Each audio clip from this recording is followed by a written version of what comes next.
ಏನ್ ಹೇಳ್ತೀರಿ ರಾಮಾಯಣ ಅಂದ ತಕ್ಷಣ? ಭಾರತ ಇತಿಹಾಸದಲ್ಲಿ ಇಂಥ ಒಂದು ದೊಡ್ಡ ಇತಿಹಾಸ ಗ್ರಂಥ ಇಲ್ಲ. ಯಾಕೆಂದ್ರೆ ರಾಮಾಯಣ ತುಂಬಾ ದೊಡ್ಡ ಆದರ್ಶಗಳನ್ನು ಹೊತ್ತುಕೊಂಡಿದೆ. ಆದ್ರೆ ರಾಮಾಯಣದಲ್ಲಿ ಈ ಕಲುಷಿತ ವಿಷಯಗಳು ಬೆರೆತುಕೊಂಡಿದ್ ಯಾಕೆ? ನಮ್ಮ ಭಾವದಲ್ಲಿ ಕಶ್ಮಲ ಇದ್ದಾಗ ಅದನ್ನ ಗ್ರಂಥಗಳಲ್ಲಿ ಸೇರಿಸುವ ಪ್ರಯತ್ನಗಳನ್ನು ಮಾಡ್ತೇವೆ. ಇದು ರಾಮಾಯಣ ಅಂತಲ್ಲ, ಪುರಾಣಗಳಿರ್ಬೋದು, ಮಹಾಭಾರತಗಳಿರ್ಬೋದು, ಅಲ್ಲೂ ಇದೇನಾ? ಎಲ್ಲಾ ಕಡೆ ಇದೆ. ಮಧ್ವಾಚಾರ್ಯರು ಅವರು ವಿಮರ್ಶೆ ಮಾಡಿದ್ದಾರೆ ಗ್ರಂಥಗಳನ್ನ. ಕೋಟ್ಯಂ ಶೋಪಿನ ಅವರ್ತತೆ ಅಂತ ಹೇಳಿದ್ದಾರೆ. ಆ ಮೂಲ ವ್ಯಾಸರ ಗ್ರಂಥಗಳನ್ನ ಇವತ್ತು ನಾವು ಅಧ್ಯಯನ ಮಾಡ್ಲಿಕ್ಕೆ ಹೋದ್ರೆ ಎಲ್ಲ ಹಾಳಾಗಿ ಹೋಗಿತ್ತು. ಶಂಭೂಕನ ವಧೆಯನ್ನ ರಾಮ ಮಾಡಿದ್ ಯಾಕೆ? ಮೂಲತಃ ಈ ಶಂಭೂಕ ಅನ್ನೋನು ಒಬ್ಬ ಅಸುರ, ಆತ ಶೂದ್ರ ಅನ್ನೋ ಕಾರಣಕ್ಕೆ ರಾಮ ಆತನನ್ನ ಸಂಹಾರ ಮಾಡಿದ್ನ. ಮಾಂಸ ತಿನ್ನುವ ಹದ್ದಿಗೆ ನ್ಯಾಯ ಕೊಟ್ಟ ಒಂದು ರಾಮ ಜಾತಿಗೆ ಅನ್ಯಾಯ ಮಾಡ್ತಾನೇನ್ರಿ ರಾಮ? ಪ್ರವಚನ ಮಾಡ್ತಾ ಇದ್ದವರು ಸೂತ ಜಾತಿಯವರು, ಬ್ರಾಹ್ಮಣರಿಗೆ ಅವ್ರು ಕೆಳಗಡೆ ಕೂತು ಕೇಳ್ತಾ ಇದ್ರು, ಅವ್ರ ಮೇಲೆ ಕೂತು ಹೇಳ್ತಾ ಇದ್ರು. ವಿದುರನಿಂದ ಕ್ಷತ್ರಿಯರೆಲ್ಲ ನೀತಿ ಕೇಳಿದ್ದಾರೆ. ವಿದುರ ದಾಸಿ ಪುತ್ರ ಅಲ್ಲ ಆಚಾರ್ಯ. ಇಷ್ಟು ರಾಮನ ಬಗ್ಗೆ ಹೇಳುವಂತವರು, ರಾಮ ಮರೆ ಹಿಂದೆ ನಿಂತುಕೊಂಡು ವಾಲಿಗೆ ಬಾಣ ಬಿಟ್ಟ, ವಾಲಿಯನ್ನ ಮೋಸದಿಂದ ರಾಮ ಕೊಂದ. ವಾಸ್ತವಿಕವಾಗಿ ಒಂದು ಕಾರಣ ಇದೆ. ವಾಲಿ ಸುಗ್ರೀವರ ಗಲಾಟೆಯಲ್ಲಿ ರಾಮನಿಗೆ ಆಸಕ್ತಿಯೇ ಇರಲಿಲ್ಲ. ಅದಕ್ಕೆ ತನ್ನ ಹೆಂಡತಿಯ ಸ್ವಾರ್ಥಕ್ಕೋಸ್ಕರ ವಾಲಿಯನ್ನ ತೆರೆಮರೆಯಲ್ಲಿ ನಿಂತು ಹೊಡೆದಾಕ್ಬಿಟ್ಟ ಅಂತ. ಸುಗ್ರೀವ ಬಂದು ಹೇಳ್ತಾನೆ, ಇಲ್ಲ ನಾನು ಇಷ್ಟು ಬೇಡ್ಕೊಳ್ತಾ ಇದ್ದೀನಿ, ಸಿಗ್ಗಾ ಮುಖ ಹೊಡೆದ್ಬಿಟ್ಟ, ಸಪೋರ್ಟ್ ಮಾಡ್ತೀನಿ ಅಂತ ಹಿಂಗ್ ಮಾಡಿದೆಯಲ್ಲ. ನೀವು ಸುಗ್ರೀವ ಯಾರೋ ವಾಲಿ ಯಾರೋ ಗೊತ್ತಾಗಲಿಲ್ಲ, ಬಾಣ ಪ್ರಯೋಗ ಮಾಡಿದ್ರೆ ನೀನೇ ಸತ್ತು ಹೋಗ್ಬಿಟ್ರೆ. ಈ ಸಾಯುವ ಸಮಯದಲ್ಲಿ ಅಣ್ಣ ತಮ್ಮಂದಿರಲ್ಲಿ ಏನೋ ಪ್ರೀತಿ ಹುಟ್ಬಿಡುತ್ತೆ. ಅಯ್ಯೋ ನನ್ನ ತಮ್ಮ ಅನ್ನುವ ಪ್ರೀತಿ ಹುಟ್ಟುತ್ತೆ. ವಾಲಿಯ ಪ್ರಾಣ ಹೋಗ್ತಾ ಇರ್ಬೇಕಾದ್ರೆ ರಾಮ ವರ ಕೊಟ್ಟ, ಬೇಟೆಗಾರನಾಗಿ ಹುಟ್ಟು, ಆಗ ನಿನ್ನ ಬಾಣದಿಂದ ನನ್ನ ದೇಹ ತ್ಯಾಗ ಆಗುತ್ತೆ ಅಂತ. ಅದೆಲ್ಲ ನಿಜನಾ? ಆ ಕಥೆ ಎಲ್ಲೆಲ್ಲೋ ಸೇರ್ಕೊಂಡ್ಬಿಟ್ಟಿವೆ. ಬೇಟೆಗಾರ ಬೇರೆ, ಆ ಕಥೆನ ಇಲ್ಲಿಗೆ ಮಿಕ್ಸ್ ಮಾಡಿದ್ದಾರೆ. ಯಾವ ಬಾಣ ನಿನ್ ಪ್ರಾಣ ತೆಗಿತಾ ಇದೆಯೋ ಅದೇ ಬಾಣ ನಿನ್ಗೆ ಸಂಜೀವಿನಿ ಆಗುತ್ತೆ, ಬದುಕಿಸ್ತೀನಿ ಅಂತ. ರಾಮನ ಕೈಯಲ್ಲಿ ಸತ್ತೆ ಎನ್ನುವ ಭಾಗ್ಯ ಬರಲಿ, ನನ್ ಬದುಕಿಸ್ಬೇಡ, ಸಾಯಿಸು ಅಂತಾನೆ. ಶಬರಿಯ ಭಕ್ತಿ ದೊಡ್ಡ ನಿದರ್ಶನ ಇವತ್ತು. ಶಬರಿ ಅಂತಂದ್ರೆ ಎಂಜಲ ಫಲಗಳನ್ನ ರಾಮನಿಗೆ ಅರ್ಪಿಸಿದ್ಲು. ರಾಮ ಅದನ್ನ ಪ್ರೀತಿಯಿಂದ ಸ್ವೀಕಾರ ಮಾಡಿದ. ಇದು ನಿಜಾನ ಅಥವಾ ರಾಮಾಯಣದಲ್ಲಿ ಇದು ಇದೇನಾ? ರಾಮಾಯಣದಲ್ಲೇ ಇರುವ ಕಥೆ ರೀ. ರಾಮ ಎಂಜಲು ತಿಂದ. ಯಾಕೆ ಎಂಜಲು ತಿನ್ನಬಾರದು? ತಿಂತಾನೆ ರಾಮ. ನಾನು ಅನೇಕ ಕಾರಣ ಹೇಳ್ತೀನಿ. ನಿಜವಾಗ್ಲೂ ರಾವಣ ಕರ್ಕೊಂಡು ಹೋಗಿದ್ದು ಯಾರನ್ನ? ಸೀತೆಯನ್ನ ಅಥವಾ ಬೇರೆ ಯಾರನ್ನ? ವಾಲ್ಮೀಕಿ ರಾಮಾಯಣ ಎದುರುಗಡೆ ಕಂಡ ಅಭಿಪ್ರಾಯವನ್ನ ವ್ಯಾಖ್ಯಾನ ಮಾಡ್ಕೊಂಡು ಹೋಗಿದೆ. ಅವ್ರು ಕೊಡುವ ವಿವರಣೆಯಲ್ಲಿ ಏನಿದೆ ಅಂದ್ರೆ, ರಾವಣ ಅಪಹಾರ ಮಾಡಿದ್ದು ಒಂದು ಆಕೃತಿಯನ್ನು ಹೊರತು ನಿಜವಾದ ಸೀತೆಯನ್ನಲ್ಲ. ನಿಜವಾದ ಸೀತೆ ರಾಮನ ಪಕ್ಕದಲ್ಲೇ ಇದ್ದಾಳೆ, ಯಾರಿಗೂ ಕಾಣಿಸ್ತಾ ಇಲ್ಲ. ಆಯ್ತಾ ನಿಜವಾಗ್ಲೂ ಅಗ್ನಿ ಪರೀಕ್ಷೆ ಆಗಿದ್ದು ಸತ್ಯ ಕಥೆ. ಯಾರೋ ಹೊರಗಿನ ಜನ ಮಾತಾಡಿದ್ರು ಅಂತ ರಾಮದೇವರು ಸೀತೆಯನ್ನ ಅಗ್ನಿ ಪ್ರವೇಶ ಮಾಡುವಂತ ಹೇಳಿದ್ರ? ಜಗತ್ತಿಗೆ ಆದರ್ಶವನ್ನು ಹೇಳಬೇಕಾದವನು ಯಾವನೋ ಒಬ್ಬ ಅಗಸನ ಮಾತನ್ನ ಕೇಳಿಕೊಂಡು ಸೀತೆಯನ್ನು ತ್ಯಾಗ ಮಾಡಿದ, ಸೀತೆಯ ಅಗ್ನಿ ಪ್ರವೇಶಗಳನ್ನ ಮಾಡಿಸಿದ, ಯಾರ್ಯಾರ್ದೋ ಮಾತು ಕೇಳ್ಕೊಂಡು ಹೀಗೆಲ್ಲ ಮಾಡಿದ ಅಂತ ಅವನ ಮೇಲೆ ಆಕ್ಷೇಪಗಳಿದೆ. ಸುರಾಣಕ ಅನ್ನುವ ದೈತ್ಯರ ಟೀಮ್ 4 ದಾರಿ ಸೇರುವ ಜಾಗಗಳಲ್ಲಿ ಅಲ್ಲಲ್ಲಿ ಎಲ್ಲಾ ಕಡೆಯಲ್ಲೂ ಆ ಸೀತೆ ರಾವಣನ ಮನೆಯಲ್ಲಿ ಇದ್ದವ್ರನ್ನ ರಾಮ ಇಟ್ಕೊಂಡ್ಬಿಟ್ನಂತೆ. ಅಂದ್ರೆ ಸೀತೆಯನ್ನ ಹೋಗಿ ಅಗ್ನಿ ಪ್ರವೇಶ ಮಾಡುವಂದಾಗ ಸೀತೆ ತಕರಾರು ಮಾಡ್ಲಿಲ್ವಾ? ಅವಳಿಗೆ ಗೊತ್ತು ರಾಮನ ಉದ್ದೇಶ. ರಾಮನ ಉದ್ದೇಶ ಏನಾಗಿದೆ ಅಂದ್ರೆ ಜಗತ್ತಿಗೆ ಆದರ್ಶ ತೋರಿಸುವ ಉದ್ದೇಶ ಇದೆ. ಒಂದು ರಾಜ ಹೆಂಡತಿಯನ್ನ ನೆನೆದು ಸೀತೆಯನ್ನ ನೆನೆದು ಕಣ್ಣೀರ್ ಹಾಕಿದ್ನ. ರಾಮನಿಗೆ ಭಾವಗಳೇ ಇಲ್ಲ ಅಂತ ಆದ್ರೆ ನಾವು ಯಾರು ದೇವರಿಗೆ ಪೂಜೆ ಮಾಡುವುದೇ ಬೇಡ. ರಾವಣ ಸೀತೆಯನ್ನು ಅಪಹರಣ ಮಾಡ್ತಾ ಇರ್ಬೇಕಾದ್ರೆ ಒಂದು ಪಾಪ ಪ್ರಜ್ಞೆ ಕಾಡ್ತಾ, ಸೀತೆಯನ್ನು ಮುಟ್ಬಾರ್ದಿತ್ತು, ಕರ್ಕೊಂಡ್ಬರ್ಬಾರ್ದಿತ್ತು. ರಾವಣನನ್ನ ಆತರ ನೀವು ಚಿತ್ರಣ ಮಾಡಿಬಿಟ್ರೆ ನೀವಿಲ್ಲಿ ಸಾಹಿತ್ಯದ ಒಳ್ಳೆಯವನ್ ಮಾಡ್ಬೋದು, ನ್ಯಾಚುರಲ್ ಆಗಿ ಅವನು ಒಳ್ಳೆಯವನ್ ಆಗ್ಬೇಕಲ್ಲ. ರಾವಣ ಹೇಳ್ತಾನೆ, ನನಗೆ ಯಾರಲ್ಲೂ ವೈರ ಇಲ್ಲ, ಯಾರೇ ತಪ್ಪು ಮಾಡ್ಲಿ ಇನ್ನೊಮ್ಮೆ ತಪ್ಪು ಮಾಡಬಾರ್ದು, ಬಂದ್ ಶರಣಾಗತರಾಗ್ಬೇಕು, ನಾನು ಅವ್ರಿಗೆ ಕ್ಷಮೆ ಕೊಡ್ತೀನಿ ಅಂತಾನೆ. ಅದು ಎಂತ ತಪ್ಪೇ ಇರ್ಲಿ. ಅಂದ್ರೆ ರಾವಣ ಮಹಾಜ್ಞಾನಿಯಾಗಿದ್ದ, ಮೇಧಾವಿಯಾಗಿದ್ದ, ಶಿವಭಕ್ತನಾಗಿದ್ದ. ಕೆಲವೊಂದು ಅಭಿಪ್ರಾಯಗಳು ಅವರು ಯಾವ ಭಾವದಿಂದ ಕಥಾಂತರಗಳನ್ನು ಮಾಡ್ತಾರೆ ಬೇರೆ ವಿಷಯ. ಆದ್ರೆ ವಾಸ್ತವಿಕವಾಗಿ ರಾವಣನಲ್ಲಿ ಎಷ್ಟೋ ಅಂತಃಸತ್ವಗಳಿದೆ. ರಾವಣನ ಅಂತಃಪುರದಲ್ಲಿ ವೇದಾಧ್ಯಯನ ಮಾಡುವ ವಿಪ್ರರಿಗೆ ಆಶ್ರಯ ಕೊಟ್ಟಿದ್ದ ಅವನು. ಬ್ರಾಹ್ಮಣನಾಗಿದ್ದ ಕಾರಣ ಯಾವ ಮುಹೂರ್ತದಲ್ಲಿ ಯುದ್ಧ ಮಾಡಿದ್ರೆ ಚೆನ್ನಾಗಿರುತ್ತೆ ಅಂತ ಹೇಳಿ ರಾವಣನ ಕೇಳಿಯೇ ಯುದ್ಧ ಪ್ರಾರಂಭ ಮಾಡ್ದ ಅಂತ ಹೇಳ್ತಾರೆ. ಸತ್ಯನ? ಇದೆಲ್ಲ ಒಂದಷ್ಟು ಕಥೆಗಳಲ್ಲಲ್ಲಿ ಬಂದಿರುತ್ತೆ. ರಾಮ ಯುದ್ಧಕ್ಕೆ ದುಷ್ಟರನ್ನ ಸಂಹಾರ ಮಾಡ್ಬೇಕಾದ್ರೆ ಮುಹೂರ್ತ ಏನ್ ನೋಡ್ಬೇಕಾಗಿಲ್ಲ, ಶುಭ ಮುಹೂರ್ತ ಅಂತ ಒಳ್ಳೇದಕ್ಕೆ ನೋಡ್ಬೇಕು. ಕೆಟ್ಟದ್ದು ಆಪರೇಷನ್ ಮಾಡ್ಲಿಕ್ಕೆ ಅಮಾವಾಸ್ಯೆ ರಾತ್ರಿಯೂ ಆಗ್ಬೋದು. ರಾಮೇಶ್ವರದಲ್ಲಿ ಲಿಂಗವನ್ನ ರಾಮದೇವರು ಸ್ಥಾಪನೆ ಮಾಡಿದ್ರು. ತುಂಬಾ ನಿಮ್ಮ ಅನಿಷ್ಟಗಳಿದ್ರೆ ಆ ರಾಮೇಶ್ವರದ ತೀರ್ಥಸ್ಥಾನದಿಂದ ಎಲ್ಲ ಪರಿಹಾರನೂ ಆಗುತ್ತೆ. ಆದ್ರೆ ರಾಮ ತನ್ನ ಪಾಪ ಪರಿಹಾರಕ್ಕೆ ಶಿವನ ಲಿಂಗ ಪ್ರತಿಷ್ಠೆ ಮಾಡಿದ ಅಂತ ಮಾತ್ರ ಹೇಳಬೇಡಿ. ಅದೇ ಈ ರಾಮರಾಜದಲ್ಲಿ ಕ್ರೈಮು ಅಫೆನ್ಸ್ ಅನ್ನೋದು ಇರಲಿಲ್ವಾ? ಮೊದಲನೆಯದ್ದು ಇರಲಿಲ್ಲ. ನರಾಜ್ಯಂ ನಚರಾಜ ಆಸೀತ್ ನದಂಡ್ಯೋ ನಚದಾಂಡಿಕ. ರಾಮನ ಆಳ್ವಿಕೆಯಲ್ಲಿ ರಾಮ ಇದಾನೆ ಅಂತ ಗೊತ್ತಿದ್ರಿಂದಲೇ ಯಾವುದೇ ರೀತಿ ಕ್ರೈಮ್ಗೆ ಅವಕಾಶವೇ ಇರಲಿಲ್ಲ. ಒಬ್ಬ ಪೊಲೀಸ್ ಸ್ಟೇಷನ್ ಹಿಡ್ಕೊಂಡು ಬರೋದು, ಅಪರಾಧಿಗಳನ್ನ ಕಾರಾಗೃಹ ಬಂಧನ, ಈ ವ್ಯವಸ್ಥೆ ಇರಲಿಲ್ಲ. ಕೆಲವೊಂದು ಅಪವಾದವಾಗಿ ನಡೆದಿದೆ, ಅದಕ್ಕೆ ರಾಮ ಶಿಕ್ಷೆ ಕೊಟ್ಟಿದ್ದಾನೆ. ಈ ರಾಮ ಮತ್ತು ಕೃಷ್ಣರ ಅವತಾರ ರೆಸ್ಪೆಕ್ಟಿವ್ ಒಂದು ಟೈಮಲ್ಲಿ ಮಾತ್ರ ದೇವತಾ ಸ್ವರೂಪಿಗಳಾಗಿದ್ರು. ನಾನು ಓದಿದ ಇತಿಹಾಸಗಳಲ್ಲಿ ಹಾಗಿಲ್ಲ. ರಾಮನ ಶಕ್ತಿ ಕೊನೆಯ ತನಕ ಒಂದು ರಾಮನಾಗೇ ಮೆರೆದ. ಸಮಾಯಾತ ಏ ಮೋಕ್ಷ ಪದೇಚ್ಛವ, ನನ್ನ ತಾಕತ್ ತೋರಿಸ್ತೀನಿ. 100 ಯೋಜನ ಸೇತುವೆ ಕಟ್ಟಿದ್ದಕ್ಕೆ ಪಾಳೆ ತಟ್ಟಬೇಡಿ, ವೈಕುಂಠ ತನಕ ಸೇತುವೆ ಕಟ್ಟುವ ತಾಕತ್ತಿದೆ ಈ ಕೊನೆಯ ಕಾಲದಲ್ಲೂ ರಾಮನಿಗೆ ಅಂತ ತೋರಿಸಿಕೊಟ್ಟು ಒಂದು ರಾಮ. ಸೀತೆಯಿಂದನೇ ರಾಮಾಯಣ ನಡೀತು, ದ್ರೌಪದಿಯಿಂದನೇ ಮಹಾಭಾರತ ನಡೀತು ಅಂತ ಅವರನ್ನೇ ಪಾಯಿಂಟ್ ಮಾಡಿ ಹೇಳೋದು ಎಷ್ಟರ ಮಟ್ಟಿಗೆ ಸಮಂಜಸ? ಸರಿ ಇದೆ. ಯಾವುದೇ ಒಳ್ಳೆಯದಕ್ಕೆ ಯಾವುದೇ ಕೆಟ್ಟದ್ದಕ್ಕೆ ಒಂದು ಹೆಣ್ಣಿನ ಪಾತ್ರ ಇದ್ದೇ ಇರುತ್ತೆ.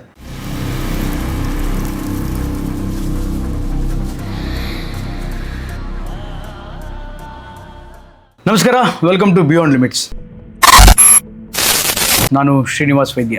ಇವತ್ತು ಒಂದು ಡಿವೋಷನಲ್ ಪಾಡ್ಕಾಸ್ಟನ್ನು ಮಾಡಬೇಕು ಅನ್ನುವಂಥ ಆಸೆಯಿಂದ ಒಬ್ಬ ವಿದ್ವಾಂಸರನ್ನು ಇವತ್ತಿಲ್ಲಿ ಕರೆಸಿದ್ದೀನಿ. ಉದ್ದೇಶ ಏನು ಅಥವಾ ಇವತ್ತಿನ ಪಾಡ್ಕಾಸ್ಟ್ನ ವಿಶೇಷತೆ ಏನು ಅಂತಂದರೆ, ರಾಮಾಯಣದ ಸತ್ಯಾಸತ್ಯತೆಗಳನ್ನು ನಿಮಗೆ ತಿಳಿಸ್ಕೊಡುವಂಥ ಯಥಾಮತಿ ಪ್ರಯತ್ನವನ್ನು ಇವತ್ತು ಈ ಪಾಡ್ಕಾಸ್ಟಲ್ಲಿ ಮಾಡ್ತೀನಿ. ಹೇಗೆಂತಂದರೆ, ಲೋಕದಲ್ಲಿ ಅನೇಕ ರಾಮಾಯಣಗಳ ರೂಢಿ ಅನ್ನುವಂಥದ್ದಿದೆ. ಒಬ್ಬೊಬ್ಬರು ಒಂದೊಂದು ವಿಶ್ಲೇಷಣೆಯನ್ನು ಕೊಡ್ತಾ ಹೋಗ್ತಾರೆ, ಒಂದೊಂದು ಕಾರಣವನ್ನು ಕೊಡ್ತಾ ಹೋಗ್ತಾರೆ. ಆದರೆ ರಾಮಾಯಣವನ್ನು ರಚಿಸಿರುವಂತಹ ಮೂಲ ಪುರುಷರಾಗಿರುವ ವಾಲ್ಮೀಕಿ ಮಹರ್ಷಿಗಳು ಏನನ್ನು ರಾಮಾಯಣದಲ್ಲಿ ಹೇಳಿದ್ದಾರೆ ಅನ್ನುವಂತಹ ವಿಚಾರಗಳನ್ನು ಇವತ್ತು ಈ ಪಾಡ್ಕಾಸ್ಟ್ನಲ್ಲಿ ತಿಳಿತಾ ಹೋಗೋಣ. ಆ ಎಲ್ಲ ವಿಚಾರಧಾರೆಗಳನ್ನು ಇವತ್ತು ನಮಗೆ ಎರೆಯೋದಕ್ಕೆ, ನಮಗೆ ತಿಳಿಸೋದಕ್ಕೆ ಒಬ್ಬ ಖ್ಯಾತ ವಿದ್ವಾಂಸರು ನಮ್ಮ ಜೊತೆಗಿದ್ದಾರೆ. That is one and only doctor Bena Vijayendracharya ಅವರು. ನಮಸ್ಕಾರ. ಬೇನಾ ವಿಜಯೇಂದ್ರಾಚಾರ್ಯರು ಪೂರ್ಣಪ್ರಜ್ಞ ವಿದ್ಯಾಪೀಠದಲ್ಲಿ ವಿದ್ಯಾಭ್ಯಾಸವನ್ನು ಮಾಡಿದ್ದಾರೆ. ಹಿರಿಯ ಪೇಜಾವರ ಶ್ರೀಪಾದಂಗಳವರಾದಂತಹ ಶ್ರೀ ವಿಶ್ವೇಶ್ವರ ತೀರ್ಥ ಶ್ರೀಪಾದಂಗಳವರ ಹತ್ರ ಅಧ್ಯಯನವನ್ನು ಮಾಡಿದ್ದಾರೆ. ಈಗ ಬೇನಾ ವಿಜಯೇಂದ್ರಾಚಾರ್ಯರನ್ನ ನೀವು ಸೋಷಿಯಲ್ ಮೀಡಿಯಾಗಳಲ್ಲಿ ಅಥವಾ ಬೇರೆ ಬೇರೆ ಚಾನಲ್ಸ್ಗಳಲ್ಲಿ, ಬೇರೆ ಬೇರೆ ಪ್ಲ್ಯಾಟ್ಫಾರ್ಮ್ಗಳಲ್ಲಿ ನೋಡಿರ್ತೀರಿ. ಅದ್ಭುತ ವಾಗ್ಮಿಗಳು, ಅದ್ಭುತ ಪ್ರವಚನಕಾರರು ಕೂಡ ಹೌದು. ಮತ್ತು ಶಾಸ್ತ್ರದಲ್ಲಿ ಅಷ್ಟೇ ಆಳವಾದಂತಹ ನಾಲೆಡ್ಜ್ ಇದೆ, ಜ್ಞಾನ ಇದೆ. ಈಗ ಪೂಜ್ಯ ಆಚಾರ್ಯರು ಮೈಸೂರಿನ ತಮ್ಮ ನಿವಾಸದಲ್ಲಿ ಅಂಬ್ರಿಣಿ ಗುರುಕುಲ ಅನ್ನುವಂಥ ಒಂದು ಗುರುಕುಲವನ್ನು ಸ್ಥಾಪನೆ ಮಾಡಿ ವಿಶೇಷವಾಗಿ ಬಾಲಕಿಯರಿಗೆ ಗುರುಕುಲವನ್ನು ಸ್ಥಾಪನೆ ಮಾಡಿದ್ದಾರೆ. ಅವರಿಗೆ ನಮ್ಮ ಹಿಂದೂ ಧರ್ಮದ, ಸನಾತನ ಧರ್ಮದ ಸಂಪ್ರದಾಯಗಳನ್ನು ತಿಳಿಸುವಂತಹ ಕೆಲಸವನ್ನು ಮಾಡ್ತಾ ಇದ್ದಾರೆ. ಆಚಾರ್ಯರಿಗೆ ಮತ್ತೊಮ್ಮೆ ಸ್ವಾಗತ ಕೊಡ್ತಾ ಇದ್ದೀನಿ. ನಮಸ್ಕಾರ ಆಚಾರ್ಯ, ಹೇಗಿದ್ದೀರಿ? ಸೌಖ್ಯ. ಆಚಾರ್ಯ, ರಾಮಾಯಣದ ಬಗ್ಗೆ ಮಾತನಾಡೋಣ, ರಾಮಾಯಣದ ಸತ್ಯಾಸತ್ಯತೆಗಳನ್ನು ಜನರಿಗೆ ತಿಳಿಸೋಣ ಅನ್ನುವಂಥ ಒಂದು ಪ್ರಯತ್ನ ಇದು. ಏನು ಹೇಳ್ತೀರಿ? ರಾಮಾಯಣ ಅಂದ ತಕ್ಷಣ ಏನು ಹೇಳ್ತೀರಿ ಮೊದಲನೇದಾಗಿ? ಬಹುತೇಕ ನಮ್ಮ ಭಾರತ ಇತಿಹಾಸದಲ್ಲಿ ಇಂಥ ಒಂದು ದೊಡ್ಡ ಇತಿಹಾಸ ಗ್ರಂಥ ಇಲ್ಲ. ರಾಮನ ಕಾಲದಲ್ಲಿ ರಾಮಾಯಣ ಎಷ್ಟು ಜೀವಂತವೋ ಇವತ್ತಿನ ಕಾಲದಲ್ಲೂ ಅಷ್ಟೇ ಜೀವಂತ ರಾಮಾಯಣ. ಯಾಕೆಂದರೆ ರಾಮಾಯಣ ತುಂಬ ದೊಡ್ಡ ಆದರ್ಶಗಳನ್ನು ಹೊತ್ತುಕೊಂಡಿದೆ. ಈಗ ರಾಮನ ಕಾಲದಲ್ಲಿ ಹಾಲು ಕುಡಿತಾ ಇದ್ರು, ಇವತ್ತು ಹಾಲೇ ಕುಡಿತಾ ಇದ್ದಾರಲ್ವ. ಅವತ್ತು ಹಾಲು ಕುಡಿಯೋರಲ್ಲಿ ಇವತ್ತಿನ ಹಾಲು ಕುಡಿಯೋರಲ್ಲಿ ಏನಾದರೂ ವ್ಯತ್ಯಾಸ ಇದೆಯಾ? ಅಂದರೆ ಕುಡಿಯುವ ಭಾವನೆಗಳಲ್ಲಿ ವ್ಯತ್ಯಾಸ ಇದೆಯಾ? ಭಾವಗಳಲ್ಲಿ ವ್ಯತ್ಯಾಸ ಆಗುತ್ತೆ, ಆದರೆ ಹಾಲು ಅನ್ನುವ ಭಾವ ಏನಿದೆ ಅದು ವ್ಯತ್ಯಾಸ ಇಲ್ಲ. ಅವತ್ತು ಎಷ್ಟು ಪ್ರಸ್ತುತವೋ ಹಾಲು ಇವತ್ತು ಅಷ್ಟೇ ಪ್ರಸ್ತುತ, ಮುಂದೆಯೂ ಕೂಡ ಅಷ್ಟೇ ಪ್ರಸ್ತುತ, ಅಷ್ಟೇ ಶುದ್ಧ, ಅಷ್ಟೇ ಪರಿಶುದ್ಧ. ಈ ಇವತ್ತಿನ ಹಾಲುಗಳಲ್ಲಿ ಕಲಬೆರಕೆ ಇರಬಹುದು, ಆದರೆ ರಾಮಾಯಣ ಅನ್ನುವ ರಸಾಮೃತದಲ್ಲಿ ಯಾವುದೇ ಕಲಬೆರಕೆ ಇಲ್ಲ. ಕಾರಣ ಏನು ಅಂದರೆ, ಅದನ್ನು ಒಬ್ಬರು ಮಹಾಜ್ಞಾನಿಗಳು ಪಂಡಿತಾಚಾರ್ಯರು ಹೇಳ್ತಾರೆ. ವಾಲ್ಮೀಕಿಗಳು ರಾಮಾಯಣವನ್ನು ಸಮಾಜಕ್ಕೆ ಕೊಟ್ಟರು. ಅವರೇ ಒಂದು ಕಾಮಧೇನು ಅಂತ ಆದಮೇಲೆ ಅದರಲ್ಲಿ ಯಾವುದೇ ತಾರತಮ್ಯಗಳಿಲ್ಲ, ಎಲ್ಲರಿಗೂ ಕಾಮಿಸಿದ ಫಲಗಳನ್ನು ಕೊಡುತ್ತೆ ಅದು. ಈಗ ಹಾಲು ಕುಡಿಬೇಕಾದ್ರೆ ಯಾವುದಾದ್ರೂ ವಿಭಾಗಗಳಿದೆಯಾ? ಏನು ಬ್ರಾಹ್ಮಣ, ಕ್ಷತ್ರಿಯ, ವೈಶ್ಯ, ಶೂದ್ರ ಇಲ್ಲ. ಎಲ್ಲ ವರ್ಗದವರು, ಎಲ್ಲ ಮನುಷ್ಯ ಸಾಮಾನ್ಯರು, ಹಾಲು ಪ್ರಿಯರೆಲ್ಲ ಹಾಲು ಪಾನ ಮಾಡ್ತಾರೆ. ರಾಮಾಯಣ ಹಾಗೆ. ಯಾಕೆಂದರೆ ಕೊಟ್ಟವರು ಕಾಮಧೇನು ಅಲ್ವಾ, ಹಾಗಾಗಿ ಎಲ್ಲರಿಗೂ ಅಪ್ಲೈ ಆಗೋ ಹಾಗೆ ಕೊಟ್ಟಿರ್ತಾರೆ. ಒಂದು ವರ್ಗೀಕರಣ ಮಾಡಿ ಆ ಇತಿಹಾಸ ಗ್ರಂಥ ಇಲ್ಲ. ಮನುಷ್ಯ ಸಾಮಾನ್ಯರನ್ನು ಮುಟ್ಟುವಂತಹ ಒಂದು ಶ್ರೇಷ್ಠವಾದ ಇತಿಹಾಸ ಇದ್ದರೆ ಅದು ವಾಲ್ಮೀಕಿ ರಾಮಾಯಣ. ಅದನ್ನೇ ಯಾವಸ್ಥಾಸ್ಯಂತಿ ಗಿರಯ ಸರಿತಶ್ಚ ಮಹೀತಲೆ ತಾವದ್ ರಾಮಾಯಣ ಕಥಾ ಲೋಕೇಶು ಪ್ರಚರಿಷ್ಯತಿ ಅಂತ. ಬೆಟ್ಟ ಎಲ್ಲಿಯ ತನಕ ಇದೆಯೋ, ಅಂದರೆ ಹರಿಯುವ ನದಿಗಳು, ಬೆಟ್ಟ, ಸೃಷ್ಟಿ ಮುಗಿಯುವ ತನಕನೂ ಇದ್ದೇ ಇರುತ್ತೆ. ಅಲ್ಲಿಯ ತನಕ ರಾಮಾಯಣ ಜೀವಂತವಾಗೇ ಇರುತ್ತೆ. ಒಬ್ಬ ಇತಿಹಾಸಕಾರರ ಅಭಿಪ್ರಾಯದಂತೆ ರಾಮನ ಅವತಾರ 28ನೆಯ ತ್ರೇತಾಯುಗದಲ್ಲಿ ಆಗಿದ್ದಲ್ಲ, 24ನೆಯ ತ್ರೇತಾಯುಗದಲ್ಲಿ ಆಗಿದ್ದು. ಚತುರ್ಯುಗಗಳಾಗಬೇಕಾದ್ರೆ 43 ಲಕ್ಷ ವರ್ಷ ಆಗಬೇಕು. 24ರಿಂದ ಲೆಕ್ಕ ಹಾಕೊಂಡು ಬನ್ನಿ. ಈಗ 28ನೇ ಕಲಿಯುಗಕ್ಕೆ ಎಷ್ಟು ವರ್ಷ ಆಯಿತು? 2 ಕೋಟಿ ಮೀರಿಬಿಡುತ್ತೆ ವರ್ಷಗಳು. ಆದರೂ ರಾಮಾಯಣ ಜೀವಂತ ಆಗಿದೆ, ರಾಮನ ಕಥೆಗಳು ಜೀವಂತ ಆಗಿದೆ. ನಾಟಕಗಳಿಂದ, ಜನಗಳ ಅಭಿಪ್ರಾಯಗಳಿಗೆ ಬಹುತೇಕ ಸರಿತಪ್ಪುಗಳನ್ನು ಒಂದು ಅರ್ಥ ಮಾಡಿಕೊಳ್ಳಿಕ್ಕೆ ಒಂದು ನಿಕಷ, ಒಂದು ಒರೆಗಲ್ಲಿನಂತೆ ಇರುವಂತಹದ್ದು ಯಾವುದು ಅಂದರೆ ರಾಮಾಯಣ. ಆದ್ದರಿಂದ ಪ್ರತಿ ಬದುಕಿನಲ್ಲಿಯೂ ಎಲ್ಲರಿಗೂ ಹೇಳುವ ಆದರ್ಶ ಏನು ಅಂದರೆ ರಾಮನಂತೆ ವರ್ತಿಸಿ, ರಾವಣನಂತೆ ಅಲ್ಲ. ಯಾರಾದರೂ ಕೆಟ್ಟ ಕೆಲಸ ಮಾಡಿದ್ರೆ ಏನು ಹೇಳ್ತೇವೆ ಹೇಳಿ? ಇವನು ರಾವಣ ಅಂತ ಬೈತೇವೆ. ಒಳ್ಳೆ ಅವ್ನು ಸಾಕ್ಷಾತ್ ರಾಮಚಂದ್ರಪ್ಪ ನೀತಿವಂತ ಅಂತ, ಒಳ್ಳೆಯವನಾಗಿದ್ರಿ. ಒಳ್ಳೆಯವನಾಗಿದ್ರೆ. ಇದು ಜನ ಮಾನಸದಲ್ಲಿ ಹೀಗೆ ನಡ್ಕೊಂಡು ಬರ್ತಾ ಇದೆ. ನಮ್ಮ ಸರಿ ತಪ್ಪುಗಳನ್ನು ಒಂದು ಅಧ್ಯಯನ ಮಾಡಲಿಕ್ಕೆ ಅದ್ಭುತವಾದ ಇತಿಹಾಸ ಗ್ರಂಥ ರಾಮಾಯಣ. ಆದರೆ ರಾಮಾಯಣದಲ್ಲಿ ಈ ಕಲುಷಿತ ವಿಷಯಗಳು ಬೆರೆತುಕೊಂಡಿದ್ದು ಯಾಕೆ ಅಂತ ಅನಿಸುತ್ತೆ ನಿಮಗೆ? ಇವತ್ತಿನ ದಿನಮಾನಗಳಲ್ಲಿ ಒಂದಿಷ್ಟು ಸುಳ್ಳು ಕಥೆಗಳು ಸೃಷ್ಟಿಯಾಗಿ ಸಮಾಜದಲ್ಲಿ ಹರಿದಾಡ್ತಾ ಇದೆ, ಓಡಾಡ್ತಾ ಇದೆ, ಜನಗಳು ಅದನ್ನು ನಂಬ್ತಾ ಇದ್ದಾರೆ. ಯಾಕೆ ಹಂಗೆ ಆಯಿತು ಅಂತ? ಅದೇ ನಮ್ಮ ಭಾವಗಳಿಗೆ, ನಮ್ಮ ಭಾವದಲ್ಲಿ ಕಲುಷತೆ ಇದ್ದಾಗ, ಕಶ್ಮಲ ಇದ್ದಾಗ ಅದನ್ನು ಗ್ರಂಥಗಳಲ್ಲಿ ಸೇರಿಸುವ ಪ್ರಯತ್ನಗಳನ್ನು ಮಾಡ್ತೇವೆ. ಇದು ರಾಮಾಯಣ ಅಂತಲ್ಲ, ಪುರಾಣಗಳಿರ್ಬೋದು, ಮಹಾಭಾರತಗಳಿರ್ಬೋದು, ಅಲ್ಲೂ ಇದೆನಾ? ಎಲ್ಲ ಕಡೆ ಇದೆ. ಕೋಟ್ಯಂ ಶೋಪಿನ ಅವರ್ತತೆ ಅಂತಾರೆ ಮಧ್ವಾಚಾರ್ಯರು. ಅವರು ವಿಮರ್ಶೆ ಮಾಡಿದ್ದಾರೆ ಗ್ರಂಥಗಳನ್ನು. ಕೋಟ್ಯಂ ಶೋಪಿನ ಅವರ್ತತೆ ಅಂತ ಹೇಳಿದ್ದಾರೆ. ಆ ಮೂಲ ವ್ಯಾಸರ ಗ್ರಂಥಗಳನ್ನು ಇವತ್ತು ನಾವು ಅಧ್ಯಯನ ಮಾಡಲಿಕ್ಕೆ ಹೋದರೆ ಎಲ್ಲ ಹಾಳಾಗಿ ಹೋಗಿತ್ತು ಅಂತ 700-800 ವರ್ಷಗಳ ಮೊದಲು ಮಧ್ವಾಚಾರ್ಯ ಹೇಳಿದ್ದು. ಆಮೇಲೆ ಅದನ್ನು ಬೇರೆ ಬೇರೆ ಗ್ರಂಥಗಳನ್ನೆಲ್ಲ ನೋಡಿ ಸರಿ ಮಾಡಿ ಒಂದು ಪರಿಷ್ಕಾರ ಮಾಡಿ ಬಹುತೇಕ ಸರಿ ಮಾಡಿ ಇಟ್ಟಿದ್ದಾರೆ. ಹೀಗೆ ಆ ಮನುಷ್ಯರ ಮನಸ್ಸಿನಲ್ಲಿರುವ ಕಶ್ಮಲಗಳನ್ನು, ಈಗ ನಾನೇನೋ ಒಂದು ಹೇಳ್ತೇನೆ, ಇನ್ನೊಬ್ಬರ ಹತ್ರ ಇನ್ನೊಬ್ರು ಹೇಳಬೇಕಾದ್ರೆ ಅದು ಬೇರೆ ಶಬ್ದಗಳು ಒಂದು ಮಾತಿನಿಂದ ಮಾತಿಗೆ ಬದಲಾಗುತ್ತೆ. ಇಷ್ಟು ದೊಡ್ಡ ಇತಿಹಾಸ ಇದೆ, ಇಷ್ಟು ಸಾವಿರಾರು ವರ್ಷಗಳ ಗ್ರಂಥ. ಅವರವರ ಪಾಂಡಿತ್ಯದ ಪ್ರದರ್ಶನಗಳಿಗೆ ನನ್ನ ಮಾತಿನಿಂದ ಪ್ರಸಿದ್ಧಿ ಬರಲ್ಲ ಅಂದಾಗ ಆ ಗ್ರಂಥದೊಳಗೆ ಸೇರಿಸಿಬಿಡೋದು. ಅದನ್ನು ಯಾರಾದರೂ ಎಂಜಾಯ್ ಮಾಡ್ತಾ ಇದ್ರೆ ಇವರು ಅದನ್ನೇ ಎಂಜಾಯ್ ಮಾಡೋದು, ನನ್ನ ಮಾತು ಹಾಗೆ ಪ್ರಸಿದ್ಧಿ ಆಯಿತು ನೋಡಿ ಅಂತ. ಹಾಗಾಗಿ ವಾಸ್ತವಿಕವಾಗಿ ರಾಮಾಯಣ ಸ್ವಚ್ಛ ನದಿ, ಅದರಲ್ಲಿ ಯಾವುದೇ ಕಶ್ಮಲ ಇಲ್ಲ, ದೋಷ ಇಲ್ಲ. ಆದರೆ ಬಹಳ ವಿಷಯಗಳಿದೆ. ಅದರಲ್ಲಿ ಮೊದಲನೇದು ನಾನು ಬಹಳ ಕೇಳಬೇಕು ಅಂತ ಆತುಕನಾಗಿದ್ದೇನೆ. ಶಂಭೂಕನ ವಧೆಯನ್ನು ರಾಮ ಮಾಡಿದ್ದು ಯಾಕೆ? ಅಥವಾ ಶೂದ್ರ ಅನ್ನೋ ಕಾರಣಕ್ಕೆ ರಾಮ ಆತನನ್ನು ಸಂಹಾರ ಮಾಡಿದ್ನ? ಯಾಕಂತಂದರೆ ಇವತ್ತು ಸಮಾಜದಲ್ಲಿ ಅದೇ ಮಾತು ಹರಿದಾಡ್ತಾರೆ, ಶಂಭೂಕ ಒಬ್ಬ ಶೂದ್ರ, ರಾಮ ಅದಕ್ಕೆ ಕೊಲೆ ಮಾಡ್ದ, ಆದ್ದರಿಂದ ನಾವ್ಯಾರು ರಾಮನ್ನ ಪೂಜೆ ಮಾಡಬಾರ್ದು, ರಾಮನ್ನ ಒಪ್ಪಬಾರ್ದು ಅನ್ನುವಂಥ ಒಂದು ವಿರೋಧವನ್ನು ಒಂದು ವರ್ಗದ ಜನ, ರೆಸ್ಪೆಕ್ಟಿವ್ಲಿ ಒಂದು ವರ್ಗದ ಜನ ಹೇಳ್ತಾ ಇದ್ದಾರೆ. ಆ್ಯಕ್ಚುಲಿ ಶಂಭೂಕನ ವಧೆ ಯಾಕಾಯಿತು ಅಂತ ಮೊದಲು ಶಂಭೂಕ ಯಾರು ಅಂತ ತಿಳ್ಕೊಂಡು ಆಮೇಲೆ ಈ ಜಾತಿ ಬಗ್ಗೆ ಮಾತನಾಡೋಣ. ಶಂಭೂಕ ಒಬ್ಬ ಶೂದ್ರನಾಗಿದ್ದ ಅನ್ನುವ ಕಾರಣದಿಂದ ರಾಮ ಅವನನ್ನು ವಧಿಸಿದ ಅಂತ ಆಧುನಿಕರ ಅನೇಕ ಒಂದು ವರ್ಗದವರ ಆಕ್ಷೇಪ ಇದೆ. ಎಲ್ಲರೂ ಆಕ್ಷೇಪ ಮಾಡಲ್ಲ ಈ ಆಕ್ಷೇಪ, ಅದೇ ಕೆಲವು ರೆಸ್ಪೆಕ್ಟ್ ಒಂದು ವರ್ಗದವರ ಆಕ್ಷೇಪ ಮಾಡ್ತಾರೆ. ವಾಸ್ತವಿಕವಾಗಿ ಜಾತಿ ಅನ್ನುವ ವಿಭಾಗಗಳಿಂದ ರಾಮನ ಆಳ್ವಿಕೆ ನಡೆದೇ ಇಲ್ಲ. ಯಾಕೆಂದರೆ ಮೊದಲನೇದ್ದು ರಾಮ ನಾಯಿಗೂ ನ್ಯಾಯ ಕೊಟ್ಟ ಅಂತ. ಮಾನವರನ್ನು ಬಿಟ್ಟು ರಾಮನ ಅಭಿಪ್ರಾಯಗಳು ಮಾಂಸ ತಿನ್ನುವ ಹದ್ದು. ಆ ರಾಮನ ಬಗ್ಗೆ ಎಷ್ಟು ಭಾವವನ್ನು ತಾಳಿತ್ತು ಜಟಾಯು. ಅದಕ್ಕೆ ಮೋಕ್ಷ ಕೊಟ್ಟಿದ್ದಾನೆ ರಾಮ. ಅಂಥದ್ದು ವರ್ಗೀಕರಣ ಮಾಡ್ತಾನ. ನಾಯಿಗಳಿಗೆ ನ್ಯಾಯ ಕೊಟ್ಟ, ಮನುಷ್ಯರಿಗೆ ನ್ಯಾಯ ಇಲ್ಲಲ್ರಿ ಕಲಿಯುಗದಲ್ಲಿ. ಅಂಥದ್ದು ನಾಯಿಗಳಿಗೆ ನ್ಯಾಯ ಕೊಟ್ಟಿದ್ದಾನೆ ರಾಮ. ಹಾಗಾಗಿ ರಾಮನ ವ್ಯಕ್ತಿತ್ವದ ಬಗ್ಗೆ ಕಳಂಕ ಬರುವಂತಹ ಮಾತುಗಳು ನಮ್ಮ ಮನಸ್ಸಿನ ಭಾವಗಳಷ್ಟೇ ಹೊರತು ಅದು ರಾಮನ ವ್ಯಕ್ತಿತ್ವ ಅಲ್ಲ. ಶಂಭೂಕನ ಬಗ್ಗೆ ನೀವು ಕೇಳಿದ್ರಿ. ಶಂಭೂಕ ವಾಸ್ತವಿಕವಾಗಿ ಅವನ ಮೂಲ, ಅವನ ಸ್ವರೂಪವನ್ನು, ಅಂದರೆ ನಮ್ಮ ಎಲ್ಲ ಇತಿಹಾಸ ಗ್ರಂಥಗಳು ಜೀವರ ನಿತ್ಯತ್ವವನ್ನು ಹೇಳುತ್ತೆ. ಅಂದರೆ ಇದು ಒಂದು ಜನ್ಮ, ಅದರ ಹಿಂದಿನ ಜನ್ಮ, ಅದರ ಹಿಂದಿನ ಜನ್ಮ. ಆದ್ದರಿಂದ ಈ ಜನ್ಮದಲ್ಲಿ ನಾನು ಶೂದ್ರ ಆದರೆ ಇನ್ನೊಂದು ಜನ್ಮದಲ್ಲಿ ಬ್ರಾಹ್ಮಣ ಆಗ್ಬೋದು, ಅಥವಾ ಈ ಜನ್ಮದಲ್ಲಿ ಬ್ರಾಹ್ಮಣ ಆಗಿದ್ರೆ ಮುಂದಿನ ಜನ್ಮದಲ್ಲಿ ಶೂದ್ರ ಆಗ್ಬೋದು. ಎಲ್ಲ ಆಯಾ ಜನ್ಮದ ಧರ್ಮ ಕಾರ್ಯಗಳ ಮೇಲೆ ಡಿಪೆಂಡ್ ಆಗಿದೆ. ಅಷ್ಟೇ ಅವರವರ ಆಚರಣೆಗಳು ಅವರವರ ಭಾವಕ್ಕೆ ತಕ್ಕಂತೆ ಅವನು ನಾಯಿಯಾಗೂ ಹುಟ್ಟಬಹುದು. ಈಗ ಮನುಷ್ಯರನ್ನ ಥೂ ನಾಯಿ ಅಂತ ಬೈಯಲ್ವಾ? ಅದರ ಅಭಿಪ್ರಾಯ ಏನು? ಹಿಂದೆ ನೀನು ಆ ಯೋನಿಯಲ್ಲಿ ಹುಟ್ಟಿ ಬಂದಿದೆ, ಕೆಲವೊಂದೇನೋ ದುರ್ಬುದ್ಧಿಗಳ ಆ ನಾಯಿಯಲ್ಲಿದೆ. ನಾಯಿಯಲ್ಲೂ ಎಷ್ಟೋ ನೀತಿಯ ಪ್ರಜ್ಞೆಗಳಿದೆ, ಯಾವುದನ್ನು ನಿಂದನೆ ಮಾಡುವಂತಹ ವ್ಯವಸ್ಥೆಯಲ್ಲಿ ಇಲ್ಲ ನಾವು. ಆದರೂ ಕೆಲವೊಂದು ದೋಷಗಳು ಎಲ್ಲರಲ್ಲೂ ಇದೆ, ಮನುಷ್ಯರಲ್ಲಿ ದೋಷಗಳಿಲ್ವೇ? ಹಾಗೆ ಅದು ಜಾತಿ ಎನ್ನುವುದು ಜನ್ಮದಿಂದ ಬರುತ್ತೆ. ಆತ್ಮನಲ್ಲಿ ಆ ಜಾತಿಯನ್ನು ನಿರ್ಣಯ ಮಾಡಲಿಕ್ಕಾಗಲ್ಲ. ಮೂಲತಃ ಈ ಶಂಭೂಕ ಅನ್ನೋನು ಒಬ್ಬ ಅಸುರ ಜಾತಿಯವನು ಸ್ವರೂಪದಲ್ಲೇ.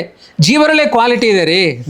ಒಳ್ಳೆ ಜೀವರು, ಕೆಟ್ಟ ಜೀವರು, ಮಿಶ್ರ ಜೀವರಲ್ಲಿ ಕ್ವಾಲಿಟಿ ಇದೆ. ಸಾತ್ವಿಕ ತಾಮಸ ರಾಜ. ಹೌದು, ನೀವು ಅದನ್ನು ನೋಡ್ತಾ ಇದ್ದೀರಿ, ಅನುಭವಿಸ್ತಾ ಇದ್ದೀರಿ. ಎಲ್ಲರೂ ಒಳ್ಳೆಯವರಾದ್ರೆ ಇವತ್ತು ಭಯೋತ್ಪಾದನೆ ಯಾಕೆ? ಮತ್ತೊಬ್ಬರ ಮೇಲೆ ಅತಿಕ್ರಮಣ ಯಾಕೆ? ಪೊಲೀಸ್ ಸ್ಟೇಷನ್ ಯಾಕೆ? ಎಕ್ಸಾಕ್ಟ್ಲಿ. ಆದ್ರಿಂದ ಜೀವರಲ್ಲೇ ಕ್ವಾಲಿಟಿ ಇದೆ, ಆ ವ್ಯಕ್ತಿಗಳಲ್ಲೇ ಸ್ವಭಾವದಲ್ಲೇ ವ್ಯತ್ಯಾಸಗಳಿದೆ. ಹಾಗಾಗಿ ರಾಮಾಯಣದಲ್ಲಿ ಅದರ ಉಲ್ಲೇಖ ಇದೆ. ಜಂಘ ಅನ್ನುವ ಅಸುರ, ಮೂಲತಃ ಅವನು ಜಂಘ ಅನ್ನುವ ಅಸುರ. ಅವನು ಜನ್ಮಾಂತರದಲ್ಲಿ ಒಬ್ಬ ಶೂದ್ರ ಜಾತಿಯಲ್ಲಿ ಹುಟ್ಟಿದ್ದ.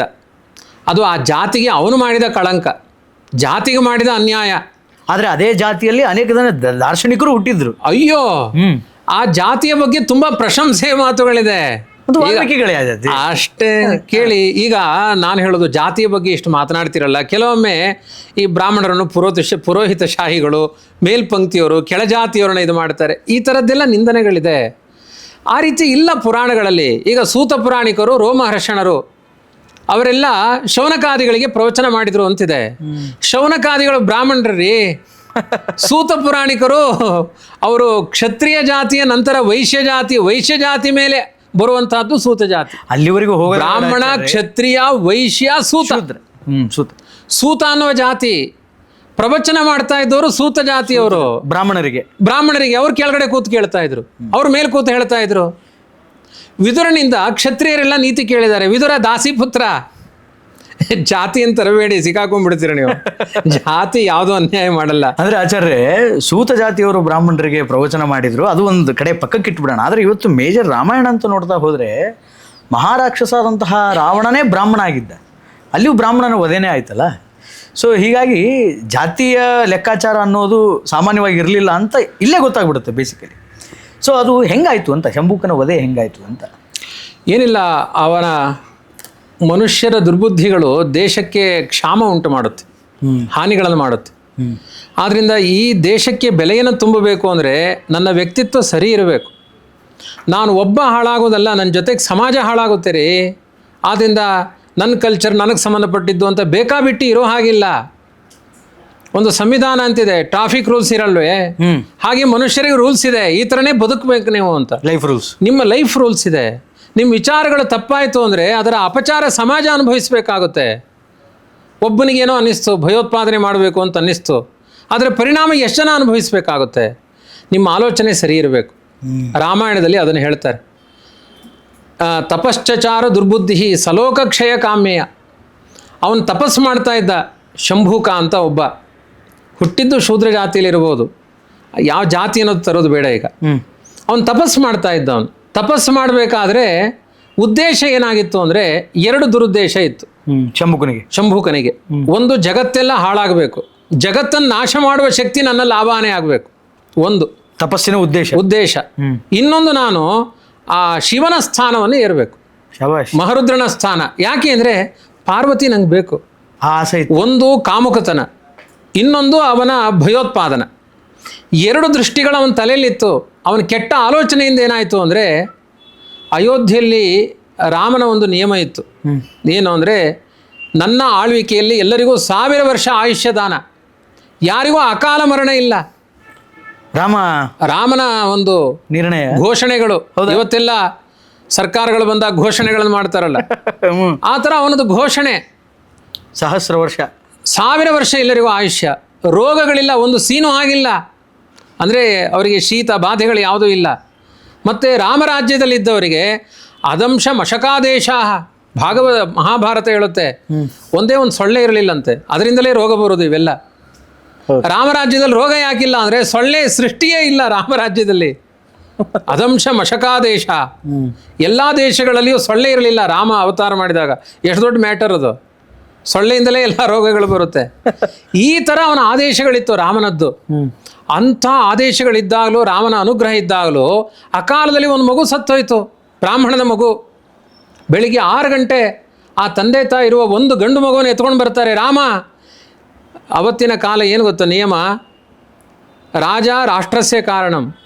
ಪ್ರಜೆಗಳಿಗೆಲ್ಲ ಏನು ಅನ್ಯಾಯ ಆದರೂ ಕಾರಣ ಯಾರು ಅಂದರೆ ರಾಜ. ನೀನೇನೋ ತಪ್ಪು ಮಾಡಿದಿ, ನಿನ್ನ ರಕ್ಷಣೆಯಲ್ಲೇನೋ ಅವ್ಯವಸ್ಥೆ ಇದೆ, ಯಾರೋ ಅನ್ಯಾಯ ಮಾಡೋರು ನಿನ್ನ ನಿಗ್ರಹ ಮಾಡಿಲ್ಲ, ಅದಕ್ಕಿಂತ ಅವ್ಯವಸ್ಥೆ ಆಗಿದೆ. ಅಂದರೆ ನೇರವಾಗಿ ಜನ ಪ್ರಶ್ನೆ ಕೇಳ್ತಾ ಇದ್ದಾರೆ. ನೇರ ನಾಯಿಗೆ ಅವಕಾಶ ಇತ್ತು ರಾಮನ ಹತ್ರ ಹೋಗೋದು, ಮನುಷ್ಯರಿಗಿರ್ಲಿಲ್ವಾ? ನೇರ ರಾಮನ ಬಳಿ ಬಂದು ಶಪಿಸ್ತಾರೆ. ಏನು ಆರಾಮಾಗಿ ಹೆಂಡತಿ ಜೊತೆ ಮಲಗಿದೆ ಅಂತ ಕೇಳ್ತಾರೆ. ಅವತ್ತು ಬಂದು ಒಬ್ಬ ಬ್ರಾಹ್ಮಣ ನಿಂದನೆ ಮಾಡ್ತಾನೆ. ರಾಮ ಹೊರಗೆ ಬಂದು ಹೇಳ್ತಾನೆ, ಹೆದರಬೇಡ, ತುಂಬ ಮಾತಾಡಬೇಡ. ಒಂದು ವೇಳೆ ನಿನ್ನ ಮಗ ಬದುಕಲಿಲ್ಲ ಅಂದರೆ ನನ್ನ ಮಗನ ಕೊಡ್ತೀನಿ ಅಂತಾನೆ ರಾಮ. ಕ್ಯಾ ಬಾತ್ ಹೈ. ಹಾ, ನನ್ನ ಮಗನ ಕೊಡ್ತೀನಿ ಅಂತಾನೆ. ಇನ್ನು ಕೆಲವ್ರ ಪ್ರಶ್ನೆ ಏನು ಅಂದರೆ, ಶಂಭೂಕ ಅಲ್ಲಿ ಜಪ ಮಾಡ್ತಾ ಇದ್ದ, ಬ್ರಾಹ್ಮಣನ ಮಗ ಸತ್ತು ಬಿಟ್ಟ ಅಂತ. ನೀವು ರಾಮಾಯಣ ಪೂರ್ಣ ಓದಿಲ್ಲ. 7 ಮಕ್ಕಳು ಸತ್ತು ಹೋಗಿದ್ದಾರೆ, ಎಲ್ಲ ಜಾತಿ ಮಕ್ಕಳು ಸತ್ತು ಹೋಗಿದ್ದಾರೆ. ನಾನು ಹೇಳ್ತೀನಿ ನೋಡಿ. ಜಂಗನಾಮ ಶಿಶುಂ ವಿಪ್ರಂ ಕ್ಷತ್ರಿಯಂಚ ವೈಶ್ಯಂ ಚಾಪಿ ಚತುರ್ಥಕಂ ತೈಲಕಾರಂ ಪಂಚಮಂ ಚ ಲೋಹಕಾರ ಸ್ನುಷಾಂ ತಥಾ ಚರ್ಮಕಾರ ದುಹಿತರಂ ಸಪ್ತೈತಾನ್ ಹಿ ಸುಜೀವಿತಾನ್. 7 ಜನ ಇದು ರಾಮಾಯಣದಲ್ಲಿ ಮೆನ್ಷನ್ ಆಗಿದೆ. ರಾಮಾಯಣದ ಮಾತು ಹೇಳ್ತಾ ಇದ್ದೀನಿ. ಕ್ಷತ್ರಿಯನ ಮಗು, ಇದು ಆನಂದ ರಾಮಾಯಣ, ವಾಲ್ಮೀಕಿಗಳೇ ಬರೆದಿದ್ದು ಆನಂದ ರಾಮಾಯಣ. ಅದರಲ್ಲಿ ಹೇಳಿದ್ದಾರೆ, ಒಬ್ಬ ಬ್ರಾಹ್ಮಣನ ಮಗು, ಕ್ಷತ್ರಿಯನ ಮಗ, ವೈಶ್ಯನ ಮಗ, ಗಾಣದಲ್ಲಿ ಎಣ್ಣೆ ತೆಗಿತಾನಲ್ಲ ಅದೇ ಒಂದು ಜಾತಿ ಗಾಣಿಗರು, ಅವ್ರ ಮಗ, ಲೋಹಕಾರ ಸ್ನುಷಾಂ, ಲೋಹಕಾರ ಅಂದ್ರೆ ಎಲ್ಲ ಲೋಹಗಳನ್ನೆಲ್ಲ, ಅವ್ರ ಮಗಳು ಸೊಸೆ, ಚರ್ಮಕಾರ ದುಹಿತರಂ, ಚರ್ಮಕಾರ ಅಂದ್ರೆ ಚರ್ಮವನ್ನ, ಚಮ್ಮಾರರು, ಅವ್ರ ಮಗಳು. ಹೀಗೆ 7 ಮಕ್ಕಳು ಸತ್ತು ಹೋಗಿದ್ರು. ಎಲ್ಲರೂ ಒಂದು ಪ್ರತಿಭಟನೆ ಮಾಡಿದ್ರು. ಒಬ್ಬ ಬ್ರಾಹ್ಮಣನಿಗಾಗಿ ಶಂಭೂಕನನ್ನು ವಧೆ ಮಾಡಿದ್ದು. ಈಗ ಹೇಳಿ, 7 ಜನ ರಾಮನನ್ನು ಅಪೋಸ್ ಮಾಡಿದ್ರು ಅವತ್ತು. 7 ಜನನೂ ಅಪೋಸ್ ಮಾಡಿದ್ರು. ರಾಮನಿಗೆ ತಲೆ ಕೆಟ್ಟೋಯ್ತು ಲೋಕರ ದೃಷ್ಟಿಯಿಂದ. ಅವನಿಗೇನು ತಲೆ ಕೆಡಲ್ಲ, ಅವನ ದೇವರು, ಪುರುಷೋತ್ತಮ ಅವನು. ಹೋದ ಅವನು, ಕೇಳಿದ, ಏನಪ್ಪ, ಅವನ ಹತ್ರ ಹೋಗಿ ಮೊದಲು ವಿಚಾರಿಸಿದ, ಯಾಕಿಂಥ ಅನ್ಯಾಯ ಮಾಡ್ತಾ ಇದ್ದಿ, ನಿನ್ನಲ್ಲಿರುವ ದುರ್ಬುದ್ಧಿ ನಿನ್ನ ಜಾತಿ ವರ್ಗಕ್ಕೆ ಅನ್ಯಾಯ ಮಾಡುತ್ತೆ ಅಂತ ಎಚ್ಚರಿಸಿದ. ಎಲ್ಲ ಶೂದ್ರರು ಕೆಟ್ಟವರಲ್ಲ. ಶಬರಿ ಯಾರು? ಬಿಲ್ಲವ ಜಾತಿಯವಳು. ಅವಳು ಎಂಜಲನ್ ತಿಂದ ರಾಮ ಅಂತ ಕಥೆ ಇದೆ. ಅದ್ರ ಬಗ್ಗೆನೂ ಸಾಕಷ್ಟು ಪ್ರಶ್ನೆಗಳಿದೆ, ಮಾತಾಡೋಣ ಅದ್ರ ಬಗ್ಗೆ. ಅಂಥದ್ದು ರಾಮ, ನಾನು ಹೇಳಿದ್ನಲ್ಲ, ಮಾಂಸ ತಿನ್ನುವ ಹದ್ದಿಗೆ ನ್ಯಾಯ ಕೊಟ್ಟ ಒಂದು ರಾಮ ಜಾತಿಗೆ ಅನ್ಯಾಯ ಮಾಡ್ತಾನೇನ್ರಿ ರಾಮ? ಒಂದು ವರ್ಗಕ್ಕೆ ಸೇರಿದವನಲ್ಲ, ಅವನ ದೇವರು ಅಂದ ಮೇಲೆ ಎಲ್ಲರಿಗೂ ಸಂಬಂಧಪಟ್ಟಿರ್ತಾನೆ. ವರ್ಗೀಕರಣ ಇಲ್ಲ ಅಲ್ಲಿ. ಯಾಕಪ್ಪ ಜಾತಿ ಕಳಂಕ ಬರುವಂತಹ ವ್ಯವಸ್ಥೆ ಮಾಡ್ತಾ ಇದ್ದೀನಿ ನೀನು? ಇದೊಂದು ರಾಮನ ಮೇಲೆ ಅಪವಾದ ಬರಲಿ ಅಂತ ಒಂದು ದೃಷ್ಟಿ, ಅದು ಒಂದು ದೃಷ್ಟಿ. ಅವನ ಉದ್ದೇಶ ತಪ್ಪಾಗಿದೆ. ಹೇಳ್ದ, ನಿನ್ನನ್ನು ಕೊಲ್ತೀನಿ ಎಂದ ರಾಮ. ಕೊಲ್ತೀನಿ, ಈ ಜಾತಿಗೆ ಬಂದಿದೆ ಕೊಂದು, ಅದಕ್ಕೊಂದು ಬೆಲೆ ತುಂಬ ವರ ಕೇಳು ಅಂತಾನೆ. ಇಷ್ಟು ದಿನ ಜಪ ಮಾಡಿದ್ದಕ್ಕೆ ಶಬಾಷ್, ಅಲ್ಲಿ ರಾಮ ವರ ಕೊಡ್ತಾನೆ. ಆ ಜಾತಿಗೊಂದು ವರ ಕೊಡ್ತೀನಿ ಅಂತಾನೆ. ಅವನ ಹಸುರ ಕೇಳ್ತಾನೆ, ಬ್ರಾಹ್ಮಣ ಕ್ಷತ್ರಿಯ ವೈಶ್ಯ ಈ ಜಾತಿಯವ್ರು ರಾಮ ರಾಮ ಅಂದಾಗ ಎಷ್ಟು ಪುಣ್ಯ ಬರುತ್ತೆ, ಇನ್ಮೇಲೆ ಶೂದ್ರ ಜಾತಿಯವ್ರು ರಾಮ ರಾಮ ಅಂದರೆ ಅದಕ್ಕಿಂತ ಜಾಸ್ತಿ ಪುಣ್ಯ ಬರಲಿ ಅಂತ ವರ ಕೇಳ್ತಾನೆ ಶಂಭುಕ. ಆದ್ರಿಂದ ನೀವು ಜಾಸ್ತಿ ಹೇಳ್ಬೇಕೀಗ ರಾಮರ. ನೀವು ಒಂದ್ಸಲಿ ರಾಮ ಅಂತ ಹೇಳಿದ್ರೆ ನಾನು 10 ಸಲ ಹೇಳ್ಬೇಕಾಗುತ್ತೆ ರೀ. ಇದು ರಾಮನ ಔದಾರ್ಯಗಳು. ಆ ಜಾತಿಗೆ ನ್ಯಾಯ ಕಲ್ಪಿಸಿಕೊಟ್ಟ, ಆ ಜಾತಿಗೆ ಬಂದು ಅಪಚಾರ ಮಾಡಬೇಡ. ವಾಸ್ತವಿಕವಾಗಿ ಪುರುಷ ಸೂಕ್ತ ಹೇಳುವಂತೆ ಎಲ್ಲ ಜಾತಿಗಳನ್ನು ಸೃಷ್ಟಿ ಮಾಡಿದವನು ಯಾರು ಹೇಳಿ? ದೇವರೇ, ರಾಮನೇ. ಹಾಗಾಗಿ ಅವನು ಜಾತಿ ವರ್ಗೀಕರಣ ಯಾಕೆ ಮಾಡ್ತಾನೆ? ರಾಮಾಯಣದಲ್ಲಿ ಈ ಅಭಿಪ್ರಾಯಗಳಿಲ್ಲ. ಹಾಗಾಗಿ ತುಂಬ ಸ್ವಚ್ಛ ಭಾವದಿಂದ ರಾಮ ಅವನ ಕೆಟ್ಟ ಭಾವನೆಗಳನ್ನು ಕಂಡುಹಿಡಿದು, ದುರುದ್ದೇಶವನ್ನು ಕಂಡುಹಿಡಿದು ಈಗ ಭಯೋತ್ಪಾದನೆ ಮಾಡಿಬಿಟ್ಟಿದ್ದಾನೆ. 10 ಜನನ ಕೊಲೆ ಮಾಡಿಬಿಟ್ಟಿದ್ದಾನೆ. ಕೊನೆಗೆ ದೈನ್ಯದಿಂದ ಶರಣಾಗತನಾಗಿದ್ದೀನಿ, ನಂಗೆ ಕ್ಷಮೆ ಕೊಡು ಅಂದರೆ ಕೊಡ್ತೀರಾ?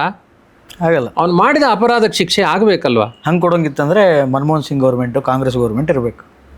ಅದೆಲ್ಲ ವಿಮರ್ಶೆಗಳಿಗೆ ಮಾಡಿಲ್ಲ. ಯಾಕೆಂದ್ರೆ ಬಾಂಬೆಯಲ್ಲಿ ಬಾಂಬ್ ಹಾಕ್ದವನ್ನ ವರ್ಷಾನುಗಟ್ಲೆ ಜೈಲಲ್ಲಿ ಇಟ್ಕೊಂಡ್ರಲ್ಲ, ವರ್ಷಾನುಗಟ್ಲೆ ಎಲ್ಲ ಉಪಚಾರಗಳನ್ನು ಮಾಡಿದ್ರಲ್ಲ. ಅಂದ್ರೆ ದೃಷ್ಟಿ ಏನು ಹೇಳಕ್ ಹೊರಟಿದ್ದೀನಿ ಅಂದ್ರೆ, ಇವತ್ತು ರಾಮರಾಜ್ಯವನ್ನ ಮರೆಯುವಂತಹ ಕೆಲಸ ಆಗ್ತಾ ಇದೆ ಅನ್ನೋದು ಗೊತ್ತಾಗುತ್ತೆ. ರಾಮನದ್ದು ಹಾಗಲ್ಲ, ಅಪರಾಧಿಗಳಿಗೆ ಶಿಕ್ಷೆಯೇ, ಅದು ಮಹಾ ಅಪರಾಧ ಇದು. ಹಾಗಾಗಿ ಜಂಘ ಅನ್ನುವ ಅಸುರನನ್ನು ಅವನಿಗೆ ಹೇಳಿ ಆ ಜಾತಿಗೊಂದು ಬೆಲೆಯನ್ನು ತುಂಬಿ ಆಮೇಲೆ ಸಂಹಾರ ಮಾಡಿದಾನೆ ರಾಮ.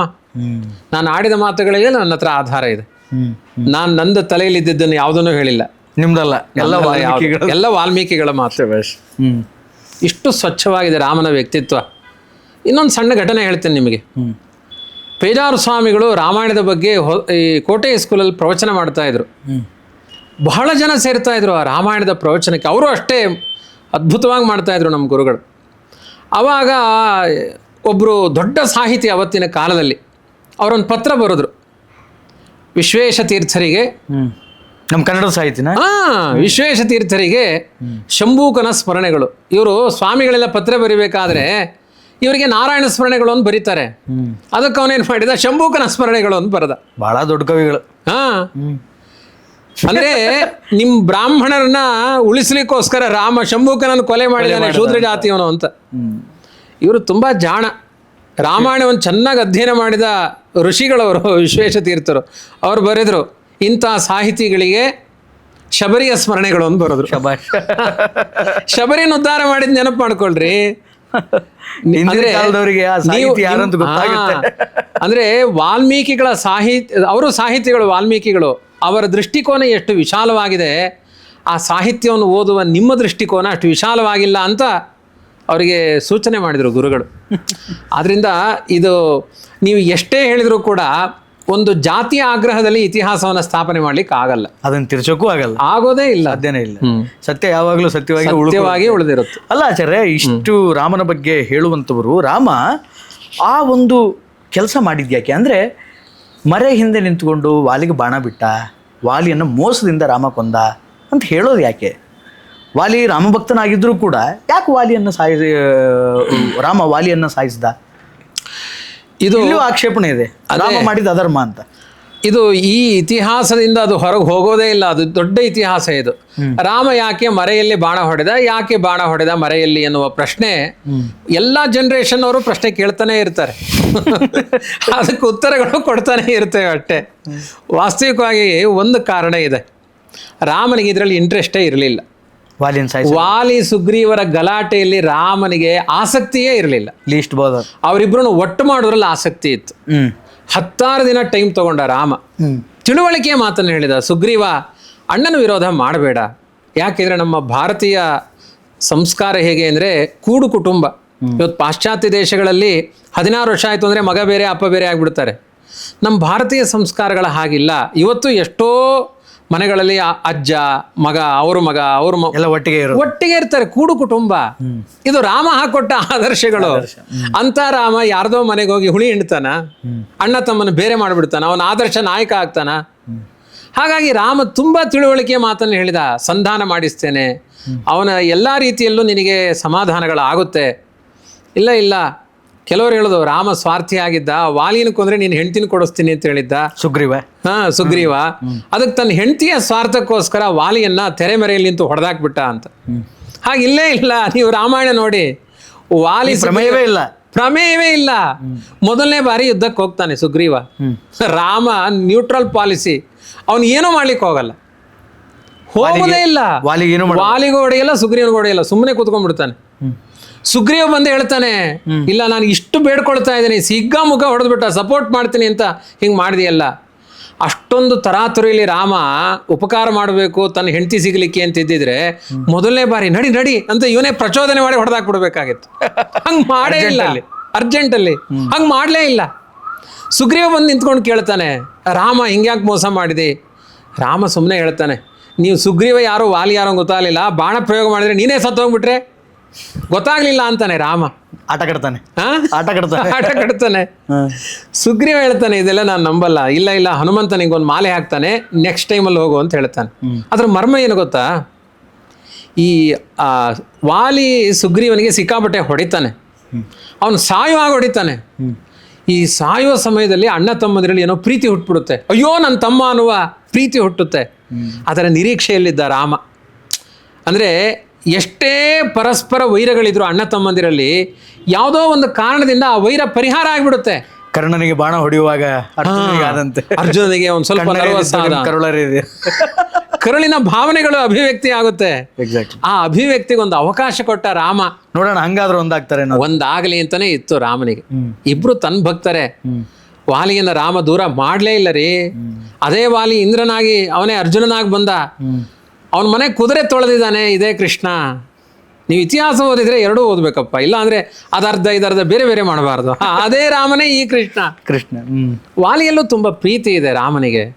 ಹಾಗಾಗಿ ಆ ಸಹೋದರ ಜನರಲ್ಲಿ ಕೋಪ ಇರಬಾರ್ದು, ಅದು ಪರಿಹಾರ ಆಗಬೇಕು ಅಂತ ಪ್ರಯತ್ನ ಮಾಡಿದ.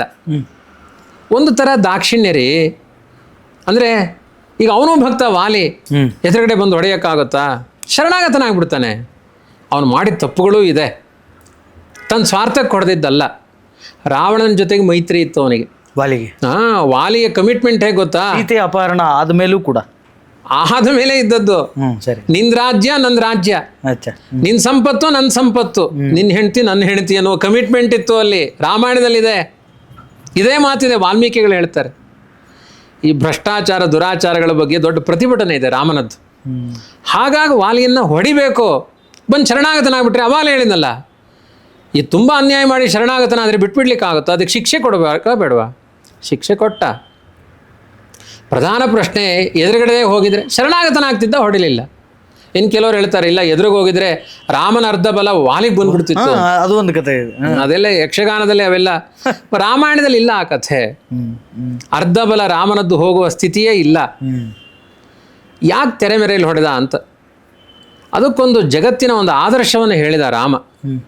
ಭಯೋತ್ಪಾದಕರನ್ನು ಹೆಂಗ್ ಬೇಕಾದ್ರೆ ಹೊಡಿರಿ, ಶಬಾಷ್, ಹೆಂಗಾದ್ರೂ ಹೊಡಿರಿ, ಮುಂದುಗ್ಗೆ ಹೊಡಿಬೇಕು ಏನಿಲ್ಲ. ನಮ್ಮನೆ ಹಸುವಿನ ಮೇಲೆ ಯಾವುದೋ ಒಂದು ಕ್ರೂರ ಪ್ರಾಣಿ ಬಂದು ಅಟ್ಯಾಕ್ ಮಾಡ್ತಾ ಇದೆ, ಇಲ್ಲಿ ನೀವು ಎದುರಿಗೆ ಹೋಗಿ ಅಟ್ಯಾಕ್ ಮಾಡ್ತೀನಿ ಅಂದ್ರೆ ನಿಮ್ಮನ್ನು ತಿಂದು ಹಾಕುತ್ತೆ. ಹಿಂದಿಂದನೇ ಹೊಡಿಬೇಕಂತ ಹೋಗಿ, ಹಿಂದಿಂದ ಹೊಡಿರಿ, ಧರ್ಮವೇ ಅದು. ಇದೇನು ಕ್ಷತ್ರಿಯರ ಯುದ್ಧ ಅಲ್ಲ, ಅವನೊಬ್ಬ ವಾನರ, ಇವನು ರಾಮ. ಆದ್ರಿಂದ ಇದೇನು ಕ್ರಮಬದ್ಧವಾಗಿ ಯುದ್ಧ ನಡೀತಾ ಇಲ್ಲ, ಜರಾಸಂಧ ಭೀಮ ಯುದ್ಧ ಅಲ್ಲ ಇದು. ಅಂದ್ರೆ ಕ್ಷತ್ರಿಯ ಮತ್ತು ಕ್ಷತ್ರಿಯ ಫೇಸ್ ಟು ಫೇಸ್ ಆದಾಗ ಮಾತ್ರ ಎದುರೆದುರು. ಅದಕ್ಕೊಂದು ನೀತಿ ಇದೆ, ರಣರಂಗದ ನೀತಿಗಳಿದೆ. ಈ ವಾನರರ ಸಂಸ್ಕೃತಿಗಳೇ ಬೇರೆ. ಹಾಗಾಗಿ ಒಬ್ಬ ಭಯೋತ್ಪಾದಕರನ್ನ ಹೆಂಗ್ ಬೇಕಾದ್ರೆ ನಿಗ್ರಹ ಮಾಡ್ಬೋದು. ವೀರಪ್ಪನ ಶೂಟ್ ಮಾಡಿದ್ರಪ್ಪ, ಎದುರುಗಡೆಯಿಂದನೇ ಮಾಡಬೇಕು ಅಂತ ರೂಲ್ಸ್ ಇದೆಯಾ? ಇಲ್ಲ. ಎಲ್ಲರಿಗೂ ಸಂತೋಷ ಆಯಿತು, ಇಲ್ಲ ಒಬ್ಬ ಭಯೋತ್ಪಾದಕನ ಸಂಹಾರ ಆಯಿತು, ಒಳ್ಳೇದಾಯಿತು, ಇಷ್ಟೇ ಅಭಿಪ್ರಾಯ. ಅದ್ರಲ್ಲಿ ಮತ್ತೆ ತುಂಬ ಏನೋ ವೈಲಿನ್ ಮಾಡೋ ಅಗತ್ಯ ಇಲ್ಲ ಅನಿಸುತ್ತೆ. ಆಚಾರ್ಯ, ಈ ವಾಲಿಯ ಸಂಹಾರ ಆದಮೇಲೆ ವಾಲಿಯ ಪ್ರಾಣ ಹೋಗ್ತಾ ಇರಬೇಕಾದ್ರೆ ರಾಮ ವರ ಕೊಟ್ಟ, ಮುಂದಿನ ಜನ್ಮದಲ್ಲಿ ದ್ವಾಪರದಲ್ಲಿ ನಾನು ಕೃಷ್ಣನಾಗಿ ಹುಡ್ತೀನಿ, ನೀನು ಒಬ್ಬ ಬೇಟೆಗಾರನಾಗಿ ಹುಟ್ಟು, ಆಗ ನಿನ್ನ ಬಾಣದಿಂದ ನನ್ನ ದೇಹ ತ್ಯಾಗ ಆಗುತ್ತೆ ಅಂತ. ಅದೆಲ್ಲ ನಿಜನಾ? ಆ ಕಥೆ ಎಲ್ಲೆಲ್ಲೋ ಸೇರ್ಕೊಂಡ್ಬಿಟ್ಟಿವೆ. ಬೇಟೆಗಾರ ಬೇರೆ, ಅದು ಭೃಗು ಋಷಿಗಳು ಭಗವಂತನ ಎದೆಗೆ ಒದ್ದಿದ್ರು, ಆ ಕಥೆನ ಇಲ್ಲಿಗೆ ಮಿಕ್ಸ್ ಮಾಡಿದ್ದಾರೆ. ಅದು ವಾಲಿ ಅಲ್ಲ, ರಾಮಾಯಣದಲ್ಲೇ ಇದೆ. ವಾಲಿಗೆ ಹೇಳ್ತಾನೆ ಭಗವಂತ, ರಾಮ ಹೇಳ್ತಾನೆ, ಯಾವ ಬಾಣ ನಿನ್ನ ಪ್ರಾಣ ತೆಗಿತಾ ಇದೆಯೋ ಅದೇ ಬಾಣ ನಿನ್ಗೆ ಸಂಜೀವಿನಿ ಆಗುತ್ತೆ, ಬದುಕಿಸ್ತೀನಿ ಅಂತಾನೆ. ಶಬಾಷ್. ನಿನ್ನ ಅಪರಾಧಗಳಿಗೆ ಶಿಕ್ಷೆ ಕೊಟ್ಟೆ, ನನಗೆ ದೇಹಕೃತ ಅಪರಾಧಗಳಿಗೆ ದೇಹದಿಂದ ಶಿಕ್ಷೆ ಕೊಟ್ಟೆ, ದೇಹಕ್ಕೆ ಶಿಕ್ಷೆ ಕೊಟ್ಟೆ, ನಿನ್ನ ಮನಸ್ಸು ನಿರ್ಮಲವಾಗಿದೆ ಅಂದರೆ ಮತ್ತೆ ಬದುಕಿಸ್ತೀನಿ ಅಂದ. ವಾಲಿನೇ ಹೇಳ್ತಾನೆ, ಬೇಡ, ಯಾರ್ಯಾರ್ದೋ ಕೈಲಿ ಸಿಕ್ಕಾಕೊಂಡು ಸಾಯ್ತಾ ಇರ್ತೀವಿ ಅಂತ ಹೇಳ್ತೀವಲ್ಲ, ನಿನ್ನ ಕೈಯಲ್ಲಿ ಸಾಯೋ ಭಾಗ್ಯವಂತಲ್ಲ. ಇವ್ರ ಕೈಲಿ ಸಿಕ್ಕಾಕೊಂಡು ಸತ್ತೆ ಅಂತಿರ್ತಾರಲ್ವ, ರಾಮನ ಕೈಲಿ ಸತ್ತೆ ಎನ್ನುವ ಭಾಗ್ಯ ಬರಲಿ, ನಾನು ಬದುಕಿಸ್ಬೇಡ, ಸಾಯಿಸು ಅಂತಾನೆ. ಅವನ ಭಕ್ತಿಗೆ ಮೆಚ್ಚಿ ಅದೇ ವಾಲಿಯನ್ನು ರಾಮ ಅರ್ಜುನನಾಗಿ ಮಾಡಿ ಹುಟ್ಟಿಸ್ತಾನೆ, ಇವನು ಕೃಷ್ಣನಾಗಿ ಬರ್ತಾನೆ. ಶಬಾಷ್. ಇಂದ್ರಾವತಾರಿ. ಆ ಬೇಡ ಏನಿದ್ದಾನೆ ಅವನು ಭೃಗು ಋಷಿ.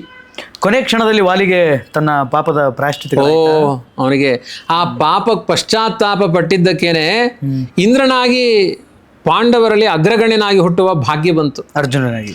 ಅಣ್ಣನನ್ನ ಸುಮ್ಮನೆ ಕಾಂಪ್ರಮೈಸ್ ಮಾಡ್ಕೊಳ್ಳದೇನೆ ರಾಮನನ್ನು ಉಪಯೋಗಿಸ್ಕೊಂಡು ಕೊಲ್ಸಿದಕ್ಕೆ ಕರ್ಣನಿಗೆ ಆ ಸ್ಥಿತಿ ಬಂತು.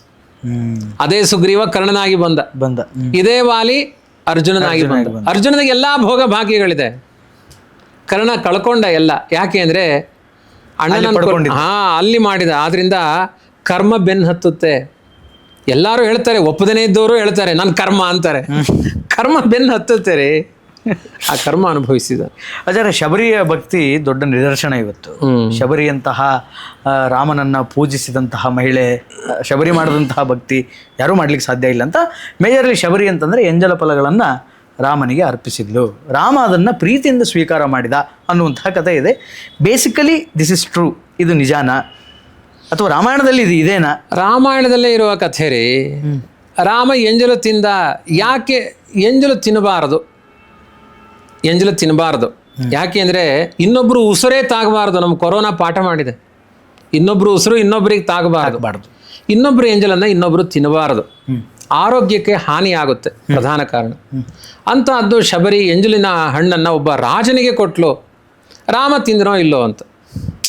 ಇದರಲ್ಲಿ ತುಂಬ ಒಂದು ಮಡಿ ವಿಜ್ಞಾನ ಇದೆ. ಕೆಲವರಿಗೆ ಅಯ್ಯೋ ರಾಮನಿಗೆ ಎಂಜಲು ತಿನ್ನಿಸ್ಬಿಡುದ, ಛೇ.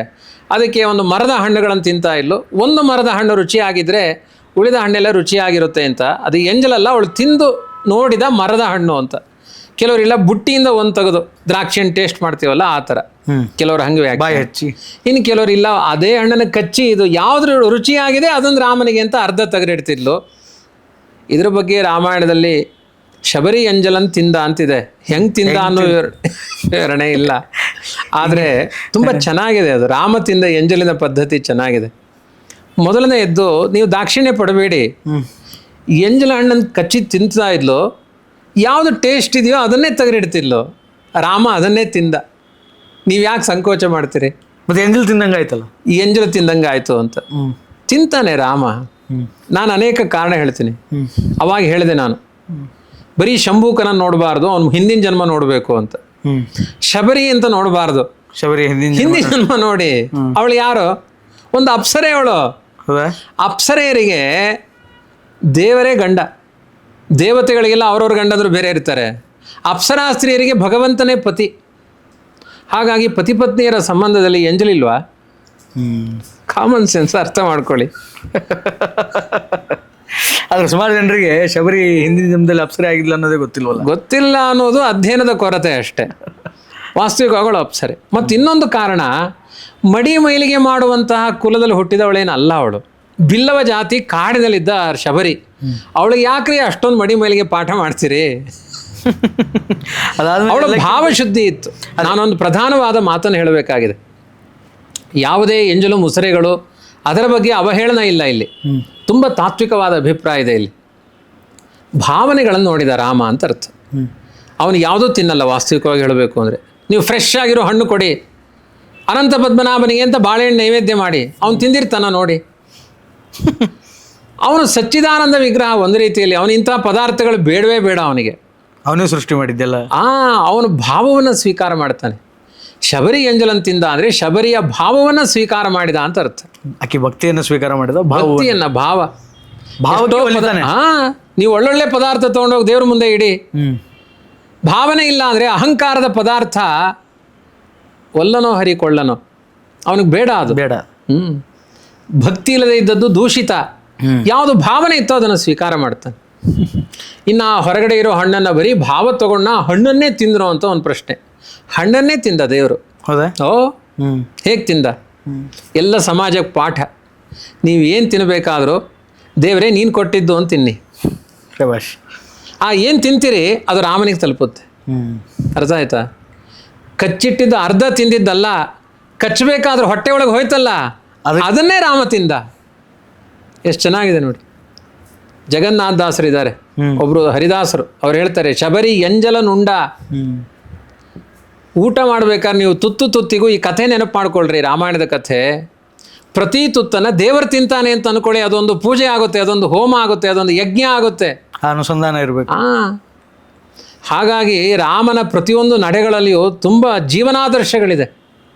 ಅದನ್ನು ತುಂಬ ಸಿಲ್ಲಿಯಾಗಿ ತಗೊಳ್ಬಾರ್ದು, ಗೇಲಿ ಮಾಡಿ ತಗೊಳ್ಬಾರ್ದು. ಇಂಥ ಆದರ್ಶಗಳಿದೆ. ಆಚಾರ್ಯ, ಇನ್ನೊಂದು ವಿಚಾರ ಬಹಳ ಆಕ್ಷೇಪನೂ ಇದೆ ಮತ್ತು ಅಕ್ಸೆಪ್ಟೆನ್ಸು ಇದೆ. ಈಗ ನಾನು ಕೇಳುವಂತಹ ಪ್ರಶ್ನೆ, ನಿಜವಾಗ್ಲೂ ರಾವಣ ಕರ್ಕೊಂಡು ಹೋಗಿದ್ದು ಯಾರನ್ನ? ಸೀತೆಯನ್ನ ಅಥವಾ ಬೇರೆ ಯಾರನ್ನ? ಯಾಕೆಂತಂದರೆ ಅಶೋಕವನದಲ್ಲಿ ಇದ್ದದ್ದು ಸೀತೆನೇ ಅಲ್ಲ, ಅದು ಮತ್ತಿನ್ಯಾರು ವೈದೇಹಿ ಅಂತ ಹೇಳುವವರಿದ್ದಾರೆ. ಯಾವ ಜನ ಇದನ್ನು ಒಪ್ತಾರೆ, ಯಾರು ಇದನ್ನು ಒಪ್ಪಲ್ಲ. ಆ್ಯಕ್ಚುಲಿ ರಿಯಾಲಿಟಿ ಏನು ಇಲ್ಲಿ? ರಿಯಾಲಿಟಿ ಅಂದರೆ ಸೀತೆ ಬೇರೆ ಕಡೆ ಇದ್ಲು, ಅಶೋಕವನದಲ್ಲಿ ಇರಲಿಲ್ಲ ಅವಳು ಅಂತ. ವಾಲ್ಮೀಕಿ ರಾಮಾಯಣ ಎದುರುಗಡೆ ಕಂಡ ಅಭಿಪ್ರಾಯವನ್ನು ವ್ಯಾಖ್ಯಾನ ಮಾಡ್ಕೊಂಡು ಹೋಗಿದ್ದಾರೆ. ಏನು ನಡೆದಿದೆ ಅನ್ನೋದು, ಏನು ನಡೆದ ಘಟನೆಗಳು ಏನು ನಡೆದಿದೆ ಹೇಳ್ಕೊಂಡು ಹೋಗಿದ್ದಾರೆ. ಅದರ ಹಿನ್ನೆಲೆ ಏನಿದೆ ಅನ್ನೋದರ ವ್ಯಾಖ್ಯಾನಗಳನ್ನು ಬೇರೆ ರಾಮಾಯಣಗಳನ್ನು ನೋಡಬೇಕು ನಾವು. ವಾಲ್ಮೀಕಿ ರಾಮಾಯಣದಲ್ಲಿ ಕಂಡದ್ದನ್ನು ಹೇಳ್ತಾ ಹೋಗಿದ್ದಾರೆ. ಬರೀ ಕಂಡದ್ದನ್ನು ಹೇಳಬಾರ್ದು. ಅಮ್ಮ ಮಗುವಿನ ಕಪಾಳಕ್ಕೆ ಹೊಡಿತಾ ಇದ್ದಾಳೆ, ನೀವು ಹೋಗಿ ಪೊಲೀಸ್ ಕಂಪ್ಲೇಂಟ್ ಕೊಟ್ಟರೆ ಅವಳಿಗೆ ಎಷ್ಟು ರೈಟ್ಸ್ ಇದೆ, ಅವಳು ಯಾಕೆ ಹೊಡೆದ್ಲು, ಇದು ನೀವು ವಿಚಾರ ಮಾಡಬೇಕು. ಎಷ್ಟು ವಯಸ್ಸಿನ ಮಗುಗೆ ಹೊಡೆದ್ಲು? 5 ವರ್ಷದ ಮಗು ಏನೋ ಕಶ್ಮಲ ತೆಗೆದು ಬಾಯಿಗೆ ಹಾಕೊಳ್ತಿದೆ, ಅಮ್ಮ ಹೊಡಿತಿದ್ದಾಳೆ, ಥೂ ಅಂತ ತಿನ್ನಬಾರ್ದು ಅಂತ ಪಾಠ ಮಾಡ್ತಿದ್ದಾಳೆ. ಅಷ್ಟು ಸ್ವಾತಂತ್ರ್ಯ ಇಲ್ವ ಅಮ್ಮನಿಗೆ? ಅದನ್ನು ನೀವು ನೋಡುವ ಭಾವದಲ್ಲಿ ಕಂಡಿದ್ದನ್ನೇ ನೋಡಿ FIR ಮಾಡ್ಲಿಕ್ಕೆ ಹೋದರೆ. ಹಾಗೆ ವಾಲ್ಮೀಕಿಗಳು ಏನೇನು ಘಟನಾವಳಿಗಳು ಕಾಣುತ್ತೆ ಅದನ್ನೆಲ್ಲ ಹಾಗೆ ಚಿತ್ರಣ ಮಾಡಿದ್ದಾರೆ. ಸಾಮಾನ್ಯರ ಕಣ್ಣಿಗೂ ಏನು ಕಾಣುತ್ತೆ ಅದನ್ನು ಚಿತ್ರಣ ಮಾಡಿದ್ದಾರೆ. ಅದರ ಬ್ಯಾಕ್ಗ್ರೌಂಡನ್ನು ನೋಡಬೇಕು ಅಂತ ಮಧ್ವಾಚಾರ್ಯ ಹೇಳಿಕೊಟ್ಟಿದ್ದಾರೆ. ಅದಕ್ಕೋಸ್ಕರನೇ ತುಂಬ ವಿವರಣೆ ಮಾಡುವಂಥ ಮಧ್ವರಾಮಾಯಣವನ್ನೇ ಬರೆದಿದ್ದಾರೆ ಮಧ್ವಾಚಾರ್ಯರು. ಅದಕ್ಕೆ ಅವರು ಕೊಡುವ ವಿವರಣೆಯಲ್ಲಿ ಏನಿದೆ ಅಂದರೆ, ರಾವಣ ಅಪಹಾರ ಮಾಡಿದ್ದು ಒಂದು ಆಕೃತಿಯನ್ನು ಹೊರತು ನಿಜವಾದ ಸೀತೆಯನ್ನಲ್ಲ. ಹಾಗಾದರೆ ನಿಜವಾದ ಸೀತೆಯನ್ನು ರಾವಣ ಅಪಹಾರ ಮಾಡಿಲ್ಲ ಅಂದರೆ ಹನುಮಂತ ಚೂಡಾಮಣಿ ಕೊಟ್ಟಿದ್ದು ಯಾರಿಗೆ? ಅಂಗುಲಿಯಕವನ್ನು ಕೊಟ್ಟಿದ್ದು, ಚೂಡಾಮಣಿ ತೊಗೊಂಡಿದ್ದೆಲ್ಲ ಬೆದರು ಬೊಂಬೆಗ, ನಿಜವಾದ ಸೀತೆಗ? ಆಮೇಲೆ ಇನ್ನೊಂದು ಪ್ರಶ್ನೆ ಹುಟ್ಟೋದು ಏನು ಅಂತಂದ್ರೆ, ಹಾ ಹನುಮಂತನ ಒಂದು ರೂಪವನ್ನ ವರ್ಣನೆ ಮಾಡ್ತಾ ಇರಬೇಕಾದ್ರೆ ಆತ ಒಬ್ಬ ಮಹಾಜ್ಞಾನಿ. ಅಂದ್ರೆ ಹನುಮಂತನನ್ನ ಅದು ಒಂದು ಕಪಿ, ಕೋತಿ ಚೇಷ್ಟೆ ಮಾಡುವವನು ಅಂತ ವ್ಯಾಖ್ಯಾನ ಮಾಡೋರು ಒಂದಿಷ್ಟು ಜನ ಇದ್ದಾರೆ. ಆದ್ರೆ ಕೆಲವರು ಹೇಳ್ತಾರೆ ಆತ ಬಹಳ ಮಹಾಜ್ಞಾನಿ ಆಗಿದ್ದ. ಹನು ಅಂದ್ರೆ ಜ್ಞಾನ ರೀ. ಅದೇ ಹನುಮಂತ ಜ್ಞಾನ, ಮಹಾಜ್ಞಾನ ಆಗಿದ್ದ, ಅಪರೋಕ್ಷ ಜ್ಞಾನಗಳೆಲ್ಲ ಇತ್ತು ಅಂತ. ಹನುಮಂತನಿಗೂ ಈ ವಿಷಯ ಗೊತ್ತಿರ್ಲಿಲ್ವಾ? ಅಂದ್ರೆ ಅಷ್ಟು ಸಾಗರವನ್ನ ದಾಟಿ ಹೋಗಿ ಕಷ್ಟ ಯಾವುದೋ ಒಂದು ಫೋಟೋಗೆ ಹೋಗ್ಬಿಟ್ಟು ನೀನು ಉಂಗ್ರ ಹಾಕು ಅಂದ್ಕೊಡ್ತಾನ ಅಲ್ವಾ? ಕಾಮನ್ ಸೆನ್ಸ್ ಅದು. ಹಾಗಾಗಿ ಇದನ್ನ ಸೀತಾಕೃತಿ ಅಂತ ಯಾಕೆ ಹೇಳ್ತೀರಿ? ನಿಜವಾದ ಸೀತೆ ಅಂತ ಹೇಳ್ಬೇಕಲ್ವಾ? ಅದಕ್ಕೆ ಹೇಳ್ತಾರೆ ನೋಡಿ, ಆ ಸೀತೆಗೆ ಇಬ್ರು ತುಂಬಾ ಉಪಕಾರ ಮಾಡಿದ್ರು. ಸೀತೆಯ ಜೀವನದಲ್ಲಿ ಉಪಕಾರಿಗಳು ಇಬ್ರು, ಎರಡು ದೇವತೆಗಳು, ಒಂದು ಇಂದ್ರ, ಒಬ್ಬ ಅಗ್ನಿ. ಅಗ್ನಿ, ಇಂದ್ರ. ಹಾ, ಆ ಸೀತೆಯ ಆಕಾರ ಏನ್ ನಿರ್ಮಾಣ ಆಗಿತ್ತು, ಅದರಲ್ಲೊಂದು ಜೀವ ಬೇಕು. ಇಲ್ಲದಿದ್ರೆ ಅದೊಂದು ಫೋಟೋ ಅಷ್ಟೇ. ಅದು ಮಾತನಾಡಬೇಕು. ರಾವಣ ಬಂದಾಗ ಅದೆಲ್ಲ ವ್ಯವಹಾರಗಳನ್ನ ಯಾರು ಮಾಡ್ತಾ ಇದ್ದ ಅಂದ್ರೆ ಇಂದ್ರ ಮಾಡ್ತಾ ಇದ್ದ. ಆ ಜೀವಿಯ ಒಳಗಡೆ, ಹಾ, ಹೆಣ್ಣಿನ ದೇಹದ ಒಳಗಡೆ ಜೀವಿಯಾಗಿ ಇವನು ವ್ಯವಹಾರ ಮಾಡ್ತಾ ಇದ್ರು. ಆಯ್ತಾ? ಅವನು ವ್ಯವಹಾರ ಮಾಡ್ತಾ ಇದ್ದ. ಅಗ್ನಿ ಅವನೊಂದು ಉಪಕಾರ ಮಾಡಿದ, ಸೀತೆಯ ಸೇವೆ ಮಾಡಿದ. ಆಮೇಲೆ ರಾವಣನ ಮನೆಯಲ್ಲಿರುವ ಸೀತೆಯ ಚಾರಿತ್ರ್ಯ ಹಾಳಾಗಲಿಲ್ಲ. ಜೊತೆಗೆ ಸೀತೆಯ ಒಂದು ಸನ್ನಿಧಾನವೂ ಇತ್ತು. ಈ ದೇವತೆಗಳಿಗೆಲ್ಲ ಅಂಶ ಆವೇಶಗಳನ್ನು ಹೇಳ್ತಾರೆ. ಸ್ವಲ್ಪ ಡೀಪ್ ಆಗಿದೆ ಆ ವಿಷಯ. ಓಕೆ. ಸೀತೆ, ನಿಜವಾದ ಸೀತೆ ರಾಮನ ಪಕ್ಕದಲ್ಲೇ ಇದ್ದಾಳೆ, ಯಾರಿಗೂ ಕಾಣಿಸ್ತಾ ಇಲ್ಲ. ಒಂದು ಅಂಶದಿಂದ ಈ ದೇಹದಲ್ಲೂ ಇದ್ದಾಳೆ, ಒಂದು ಅಂಶದಿಂದ ಇದ್ದಾಳೆ. ಆಕೆ ಒಂದು ಅಂಶ ಇದೆ, ಇದೆ. ಆದ್ರಿಂದ ಆ ಅಂಶ ಏನಿದೆ ಅದು ಲಕ್ಷ್ಮೀ ದೇವಿಯೇ. ಅದಕ್ಕೆ ಅಪಚಾರ ಮಾಡಿದ್ನಲ್ಲ ಹಾಗಾದ್ರೆ ರಾವಣ ಅಂತ ಕೇಳಬೇಕು. ಇಲ್ಲ, ಅವನಿಗೊಂದು ಭಯಂಕರ ಶಾಪ ಇದೆ. ವೇದವತಿ ಅಂತ ಒಂದು ಹುಡುಗಿಯನ್ನ ಬಲಾತ್ಕಾರ ಮಾಡ್ಲಿಕ್ಕೆ ಹೋಗ್ತಾನೆ. ಅವಳನ್ನು ಶಾಪ ಕೊಡ್ತಾಳೆ, ಇನ್ನು ಮೇಲೆ ಯಾವುದೇ ಹೆಣ್ಣಿಗೆ ನೀನು ಬಲಾತ್ಕಾರ ಮಾಡಿದ್ರೆ ನಿನ್ನ ತಲೆ 1000 ಹೋಳಾಗುತ್ತೆ ಅಂತ ಶಾಪ ಕೊಟ್ಟಿದ್ದಾಳೆ ವೇದವತಿ. ರಾವಣನಿಗೆ ಶಾಪ.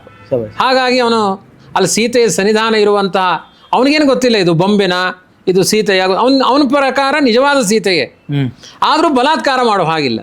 ಮಾಡಿದ್ರೆ ತಲೆ 1000 ಹೋಳಾಗುತ್ತೆ ಅಷ್ಟೇ. ಅವನು ಏನಿದ್ರು ಸಮಾಧಾನ ಮಾಡಿ ಪಡ್ಕೊಳ್ಬೇಕು, ಒಲಿಸ್ಕೊಳ್ಬೇಕು ಅಷ್ಟೆ. ಆದ್ರಿಂದ ಇದೊಂದು ಸ್ವಲ್ಪ ಸಂಕೀರ್ಣವಾದ ವಿಚಾರ ಆಗಿದ್ರು ಅಲ್ಲೊಂದು ಸನ್ನಿಧಾನ ಇದೆ. ಇಂದ್ರ ಇದ್ದಾನೆ. ಇನ್ನೊಂದು ಅಂಶ ಹೇಳಿದೆ ನಾನು, ಅಗ್ನಿದೇವ ಸೇವೆ ಮಾಡಿದಾನೆ. ಸೀತೆ ಚಾರಿತ್ರ್ಯ ನಾಶ ಆಗಿಲ್ಲ.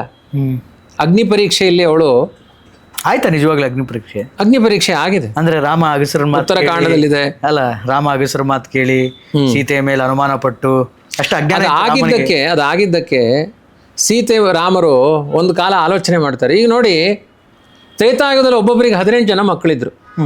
ಸೀತಾರಾಮರಿಗೆ ಎಷ್ಟು ಜನ ಮಕ್ಕಳಿದ್ರು? ಇಬ್ರೇ, ಲವಕುಶ. ಅಲ್ಲ ರೀ, ಜಗತ್ತಿಗೆ ಆದರ್ಶ ಪಾಠ ಮಾಡಿದ ರಾಮ ಅವನೇ ಯಾಕೆ 18 ಜನ ಮಕ್ಕಳನ್ನ ಮಾಡ್ಕೊಳ್ಳಿಲ್ಲ? ಇವನಾದ್ರೆ ಫ್ಯಾಮಿಲಿ ಪ್ಲಾನಿಂಗ್ ಮಾಡ್ಕೊಂಡ್ಬಿಟ್ಟ, ಎಲ್ಲಾರ್ಗೂ 10 ಮಕ್ಕಳನ್ನ ಹಡಿರಿ ಅಂತ ಹೇಳಿದ. ಹಾಗೆಲ್ಲ ಇಲ್ಲ. ತುಂಬ ಚೆನ್ನಾಗಿದೆ ಅದೇ. ಅಗ್ನಿ ಪರೀಕ್ಷೆ ಆಗಿದ್ದು ಸತ್ಯಕಥೆ. ಅಗ್ನಿ ಯಾವುದೇ ರೀತಿ ಅವಳಲ್ಲಿ ದೋಷ ಇಲ್ಲ ಅಂತ ತೋರಿಸಿಕೊಟ್ಟ. ಅದಕ್ಕೆ ಸೀತೆ ಹೇಳಿದ್ಲು, ನನ್ನ ಪ್ರಜೆಗಳೆಲ್ಲ ಮಕ್ಕಳಿದ್ದ ಹಾಗೆ, ನನಗೇನು ಮಕ್ಕಳೇ ಬೇಡ ಅನ್ಲೋಳು. ಹೌದೌದು, ಎಲ್ಲ ಪ್ರಜೆಗಳು ನನ್ನ ಮಕ್ಕಳೇ. ಅದಕ್ಕೆ ಸೀತಾ ಮಾತೆ ಜಗನ್ಮಾತೆ ಅವಳು. ಆದರೂ ಕೂಡ ಇಬ್ಬರು ಮಕ್ಕಳಿರಲಿ, ತುಂಬ ಸೇವೆ ಮಾಡಿದ್ದಾರೆ. ಒಂದು, ನನಗೆ ಅಪಚಾರ ಆಗದೇನೆ ಇರೋ ಹಾಗೆ ತಡೆದವನು ಇಂದ್ರ. ಇನ್ನೊಂದು, ನನ್ನ ಪಾವಿತ್ರ್ಯವನ್ನು ತೋರಿಸಿದವನು ಅಗ್ನಿ. ಅವರೇ ನನ್ನ ಮಕ್ಕಳಾಗಲಿ. ಅದೇ ಇಂದ್ರ ಮತ್ತೆ ಅಗ್ನಿಗಳೇ ಲವಕುಶರಾಗಿ ಅವತಾರ ಮಾಡ್ತಾರೆ. ಅಲ್ಲ, ಆದರೆ ಈ ಅಗ್ನಿ ಪ್ರವೇಶದ ಘಟನೆ ಆಗಿದ್ದು ಹೆಂಗೆ ಅಂತ ಅಂದರೆ, ಅಯೋಧ್ಯೆಗೆ ಸೀತೆಯನ್ನು ಕರೆದುಕೊಂಡು ಬಂದ ನಂತರ ಯಾರೋ ಹೊರಗಿನ ಜನ ಮಾತಾಡಿದ್ರು ಅಂತ ರಾಮದೇವರು ಸೀತೆಯನ್ನು ಅಗ್ನಿ ಪ್ರವೇಶ ಮಾಡುವಂತ ಹೇಳಿದ್ರೆ, ಅಥವಾ ಅದು ಆ ಚಿತ್ರಣ ಹೆಂಗೆ ಅಂತ, ಅಗ್ನಿ ಪ್ರವೇಶ ಆಗಿದ್ದು ಹೆಂಗೆ? ಅದೇ, ಈಗ ಒಂದು ಪ್ರಧಾನ ಆಕ್ಷೇಪ ಏನು ಅಂದರೆ, ರಾಮ ತುಂಬ ದೊಡ್ಡ ಮುತ್ಸದ್ದಿ ರಾಜಕಾರಣಿಯಾದವನು, ಜಗತ್ತಿಗೆ ಆದರ್ಶವನ್ನು ಹೇಳಬೇಕಾದವನು, ಯಾವನೋ ಒಬ್ಬ ಅಗಸನ ಮಾತನ್ನು ಕೇಳಿಕೊಂಡು ಸೀತೆಯನ್ನು ತ್ಯಾಗ ಮಾಡಿದ, ಸೀತೆಯ ಅಗ್ನಿ ಪ್ರವೇಶಗಳನ್ನು ಮಾಡಿಸಿದ, ಯಾರ್ಯಾರ್ದೋ ಮಾತು ಕೇಳ್ಕೊಂಡು ಹೀಗೆಲ್ಲ ಮಾಡಿದ ಅಂತ ಅವನ ಮೇಲೆ ಆಕ್ಷೇಪಗಳಿದೆ. ವಾಸ್ತವಿಕವಾಗಿ ಅದಕ್ಕೂ ಒಂದು ಟೀಮ್. ಇವತ್ತು ಕಲಿಯುಗದಲ್ಲಿದೆ. ಒಬ್ಬ ವ್ಯಕ್ತಿ ನಮಗೆ ಬೇಡ ಅಂದರೆ ಅವನನ್ನು ಮಾಧ್ಯಮಗಳಲ್ಲಿ ಸಿಕ್ಕಾಪಟ್ಟೆ ಬೇರೆ ಬೇರೆ ಚಾನಲ್ಗಳಲ್ಲಿ ಅವನನ್ನು ಬೈದು ಬಿಡೋದು, ಅವನ ಮೇಲೆ ಒಂದಷ್ಟು ಗೂಬೆ ಕೂರಿಸೋದು. ಆ ಥರ ಒಂದು ಸುರಾಣಕ ಅನ್ನುವ ದೈತ್ಯರ ಟೀಮ್ 4 ದಾರಿ ಸೇರುವ ಜಾಗಗಳಲ್ಲಿ, ಅಲ್ಲಲ್ಲಿ ಎಲ್ಲ ಕಡೆಯಲ್ಲೂ ಆ ಸೀತೆ ರಾವಣನ ಮನೆಯಲ್ಲಿದ್ದವ್ರನ್ನ ರಾಮ ಇಟ್ಕೊಂಡ್ಬಿಟ್ಟಂತೆ. ಈ ಥರ ಮಾತುಗಳು ಅಲ್ಲಲ್ಲಿ ಮಾತು, ಒಬ್ಬನ ಮಾತಲ್ಲ, ಅಪಪ್ರಚಾರಗಳು ನಿರಂತರ. ಆ ಪ್ರಸಂಗದಲ್ಲಿ ಗರ್ಭಿಣಿಯಾದ ಸೀತೆಯನ್ನು ರಾಮ ತ್ಯಾಗ ಮಾಡ್ತಾನೆ. ಆಮೇಲೆ ಇದೇ ಥರನೇ ಅದೇ ಟೀಮು ಮೊದಲು ಮಾಡಿದ ವ್ಯವಸ್ಥೆ ಏನು ಅಂದರೆ, ರಾವಣನ ಮನೆಯಲ್ಲಿ 10 ತಿಂಗಳು 11 ತಿಂಗಳು ಇದ್ಲು ಸೀತೆ, ಅವಳಂದು ರಾಮ ಇಟ್ಕೊಂಡ್ಬಿಟ್ಟ. ಅವಳ ಚಾರಿತ್ರ್ಯ ಹೇಗಿತ್ತೋ ಏನೋ. ಅದಕ್ಕೆ ರಾಮ ಎಲ್ಲ ರಾವಣನ ಸಂಹಾರ ಮಾಡ್ತಾನೆ. ಸೀತೆ ಬರಬೇಕಾದ್ರೆ ರಾಮ ಸಿಟ್ಟು ಮಾಡ್ಕೊಳ್ತಾನೆ, ನಿನ್ನ ಚಾರಿತ್ರ್ಯ ಪರೀಕ್ಷೆ ಆಗಬೇಕು ಅಂತಾನೆ. ಅದಕ್ಕೆ ವಜ್ರಾದಪಿ ಕಠೋರಾಣಿ ಮೃದೂನಿ ಕುಸುಮಾದಪಿ ಲೋಕೋತ್ತರಾಣಾಂ ಚೇತಾಂಸಿ ಕೋಹಿ ವಿಜ್ಞಾತುಮರ್ಹತಿ ಅಂತ ಒಂದು ಮಾತು. ದೊಡ್ಡವರ ಭಾವ ವಜ್ರಕ್ಕಿಂತ ಕಠಿಣವಾಗಿರುತ್ತೆ, ಹೂವಿಗಿಂತ ಮೃದುವಾಗಿರುತ್ತೆ. ಅದನ್ನು ಅರ್ಥ ಮಾಡ್ಕೊಳ್ಳೋದು ತುಂಬ ಕಷ್ಟ ಇದೆ. ಸೀತೆಯೇ ಗಾಬರಿ ಆಗ್ತಾಳೆ, ಯಾಕೆ ರಾಮ ಇಷ್ಟೊಂದು ಸಿಟ್ಟು ಮಾಡ್ಕೊಳ್ತಾ ಇದ್ದಾನೆ? ಮತ್ತೊಬ್ಬರ ಮನೆಯಲ್ಲಿ ವಾಸ ಮಾಡಿದವಳು, ಚಲುವೆ ನೀನು. ರಾವಣ ಲಂಪಟ, ಸಜ್ಜನರ ಮನೆಯಲ್ಲಿದ್ದರೆ ಯಾರಿಗೋ ಕ್ವಶನ್ ಇಲ್ಲ. ರಾವಣ ಲಂಪಟ, ಸ್ತ್ರೀ ಮರುಳ ಅವನ ಮನೆಯಲ್ಲಿದ್ದ, ಅವನು ಅಪಹಾರ ಮಾಡಿದ್ದೆ ನಿನ್ನನ್ನು ಆ ಉದ್ದೇಶಕ್ಕೆ. ಚಾರಿತ್ರ್ಯ ಬೇಕಲ್ವ? ಇದು ಭಾರತದ ಆದರ್ಶ. ಪತ್ನಿವ್ರತರು ಹೇಗಿರಬೇಕು, ಪತಿವ್ರತೆಯರು ಹೇಗೋ ಪತ್ನಿವ್ರತರೂ ಆಗಿರಬೇಕು. ಪುರುಷನೂ ಹಾಳಾಗಬಾರ್ದು, ಸ್ತ್ರೀಯೂ ಹಾಳಾಗಬಾರ್ದು. ಅಂದ್ರೆ ಸೀತೆಯನ್ನ ಹೋಗಿ ಅಗ್ನಿ ಪ್ರವೇಶ ಮಾಡುವಂದಾಗ ಸೀತೆ ತಕರಾರು ಮಾಡ್ಲಿಲ್ವಾ? ನನ್ನ ಮೇಲೆ ಸಂದೇಹ ಪಡ್ತೀಯ ನೀನು? ಹಾಗಿಲ್ಲ, ಈಗೆಲ್ಲ ಪಡ್ತಾರಲ್ಲ. ಅವಳಿಗೆ ಗೊತ್ತು ರಾಮನ ಉದ್ದೇಶ. ಆದರ್ಶ ದಂಪತಿಗಳು ಅಂತ ಅದಕ್ಕೆ ಹೇಳ್ತಾರೆ. ಗಂಡನ ಹತ್ರ ಸುಮ್ಮನೆ ಹೆಂಗೆ ಸಿಟ್ಟು ಮಾಡ್ಕೊಂಡ್ಬಿಟ್ರೆ. ರಾಮನ ಉದ್ದೇಶ ಏನಾಗಿದೆ ಅಂದರೆ ಜಗತ್ತಿಗೆ ಆದರ್ಶ ತೋರಿಸೋ ಉದ್ದೇಶ ಇದೆ. ಒಂದು ರಾಜ, ಪ್ರತಿಯೊಬ್ಬ ಹೆಣ್ಮಕ್ಕಳು ಇನ್ನು ಯಾರ್ಯಾರ್ದೋ ಮನೇಲಿ ಇದ್ಬೋದು, ನಾನು ಶುದ್ಧವಾಗಿದ್ದೀನಿ ಅಂತ ಹೇಳಿದ್ರೆ ತಾಕತ್ತಿದ್ರೆ ನಂತರ ಇರಿ. ಶಬಾಷ್, ಚಾಲೆಂಜ್ ಅದು. ಲವ್ಲಿ. ಹಾಗಾಗಿ ನಾನು ಬೆಂಕಿಗೆ ಆರ್ತೀನಿ ರಾಮ, ನನ್ನ ಒಂದು ಬಟ್ಟೆಯ ಒಂದು ನೂಲು ಸುಟ್ಟರು ನೀನು ಹತ್ರ ಸೇರಿಸ್ಬೇಡ ಅನ್ಲು ಸೀತೆ. ಚಾಲೆಂಜ್ ಮಾಡ್ತೀರಾ ಹೀಗೆ? ನನ್ನ ಮನಸ್ಸಿನಲ್ಲಿ ಪರಪುರುಷರು, ರಾವಣ ಅಲ್ಲ. ನಿನ್ನ ಬಿಟ್ಟು ಬೇರೆ ಯಾರು ಇರಲ್ಲ, ನಿನ್ನನ್ನು ಬಿಟ್ಟು ಬೇರೆ ಯಾರ ಬಗ್ಗೆಯೂ ಒಂದು ಕ್ಷಣ ಹೀಗೆ ಹಿಂಗೆ ಬಂದು ಹಿಂಗೆ ಆಗಲ್ಲ. ಬಂದು ಹೋಗಿದ್ರು, ನಾನು ಉಟ್ಕೊಂಡಿರೋ ಒಂದು ಬಟ್ಟೆ, ಒಂದು ರೋಮ, ಒಂದು ತಂತು, ಒಂದು ನೂಲು ಸುಡ್ಲಿ, ನಾನು ನಿನ್ನ ಜೊತೆಗೆ ಸೇರಲ್ಲ ಅಂತಾಳೆ. ಅವಳು ಉಟ್ಟ ಬಟ್ಟೆಯಿಂದ ಹಾಗೆ ಅಗ್ನಿದೇವ ಹೊರಗೆ ತಂದಿಡ್ತಾನೆ ಸೀತೆಯನ್ನ. ಮತ್ತೆ ಎಂಥ ನಮ್ಮ ಭಾರತದ ಇತಿಹಾಸ ರೀ, ಎಂಥ ಚಾರಿತ್ರ್ಯವನ್ನು ತೋರಿಸಿದ. ಅದಕ್ಕೆ ರಾಮಾಯಣಕ್ಕೆ ಇನ್ನೊಂದು ಹೆಸರು ಸೀತಾಯಾಶ್ಚರಿತಂ ಮಹತ್, ಸೀತಾಚರಿತೆ ಅಂತ ಹೆಸರು ರಾಮಾಯಣಕ್ಕೆ. ಇಂಥ ಅದ್ಭುತವಾದ ಇತಿಹಾಸ ನೋಡ್ಲಿಕ್ಕೆ ಸಾಧ್ಯ ಇಲ್ಲ. ನೋಡಬೇಕು ಅಂದರೆ ನಮ್ಮ ಭಾರತ ದೇಶದಲ್ಲಿ ನೋಡಬೇಕು. ಅಂದರೆ ಇದನ್ನೆಲ್ಲ ಕೇಳ್ತಾ ಇರುವಾಗ ಎಷ್ಟು ನಾಲೆಡ್ಜ್ ಇಲ್ಲದೆ ಜನ ಮಾತಾಡ್ತಾ ಇದ್ದಾರೆ ಇವತ್ತು ಒಂದಿಷ್ಟು ಪ್ಲ್ಯಾಟ್ಫಾರ್ಮ್ಗಳಲ್ಲಿ, ತಮ್ಮ ಸ್ವಾರ್ಥಕ್ಕೋಸ್ಕರ, ತಮ್ಮ ಬೇಳೆ ಬೇಯಿಸ್ಕೊಳ್ಳೋಕ್ಕೋಸ್ಕರ. ಕೆಲವರು ಉದ್ದೇಶಪೂರ್ವಕವಾಗಿ, ಕೆಲವರಿಗೆ ಅಜ್ಞಾನದಿಂದ ಮಾತನಾಡ್ತಾರೆ. ಎಲ್ಲರೂ ತಪ್ಪಾಗಿ ಮಾತನಾಡಲಿಕ್ಕೆ ಅದರ ಜ್ಞಾನದ ಕೊರತೆ. ಇನ್ನು ಕೆಲವ್ರಿಗೆ ದುರುದ್ದೇಶ. ನಾನು ಹೇಳಿದ್ನಲ್ಲ, ಜೀವರಲ್ಲೇ ಕ್ವಾಲಿಟಿ ಇದೆ ಅಂತ ಹೇಳಿ ಆಯಿತು ನಾನು. ಆ ರಾಮನ ಕಾಲದಲ್ಲೂ ಇದ್ದರು, ಇವತ್ತಿನ ಕಾಲದಲ್ಲೂ ಇರ್ತಾರೆ. ಸೀತೆಯನ್ನು ಹೊಗಳೋರು ಇದ್ದಾರೆ, ತೆಗಳೋರು ಇದ್ದಾರೆ.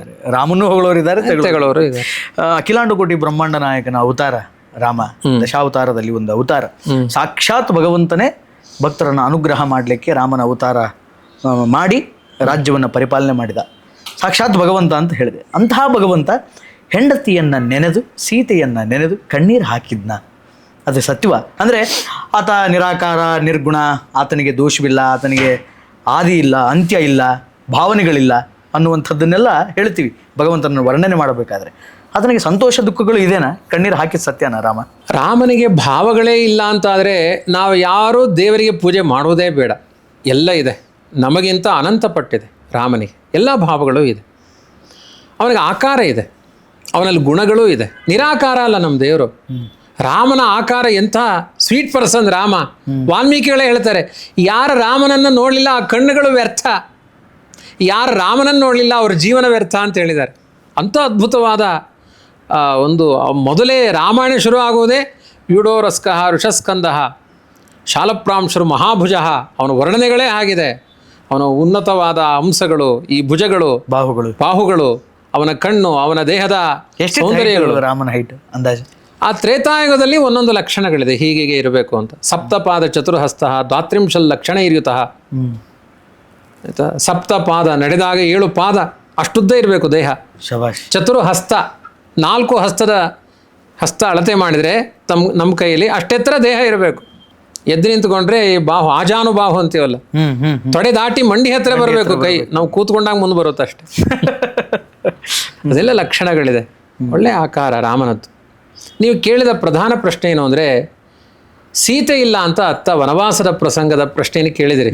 ನಾವು ಅಗ್ನಿ ಪರೀಕ್ಷೆ ಮಾಡಿ ಈ ಕಡೆ ಬಂದ್ಬಿಟ್ಟಿದ್ದೀವಿ, ಮತ್ತೆ ಹಿಂದೆ ಹೋಗಿದ್ದೀವಿ. ವನವಾಸದಲ್ಲಿ ಅತ್ತ ವಾಲ್ಮೀಕಿಗಳದನ್ನು ತುಂಬ ಜೋರಾಗಿ ಚಿತ್ರಣ ಮಾಡಿದ್ದಾರೆ. ಲಕ್ಷ್ಮಣ ಬಂದು ಸಮಾಧಾನ ಮಾಡ್ತಾನೆ, ಅಲ್ಲಯ್ಯ ನನ್ನ ಹೆಂಡ್ತಿನೂ ಬಿಟ್ಟು ಬಂದಿದ್ದೀನಿ ಊರ್ಮಿಳೆಯನ್ನು, ನಿನ್ ಥರ ನಾನು ಅಳ್ತಾ ಇಲ್ಲ, ನೀನು ಯಾಕೆ ಅಳ್ತಿ ಇಷ್ಟೊಂದು ಅಂತ ಲಕ್ಷ್ಮಣ ಕೇಳ್ತಾನೆ. ಹೌದಾ? ಅದಕ್ಕೆ ಲಕ್ಷ್ಮಣ ಹೇಳ್ತಾನೆ, ಸೀತೆಯ ಸ್ನೇಹ ಜಾಸ್ತಿ ಆಗಿಬಿಟ್ಟಿದೆ. ಈ ಬತ್ತಿಗೆ ಎಣ್ಣೆ ಜಾಸ್ತಿ ಆಗಿಬಿಟ್ರೆ, ತುಪ್ಪ ಜಾಸ್ತಿ ಆದರೆ ಸ್ವಲ್ಪ ನೀರು ಬಿದ್ದರೂ ಅದು ಬ್ಯಾಲೆನ್ಸ್ ಮಾಡಿ ಉರುಳಿಕ್ಕೆ ಶುರು ಆಗಿಬಿಡುತ್ತೆ. ಹಾಗೆ ಸೀತೆಯ ಸ್ನೇಹ ಜಾಸ್ತಿ ಆಗಿರೋದ್ರಿಂದ ಈಗ ಅಳ್ತಾ ಇದೆ, ನನ್ನ ನೋಡಿ ಸಮಾಧಾನ ಮಾಡ್ಕೊ ಅಂತಾನೆ ಲಕ್ಷ್ಮಣ. ಇದೆಲ್ಲ ಒಂದು ಮುಖದಲ್ಲಿ ನೀವು ಕೇಳೋ ಪ್ರಶ್ನೆ ಹೇಗಿದೆ ಅಂದರೆ, ಒಂದು ಕಡೆ ಅವನ ಆದರ್ಶ ಪುರುಷೋತ್ತಮ ದೇವರು ಅಂತ ಹೇಳ್ತೀರಿ, ಮಾನವರಿಗಿಂತ ಕಡೆಯಾಗಿ ಹತ್ತಿದ್ದಾನೆ ಅವನು, ಯಾವ ಸುಖ ದುಃಖಗಳಿಂದಲೂ ಹೊರಗೆ ಬರ್ಲಿಕ್ಕೆ ಆಗಿಲ್ಲ, ಅವನನ್ನು ಯಾಕೆ ನೀವು ದೇವರು ಅಂತ ಹೇಳ್ತೀರಿ? ಅಂಥ ವ್ಯಕ್ತಿತ್ವವೇ ಕಾಣಿಸಲ್ಲ ಅಂತ ನಿಮ್ಮ ಪ್ರಶ್ನೆಯ ಅಭಿಪ್ರಾಯ ಇರಬಹುದು. ನಂದಲ್ಲ, ಇರಲಿ, ಕೆಲವು ವರ್ಗದ ಜನರು, ಅದೇ ಅವ್ರ ಪ್ರತಿನಿಧಿಯಾಗಿ ನೀವು ಆಗಲಿ. ಅದಕ್ಕೆ ತುಂಬ ಸುಂದರವಾದ ಉತ್ತರ ಇದೆ, ಹೇಳಿ ಆಚಾರ್ಯ. ಯತ್ಪಾದ ಪಂಕಜ ಪರಾಗ ನಿಷೇವಕಾಣಾಂ ದುಃಖಾನಿ ಸರ್ವಾಣಿ ಲಯಂ ಪ್ರಯಾಂತಿ ಸಬ್ರಹ್ಮ ವಂದ್ಯ ಚರಣೋ ಜನಮೋಹನಾಯ ಸ್ತ್ರೀ ಸಂಗಿನಾಮಿತಿ ರತಿಂ ಪ್ರತಯಂಶ್ಚಚಾರ. ಯಾವ ರಾಮ ಅಂತ ಹೇಳಿದ್ರೆ ಬ್ರಹ್ಮಾರಿ ದೇವತೆಗಳ ಸಮಸ್ಯೆ ಪರಿಹಾರ ಆಗುತ್ತೆ ರೀ. ಅವನು ಒಂದು ಸಮಸ್ಯೆಯಲ್ಲಿ ಬಳಲಾಡ್ತಾನೆ. ಅವನೇ ಕೆಸರಿನಲ್ಲಿ ಮುಳುಗಿದರೆ ಮತ್ತೊಬ್ಬರ ಕೆಸರು ಮುಳುಗಿದವ್ರನ್ನ ಹೇಗೆ ಎಬ್ಬಿಸ್ತಾನೆ? ದೇವರು ಯಾವತ್ತೂ ದುಃಖದಲ್ಲಿ ಮುಳುಗಲ್ಲ. ಸೀತೆಯ ವಿಯೋಗವೇ ಇಲ್ಲ ಅಂತ ಎಷ್ಟೊತ್ತರೆಗೂ ಹೇಳಿದ್ದೀನಿ. ಸೀತೆಗೂ ರಾಮನಿಗೂ ವಿಯೋಗವೇ ಇಲ್ಲ. ಅವನು ವಿಯೋಗ ಚಿಂತನೆ ಮಾಡಿದರೆ ಅಪರಾಧ ಆಗುತ್ತೆ. ನಮ್ಮ ಭಾರತ ಇತಿಹಾಸದಲ್ಲಿ ಒಂದು ಶಬ್ದ ಇದೆ, ಶ್ರೀರಾಮ ಅಂತೀವಿ. ಬರೀ ರಾಮ ಅಂದರೆ ಪಕ್ಕದ ಮನೆ ರಾಮ ಓಡ್ಕೊಂಡು ಬರ್ತಾನೆ. ಶ್ರೀರಾಮ, ಶ್ರೀ ಅಂದರೆ ಲಕ್ಷ್ಮಿ, ಅದ್ರ ಜೊತೆಗೆ ರಾಮನನ್ನು ಸೇರಿಸಿ ಲಕ್ಷ್ಮೀನಾರಾಯಣ ಅಂತ ಹೆಸರಿಡ್ತಾರೆ. ಲಕ್ಷ್ಮಿ ಜೊತೆಗೆ ನಾರಾಯಣ. ಶ್ರೀನಿವಾಸ, ಶ್ರೀನಿವಾಸ, ಶ್ರೀಧರ, ಎಲ್ಲ ಶಬ್ದಗಳ ಜೊತೆಗೆ ಲಕ್ಷ್ಮಿ ಸೇರ್ಕೊಂಡೇ ಇರ್ತಾಳೆ. ಅವರಿಬ್ಬರಿಗೆ ವಿಯೋಗವೇ ಇಲ್ಲ. ಆದರೂ ವಿಯೋಗ ಆಗಿದೆ ಅಂತ ತೋರಿಸ್ಕೊಂಡ. ಯಾಕೆ ಅಂದರೆ ಗಂಡ ಹೆಂಡತಿ ಕಡ್ದಾಡ್ತಿರ್ತಾರೆ, ಹೆಂಡತಿ ಮನೆ ಬಿಟ್ಟು ಹೋದ್ರೆ ಹಿಂಗೆ ಅಳ್ತಿರ್ತಾರೆ ಗಂಡಂದ್ರು ಅಂತ ಜಗತ್ತಿಗೆ ಪಾಠ ಮಾಡ್ಲಿಕ್ಕೆ ತೋರಿಸಿದ. ಸ್ತ್ರೀ ಸಂಗೀನಾಂ ಅಂದ್ರೇನು? ಸ್ತ್ರೀಯ ಭಾವನೆಗಳಿಗೆ ಪುರುಷರು ವಶ ಆಗ್ಬಿಟ್ಟಿರ್ತಾರೆ. ಎಷ್ಟು ಕಡ್ದಾಡ್ಕೊಂಡಿದ್ರು ಅಕ್ಷಯ ತೃತೀಯ ಬಂಗಾರ ಹೆಂಡತಿ ಕೊಡಿಸ್ತಾರೆ. ಇಷ್ಟು ವೀಕ್ನೆಸ್ ಇದೆ ಪುರುಷರಲ್ಲಿ. ಸ್ವಲ್ಪ ಹೆಣ್ಣಿಗೆ ಅಷ್ಟೊಂದು ವಶ ಆಗಬೇಡಿ, ಸ್ವಲ್ಪ ಗೆಲ್ಲಬೇಕು ನೀವು ಅಂತ ಪಾಠ ಮಾಡ್ಲಿಕ್ಕೆ ಹತ್ತು ತೋರಿಸಿದ. ಹೆಂಗೆ ಅಳ್ತಾರೆ ಅಂತ ತೋರಿಸ್ಬೇಕಲ್ಲ. ಬಂಧಕೇಶು ವಿಷಯೇಶು ಶ್ರೇಷ್ಠಂ ದ್ವಯಂ ಕಾಂತ ಕನಕಂಚ. ವನಿತಾ ವಿತ್ತ, ಮೋಕ್ಷ ಪ್ರತಿಬಂಧಕ ಎರಡು, ಒಂದು ವನಿತಾ, ಇನ್ನೊಂದು ವಿತ್ತ. ವನಿತಾ ಅಂದ್ರೆ ಹೆಣ್ಣು, ಎಲ್ಲರ ಚಿತ್ತ ಆ ಕಡೆ. ಈಗ ಆ ಕಡೆ ಅದನ್ನು ಗೆಲ್ಲಬೇಕು ನೀವು ಒಂದು ಪಾಠ ಮಾಡಿದ ರಾಮ. ಅದಕ್ಕೆ ಇದೊಂದು ವೇದಿಕೆ. ಶ್ರೀಕಾಂತನಿಗೆ ಪ್ರಜೆಗಳಿಗೆ ಅರ್ಥ ಮಾಡಿಸಲಿಕ್ಕೆ, ಹೇಗಿರಬಾರ್ದು ಅಂತ ವರ್ತಿಸಲಿಕ್ಕೆ ಭೂಲೋಕವೇ ಒಂದು ವೇದಿಕೆ ಮಾಡಿಕೊಂಡ. ಕೆಲವೊಂದು ನಾಟಕ ಮಾಡಿದನು. ನಾಟಕ ಆಟಗಡ್ದ. ರಾವಣ ಸೀತೆಯನ್ನು ಅಪಹರಣ ಮಾಡ್ತಾ ಇರಬೇಕಾದ್ರೆ, ಅಪಹರಣ ಮಾಡಿದ ಅನೇಕ ದಿನಗಳಾದ ನಂತರ ಒಂದು ಪಾಪ ಪ್ರಜ್ಞೆ ಕಾಡ್ತಾ, ಸೀತೆಯನ್ನು ಮುಟ್ಟಬಾರ್ದಿತ್ತು, ಕರ್ಕೊಂಬರಬಾರ್ದಿತ್ತು. ಯಾಕಂದ್ರೆ ಸುಮಾರು ಜನ ವರ್ಣನೆ ಮಾಡಿದ್ದಾರೆ, ಈ ಕೆಸರಿನ ತಿಳಿ ನೀರು ಹೆಂಗೆ ಶುದ್ಧಿಯಾಗಿರುತ್ತಲ್ಲ ಆ ರೀತಿ ರಾವಣನ ಮನಸ್ಸಾಗ್ಬಿಟ್ಟಿತ್ತು ಸೀತೆಯನ್ನು ಅಪಹರಣ ಮಾಡಿದ ಮೇಲೆ. ಸೊ ಅಷ್ಟು ಸ್ವಚ್ಛ ಮನಸ್ಸಿತ್ತ ರಾವಣನಿಗೆ. ರಾವಣನನ್ನು ಆ ಥರ ನೀವು ಚಿತ್ರಣ ಮಾಡಿಬಿಟ್ರೆ, ಈಗೆಲ್ಲ ಈ ಯುಗದ ಲೇಖಕರಲ್ಲಿ ಆ ಥರ ತುಂಬ ಎಲ್ಲಾರನ್ನೂ ಒಳ್ಳೆಯವರು ಅಂತ ಹೇಳುವ ಮನೋಭೂಮಿಕೆಯಿಂದ ಭಾಳ ಒಳ್ಳೆ ಟ್ರೆಂಡ್. ಅದೇ ಕೆಟ್ಟವ್ರನ್ನೂ ಒಳ್ಳೆಯವ್ರನ್ನ ಮಾಡ್ಬಿಡೋಣ ಅನ್ನೋ ಪ್ರಯತ್ನದಲ್ಲಿದ್ದಾರೆ. ನೀವಿಲ್ಲಿ ಸಾಹಿತ್ಯದಲ್ಲಿ ಒಳ್ಳೆಯವನು ಮಾಡ್ಬೋದು, ನ್ಯಾಚುರಲ್ ಆಗಿ ಅವನು ಒಳ್ಳೆಯವನು ಆಗಬೇಕಲ್ಲ. ರಾವಣ ಹೇಳ್ತಾನೆ, ನನಗೆ ಯಾರಲ್ಲೂ ವೈರ ಇಲ್ಲ. ಅವನದು ರಾಮನದ್ದು ಪ್ರತಿಜ್ಞೆ. ರಾವಣನ ಮುಂದೆ ರಾಮ ಹೇಳ್ತಾನೆ, ಸಕೃದೇವ ಪ್ರಪನ್ನಾಯ ತವಾಸ್ಮೀತಿ ಚ ಯಾಚತೆ ಅಭಯಂ ಸರ್ವಭೂತೇಭ್ಯೋ ದದಾಮ್ಯೇತದ್ ವ್ರತಂ ಮಮ. ಯಾರೇ ತಪ್ಪು ಮಾಡಲಿ ಇನ್ನೊಮ್ಮೆ ತಪ್ಪು ಮಾಡಬಾರ್ದು, ಬಂದು ಶರಣಾಗತರಾಗಬೇಕು, ನಾನು ಅವ್ರಿಗೆ ಕ್ಷಮೆ ಕೊಡ್ತೀನಿ ಅಂತಾನೆ. ಅದು ಎಂಥ ತಪ್ಪೇ ಇರಲಿ, ಯಾರು ಕ್ಷಮೆ ಕೊಡ್ತೇನೆ. ರಾಮ. ರಾವಣನಿಗೆ ಈ ಮಾತು ಹೇಳ್ತಾನೆ. ಅವನು ಎಲ್ಲ ಸೇನೆಯನ್ನು ಹೊಡೆದಾಕ್ತಾನೆ ಯುದ್ಧಕ್ಕಿಂತ ಮುಂಚೆ. ಯುದ್ಧ ಸಮಯದಲ್ಲೇ ಸಂಹಾರ ಆಗಕ್ಕಿಂತ ಮುಂಚೆ ಹೇಳ್ತಾನ, ರಾವಣನ ಸಂಹಾರ ಮಾಡಬೇಕು, ಎಲ್ಲಾ ಬಲ ಕಳ್ಕೊಂಡಿದ್ದಾನೆ. ರಾಮ ಹೇಳ್ತಾನೆ, ಒಂದಿನ ರಾತ್ರಿ ಹೋಗು, ವಿಚಾರ ಮಾಡಿ ಬಾ. ಇವತ್ತು ನೀನು ಸಾಯ್ತಿ ಹೊಡೆದ್ರೆ ನಿನ್ನನ್ನು ಸಾಯಿಸಲ್ಲ, ನನ್ನಲ್ಲಿ ಒಂದು ಕಾರುಣ್ಯ ಇದೆ, ತಿಳಿ ನೀರು ಹಾಕ್ತೀಯ, ಆದರೆ ಆಗಿ ಬಾ ಅಂತ ಕಳಿಸ್ತಾನೆ. ಅದು ಬಗಡದ ನೀರೇ ಆಗುತ್ತೆ, ತಿಳಿ ನೀರು ಆಗಲ್ಲ ಅಂತ ರಾಮಾಯಣದಲ್ಲಿದೆ. ಅವಾಗ ಹೊಡಿತಾನೆ.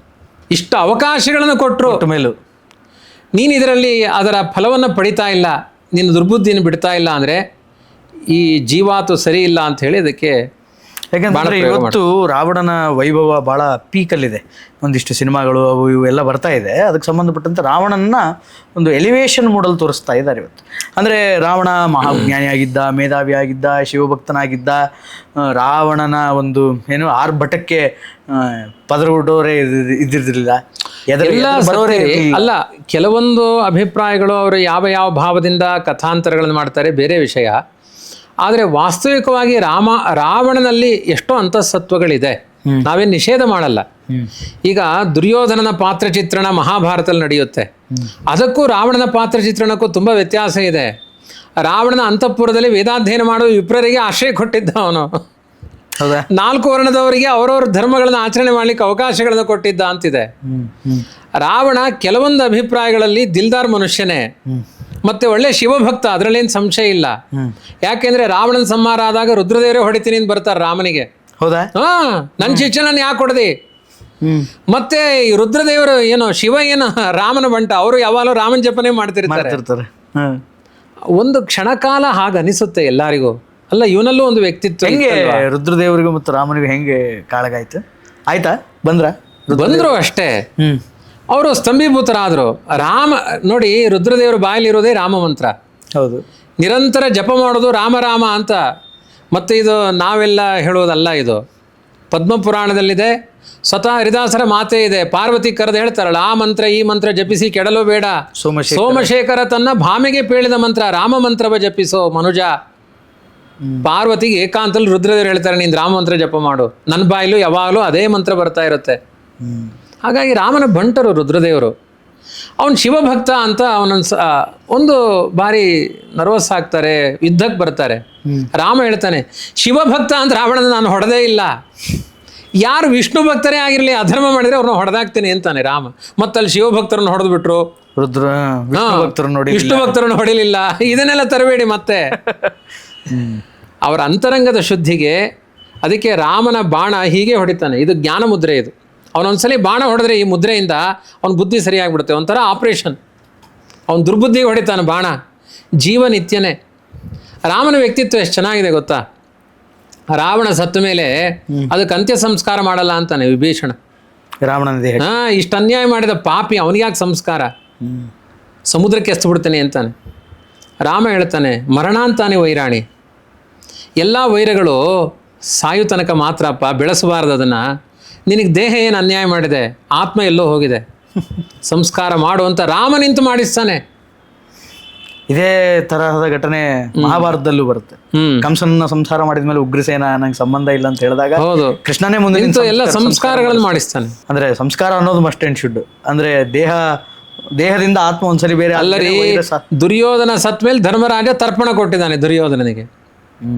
ನಿಮ್ಮ ಅಪ್ಪ ಕೆಟ್ಟವನಾಗಿದ್ದ ಅಂತ ಅವನಿಗೆ ಮಾಡುವ ಕರ್ತವ್ಯದಿಂದ ನೀನು ಮಗನಾಗಿ ವಂಚನೆ ಮಾಡಬೇಡ. ಅವನು ಕೆಟ್ಟತನ ಅವನು ಕಟ್ಕೊಂಡು ಹೋಗ್ತಾನೆ. ನಿನ್ನ ಕರ್ತವ್ಯ ಏನು? ಮಗನಾಗಿ ನಿನ್ನ ಕರ್ತವ್ಯ ಇದ್ದೇ ಇದೆ. ಈ ಕೊನೆಯ ಕಾಲದಲ್ಲಿ ಯುದ್ಧ ನಡೀತಾ ಇರಬೇಕಾದ್ರೆ ಮುಹೂರ್ತಗಳನ್ನು ನೋಡ್ತಾರೆ. ಹಾಗೆ ರಾಮ ಮುಹೂರ್ತವನ್ನು ನೋಡಲಿಕ್ಕೆ ರಾವಣನಿಗೆ ಹೇಳಿ ಕಳಿಸಿದ್ದು ಅಂತಂದರೆ, ಯಾವ ಬ್ರಾಹ್ಮಣನಾಗಿದ್ದ ಕಾರಣ ಯಾವ ಮುಹೂರ್ತದಲ್ಲಿ ಯುದ್ಧ ಮಾಡಿದರೆ ಚೆನ್ನಾಗಿರುತ್ತೆ ಅಂತಂದು ಹೇಳಿ ರಾವಣನ ಕೇಳಿಯೇ ಯುದ್ಧ ಪ್ರಾರಂಭ ಮಾಡ್ದ ಅಂತ ಹೇಳ್ತಾರೆ. ಸತ್ಯನ? ಇದೆಲ್ಲ ಒಂದಷ್ಟು ಕಥೆಗಳಲ್ಲಲ್ಲಿ ಬಂದಿರುತ್ತೆ. ವಾಸ್ತವಿಕವಾಗಿ ರಾಮ ಯುದ್ಧಕ್ಕೆ ದುಷ್ಟರನ್ನ ಸಂಹಾರ ಮಾಡಬೇಕಾದ್ರೆ ಮುಹೂರ್ತ ಏನು ನೋಡಬೇಕಾಗಿಲ್ಲ. ಶುಭ ಮುಹೂರ್ತ ಅಂತ ಒಳ್ಳೇದಕ್ಕೆ ನೋಡಬೇಕು. ಕೆಟ್ಟದ್ದು ಆಪರೇಷನ್ ಮಾಡಲಿಕ್ಕೆ ಅಮಾವಾಸ್ಯೆ ರಾತ್ರಿಯೂ ಆಗ್ಬೋದು.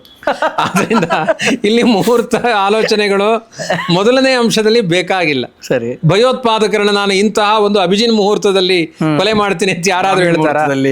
ಮಾಂಗಲ್ಯ ಧಾರಣೆಗೆ ಒಳ್ಳೆ ಮುಹೂರ್ತ ನೋಡಿದ್ರು ಉಳಿಯಲ್ಲ ಅದು. ಅಂತದ್ದು ಭಯೋತ್ಪಾದನೆಗೆ ಒಂದು ಮುಹೂರ್ತವೇ? ಅದು ನೀಚನಾದ ರಾವಣನನ್ನು ಕೇಳಬೇಕಾ? ಅವನ ಹತ್ರ ಒಂದು ಮುಹೂರ್ತ ಕೇಳಬೇಕಾ? ಆದ್ರಿಂದ ಇದೆಲ್ಲ ಒಂದಷ್ಟು ಮೋಹಕವಾದ ಮಾತುಗಳಷ್ಟೇ. ಅಂಥ ಅಲ್ಪತೆ ರಾಮನಲ್ಲಿ ಏನೂ ಇಲ್ಲ, ಅಂಥ ಮುಹೂರ್ತ ಕೇಳುವ ಅಗತ್ಯವೂ ಇಲ್ಲ. ಇನ್ನೂ ರಾಮನೇ ಹೇಳ್ತಾನೆ, ಒಳ್ಳೆ ಮುಹೂರ್ತಲ್ಲಿ ಬಾ, ಗೆದ್ರು ಗೆಲ್ಬೋದು ನೀನು ಅಂತ ರಾವಣನಿಗೆ ಹೇಳಿ ಕಳಿಸ್ತಾನೆ. ಆಚಾರ್ಯ, ಈ ರಾಮಾಯಣದ ಸಂದರ್ಭದಲ್ಲಿ ರಾಮೇಶ್ವರದಲ್ಲಿ ಲಿಂಗವನ್ನು ರಾಮದೇವರು ಸ್ಥಾಪನೆ ಮಾಡಿದರು. ಅಲ್ಲಿ ಲಿಂಗವನ್ನು ಪೂಜೆ ಮಾಡಿಬಿಟ್ಟು ಮುಂದೆ ಹೊರಟರು ಅಂತ ಇದೆ. ಅಂದರೆ ಈಗ ತಾನೇ ನೀವು ಹೇಳಿದ್ರಿ ರುದ್ರದೇವರು ರಾಮದೇವರು ಜಪ ಮಾಡ್ತಾ ಇದ್ರು ಅಂತ. ಮತ್ತು ಅಲ್ಲಿ ರಾಮನೇ ಅಧಿಪತಿ ಆದಾಗ ರುದ್ರನಿಗೆ, ಮತ್ತು ರಾಮ ಇಲ್ಲಿ ರುದ್ರನ ಜಪ ಮಾಡಿದ್ದು ಯಾಕೆ? ಅದೇ ಪ್ರಧಾನವಾದ ಇದೊಂದು ಜಗತ್ತಿನಲ್ಲಿ ಉಳಿದಿರುವ ಪ್ರಶ್ನೆ ಇದು. ರಾವಣ ವಿಶ್ವವಸ್ಸಿನ ಮಗ, ವಿಶ್ವವಸ್ ಬ್ರಾಹ್ಮಣ. ಆ ಬ್ರಾಹ್ಮಣನ ಮಗನನ್ನು ಕೊಂದ ಮೇಲೆ ಇವನಿಗೊಂದು ಬ್ರಹ್ಮಹತ್ಯಾ ಪಾಪ ಬಂತು. ಅದನ್ನು ಪರಿಹಾರ ಮಾಡ್ಕೊಳ್ಳಿಕ್ಕೆ ರಾಮೇಶ್ವರದಲ್ಲಿ ಶಿವಲಿಂಗವನ್ನು ಪ್ರತಿಷ್ಠೆ ಮಾಡಿ ಪರಿಹಾರ ಮಾಡಿಕೊಂಡ ಅಂತ. ಇದು ತುಂಬ ವಾಸ್ತವಿಕವಾಗಿ ನಡೆದ ಘಟನೆ ಅಲ್ಲ. ರಾಮೇಶ್ವರದಲ್ಲಿ ಶಿವನ ಲಿಂಗವನ್ನು ಪ್ರತಿಷ್ಠೆ ಮಾಡಿದ್ದು ಸತ್ಯ, ಅದು ಸುಳ್ಳಲ್ಲ. ರಾಮೇಶ್ವರಕ್ಕೆ ಹೋಗಿ ರಾಮನೇ ಮಾಡಿದ್ದು, ಸಂಶಯವೇ ಇಲ್ಲ. ಶಿವನನ್ನು ನಮಸ್ಕಾರ ಮಾಡಿ 21 ತೀರ್ಥಗಳಲ್ಲಿ ಸ್ನಾನ ಮಾಡಿ, ನಮ್ಮ ಮೋದಿಜಿಯವರು ಮಾಡಿದ್ದಾರೆ, ನೀವು ಮಾಡಿ, ಎಲ್ಲರೂ ಮಾಡಿ, ತುಂಬ ನಿಮ್ಮ ಅನಿಷ್ಟಗಳಿದ್ರೆ ಆ ರಾಮೇಶ್ವರದ ತೀರ್ಥಸ್ಥಾನದಿಂದ ಎಲ್ಲ ಪರಿಹಾರನೂ ಆಗುತ್ತೆ. ಆದರೆ ರಾಮ ತನ್ನ ಪಾಪ ಪರಿಹಾರಕ್ಕೆ ಶಿವನ ಲಿಂಗ ಪ್ರತಿಷ್ಠೆ ಮಾಡಿದ ಅಂತ ಮಾತ್ರ ಹೇಳಬೇಡಿ. ಯಾಕೆ ಅಂದರೆ ರಾಮನಿಗೆ ಪುಣ್ಯ ಪಾಪಗಳ ಸಂಬಂಧವೇ ಇಲ್ಲ ರೀ. ಅವನಿಗೂ ಪುಣ್ಯ ಪಾಪಗಳ ಸಂಬಂಧ ಬಂತು ಅಂದರೆ ನಾವ್ಯಾಕೆ ಅವನ ಹತ್ರ ಹೋಗಬೇಕು? ಪುಣ್ಯ ಪಾಪ ಅನ್ನೋದು ಒಂದು ಕೆಸರಿದ್ದ ಹಾಗೆ. ಆ ಕೆಸರಲ್ಲಿ ಅವನೇ ಮುಳುಗಿದ್ರೆ ಅವನ ಹತ್ರ ನಾವ್ಯಾಕೆ ಹೋಗ್ಬೇಕು? ನಮ್ಮ ಕರ್ಮ ಬಿಡಿಸು ಅಂತ. ಅವನಿಗೆ ಕರ್ಮ ಬಂಧನವೇ ಇಲ್ಲ. ಹಾಗಾದ್ರೆ ಲಿಂಗವನ್ನು ಯಾಕೆ ಪ್ರತಿಷ್ಠೆ ಮಾಡಿದ ಅಂದರೆ, ನಿಮಗೆ ಕಥೆ ಗೊತ್ತಾ? ಪುರಾಣದ ಕಥೆ, ನನ್ನ ಕಥೆ ಹೇಳ್ತಾ ಇಲ್ಲ ನಾನು, ಹೇಳಿ. ರುದ್ರದೇವರು ಬ್ರಹ್ಮದೇವರಿಗೆ 5 ತಲೆ ಇತ್ತು. ಆ 5ನೇ ತಲೆಯಲ್ಲಿ ಅಪಸ್ವರ ಬಂತು ಅಂತ ರುದ್ರದೇವರು ಹೋಗಿ ಬ್ರಹ್ಮನ ತಲೆಯನ್ನೇ ಕಡ್ದು ಹಾಕಿದ್ರು. ಅಪ್ಪನ ತಲೆ ಮಗ ಹೋಗಿ ಕಡ್ದ ತಲೆ ಕೈ ಕಚ್ಕೊಂಡ್ಬಿಡ್ತು, ಬಿಡ್ಲಿಲ್ಲ ಅದು. ಕೊನೆಗೆ ಎಲ್ಲರೂ ಉಪಾಯ ಹೇಳಿದ್ರು, ರಾಮ ರಾಮ ಅನ್ನೋದು ಬಿಡುತ್ತೆ ಅಂತ. ಅದಕ್ಕೆ ರಾಮ ರಾಮ ಅಂತ ಅದನ್ನು ಹೇಳಿದ. ಅದಾದ್ಮೇಲೆ ಆದರೂ ಪರಿಹಾರ ಆಗಲಿಲ್ಲ, ನೋವು ಹೋಗಲಿಲ್ಲ. ರಾಮನೇ ಹೇಳಿದ, ರಾವಣನ ಸಂಹಾರಕ್ಕೋಸ್ಕರ ಒಂದು ಸೇತುವೆ ಕಟ್ಟಿದಿನಲ್ಲ, ಭಯೋತ್ಪಾದನ ನಿಗ್ರಹಕ್ಕೋಸ್ಕರ ಕಟ್ಟಿದ ಸೇತುವೆ ನೋಡಿದ್ರು ಅವರಿಗೆ ಬ್ರಹ್ಮಹತ್ಯಾ ಪಾಪ ಬರಲ್ಲ. ನಿನಗೀಗ ಪಾಪ ಬಂದಿದೆ, ನವಪಾಷಾಣ ಇದೆ, ನನ್ನ ಸೇತುವೆ ಇದೆ, ಅದರ ತುಂಡಿದೆ, ಇವತ್ತೂ ಇದೆ ನವಪಾಷಾಣ, ರಾಮಸೇತು, ಅದರ ಒಂದು ತುಂಡಿದೆ, ಅದನ್ನು ನೋಡ್ತಾ ಇರೋ. ನೀನು ಆ ಅಪ್ಪನ ತಲೆ ಕಡಿದ ಪಾಪ ಇದೆಯಲ್ಲ, ಅದು ಪರಿಹಾರ ಆಗುತ್ತೆ. ಮೊಮ್ಮಗರಿ ರಾಮನಿಗೆ, ಶಿವ ಮೊಮ್ಮಗ ಆಗಬೇಕು. ವಿಷ್ಣುವಿನ ಅವತಾರ ರಾಮ, ಅವನ ಮಗ ಬ್ರಹ್ಮ, ವಿಷ್ಣುವಿನ ಮಗ ಬ್ರಹ್ಮ, ಬ್ರಹ್ಮನ ಮಗ ರುದ್ರ, ಮೊಮ್ಮಗನಿಗೆ ಒಳ್ಳೇದಾಗಲಿ ಅಂತ ಅಜ್ಜಯ್ಯ ಒಂದು ಆ ಎದುರುಗಡೆ ಕೂತ್ಕೊಳ್ಳೋ ಹಾಗೆ ವ್ಯವಸ್ಥೆ ಮಾಡಿದ. ನನ್ನ ಸೇತುವೆ ನೋಡ್ತಾ ಇರೋ, ನಿನ್ನ ಬ್ರಹ್ಮಹತ್ಯಾ ಪಾಪ ಪರಿಹಾರ ಆಗುತ್ತೆ. ಅಂದ್ರೆ ರಾಮೇಶ್ವರದಲ್ಲಿ ಕೂತ್ ಸೇತುವೆ ನೋಡ್ತಾ ಇದ್ದಾರೆ ಅಷ್ಟೇ. ಬ್ಯೂಟಿ. ಅವ್ರು ಅದನ್ನು ನೋಡ್ತಾ ಇದ್ದಾರೆ, ನಮಗೂ ಆ ಪಾಪ ಪರಿಹಾರ ಮಾಡ್ತಾರೆ. ನಾವು ಅವರನ್ನು ನೋಡ್ತೀವಿ, ಸೇತುವೆಯನ್ನು ನೋಡ್ತೀವಿ. ಶಿವನಿಗೆ ತುಂಬಾ ದೊಡ್ಡ ಸ್ಥಾನ ಇದೆ ವೈಷ್ಣವ ಧರ್ಮದಲ್ಲಿ. ವೈಷ್ಣವಾನಾಂ ಯಥಾಶಂಭು ಅಂತ. ಪರಮ ವೈಷ್ಣವಾಗ್ರಣಿ ರುದ್ರದೇವರು. ನಾವು ಶಿವ, ರುದ್ರ, ಮಹೇಶ ಅಂತನೂ ಕರೆಯಲ್ಲ, ರುದ್ರದೇವರು. ಅಷ್ಟು ಗೌರವ.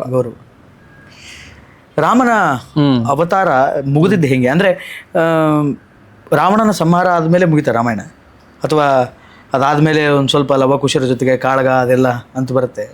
ದೇಹ ಸಮಾಪ್ತಿ ಆಗಿದ್ದು ಹೆಂಗೆ ರಾಮಂದು ಅಂತ? ರಾಮನ ದೇಹ ಅದು ವಾಸ್ತವಿಕವಾಗಿ ರಾಮನ 11,500 ವರ್ಷ ಆಳ್ವಿಕೆ. ನಕ್ಷತ್ರಮಾನದ ಪ್ರಕಾರ 13 ಸಹಸ್ರಕಂ, 13,000 ವರ್ಷ ರಾಮನ ಆಳ್ವಿಕೆ. ವಾಲ್ಮೀಕಿ ರಾಮಾಯಣದಲ್ಲಿ ಚಿತ್ರಣ ಇರೋದು ಬಹುತೇಕ ಒಂದು 40-50 ವರ್ಷದ ಅಷ್ಟೇ ಚಿತ್ರಣ. 40-50 ಅಷ್ಟೇ. 13,000 ವರ್ಷ ಇಲ್ಲಿ, 50 ವರ್ಷದ ಚಿತ್ರಣ ಇಲ್ಲಿ. 13,000 ವರ್ಷ 1000 ವರ್ಷ ರಾಮಾಯಣ ಕಾಲ, ರಾಮನ ಆಳ್ವಿಕೆಯ ಕಾಲ. ವಾಲ್ಮೀಕಿಗಳಿಗೆ ಅನ್ನಿಸ್ತಂತೆ, ನಾನು ಬರೆದ ಇತಿಹಾಸ ಇಲ್ಲಿಗೆ ಮುಗಿದೋಗ್ಬಿಡುತ್ತಲ್ಲ, ನಾನು ಬರೀ ದುಃಖ, ಬರೀ ಕೈಕೇಯಿ ಗಲಾಟೆ, ಮಂಥರೆ ಗಲಾಟೆ, ವನವಾಸದ ಕಥೆ, ರಾವಣನ ಯುದ್ಧ, ಸೀತಾಪಹಾರ, ಬರೀ ದುಃಖದ ಸನ್ನಿವೇಶಗಳಿಗೆ ಒಂದು ಇತಿಹಾಸ ಬರೆದಂಗಾಯ್ತಲ್ಲ ಅಂತ ವಾಲ್ಮೀಕಿಗಳಿಗೆ ಒಂದು ಭಾವ ಬಂತಂತೆ. ಸರಿ, ಅದಕ್ಕೆ ಅವ್ರು ಮತ್ತೆ ಆನಂದ ರಾಮಾಯಣ ಅಂತ ಬರೆದಿದ್ದಾರೆ. ವಾಲ್ಮೀಕಿಗಳೇ ಆನಂದ ರಾಮಾಯಣ ಅಂತ ಬರೆದ್ರು. ಅದರಲ್ಲೆಲ್ಲ ವಿಲಾಸ ಕಂಡ, ಮನೋಹರ ಕಂಡ ಅಂತ ಬರೆದಿದ್ದಾರೆ. ಬರೀ ಎಂಜಾಯ್ಮೆಂಟ್. ರಾಮದೇವರ ಆಳ್ವಿಕೆಯಲ್ಲಿ ಯಾರ್ಯಾರು ಆಗ್ತಾ ಇತ್ತು, ಹೇಗೆ ಎಂಜಾಯ್ ಮಾಡ್ತಾ ಇದ್ರು ಅಂತ ತುಂಬಾ ಅದ್ಭುತವಾಗಿದೆ. ಉದಾಹರಣೆಗೆ ನೋಡಿ, ಒಂದು ಕಾಗೆ ಬಂತಂತೆ, ಚೆನ್ನಾಗಿದೆ, ಮಕ್ಕಳಿಗೆಲ್ಲ ಉಪಯೋಗಕ್ಕೆ ಬರುತ್ತೆ. ನೀವು ಯಾವುದೋ ಹೇಳಿದ್ರೆ ಉಪಯೋಗಕ್ಕೆ ಬರೋದು ಹೇಳ್ಬೇಕು.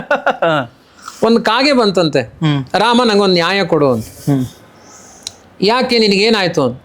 ಅದೇ ಆ ಅರಣ್ಯದಲ್ಲಿದ್ದಾಗ ಸೀತೆಯ ಸ್ತನಗಳನ್ನು ಕುಕ್ಕಬೇಕು ಅಂತ ಒಂದು ಕಾಗೆ ಬಂದಿತ್ತು. ಅದಕ್ಕೆ ಎಲ್ಲಾ ಕಾಗೆಗಳ ಕಣ್ಣು ತೆಗೆದ. ಎಲ್ಲಾ ಕಣ್ಣಿಗೆ, ಈಗೆಲ್ಲ ಕಾಗೆಗಳಿಗೆ ಏಕಾಕ್ಷಿ ಅಂತ ಹೆಸರು. ಗೋಳಕ 2 ಇರುತ್ತೆ, ದೃಷ್ಟಿ ಒಂದೇ. ಅದು ಹಿಂಗೆ ಅನ್ಬೇಕದು. ಆ ಕಾಗೆ ಒಂದು ನ್ಯಾಯ ಕೇಳ್ತು. ಯಾರೋ ಒಬ್ಬ ಅನ್ಯಾಯ ಮಾಡಿದಕ್ಕೆ ಎಲ್ಲಾ ಕಾಗೆಗಳ ಕಣ್ಣ್ಯಾಕೆ ತೆಗೆದಿ. ಮುಂದೆ ಹುಟ್ಟುವ ಕಾಗೆಗಳು ಇವತ್ತಿಗೂ ರಾಮಾಯಣ ಸತ್ಯ ಅನ್ಲಿಕ್ಕೆ ಕಾಗೆಗಳ ಕಣ್ಣು ನೋಡ್ಬೇಕು ನೀವು. ದೃಷ್ಟಿ ಒಂದೇ, ಗೋಳಕ 2 ಅದಕ್ಕೆ 2 ಇರುತ್ತೆ, ದೃಷ್ಟಿ ಒಂದೇ. ಅದು ಹಿಂಗಂದಾಗ ಈ ಕಡೆ ಹೋಗುತ್ತೆ, ಹಿಂಗಂದಾಗ ಈ ಕಡೆ ಹೋಗುತ್ತೆ. ನಮಗೆ ಯಾಕೆ ಹಿಂಗೆ ಅನ್ಯಾಯ ಮಾಡಿದಿ ರಾಮ?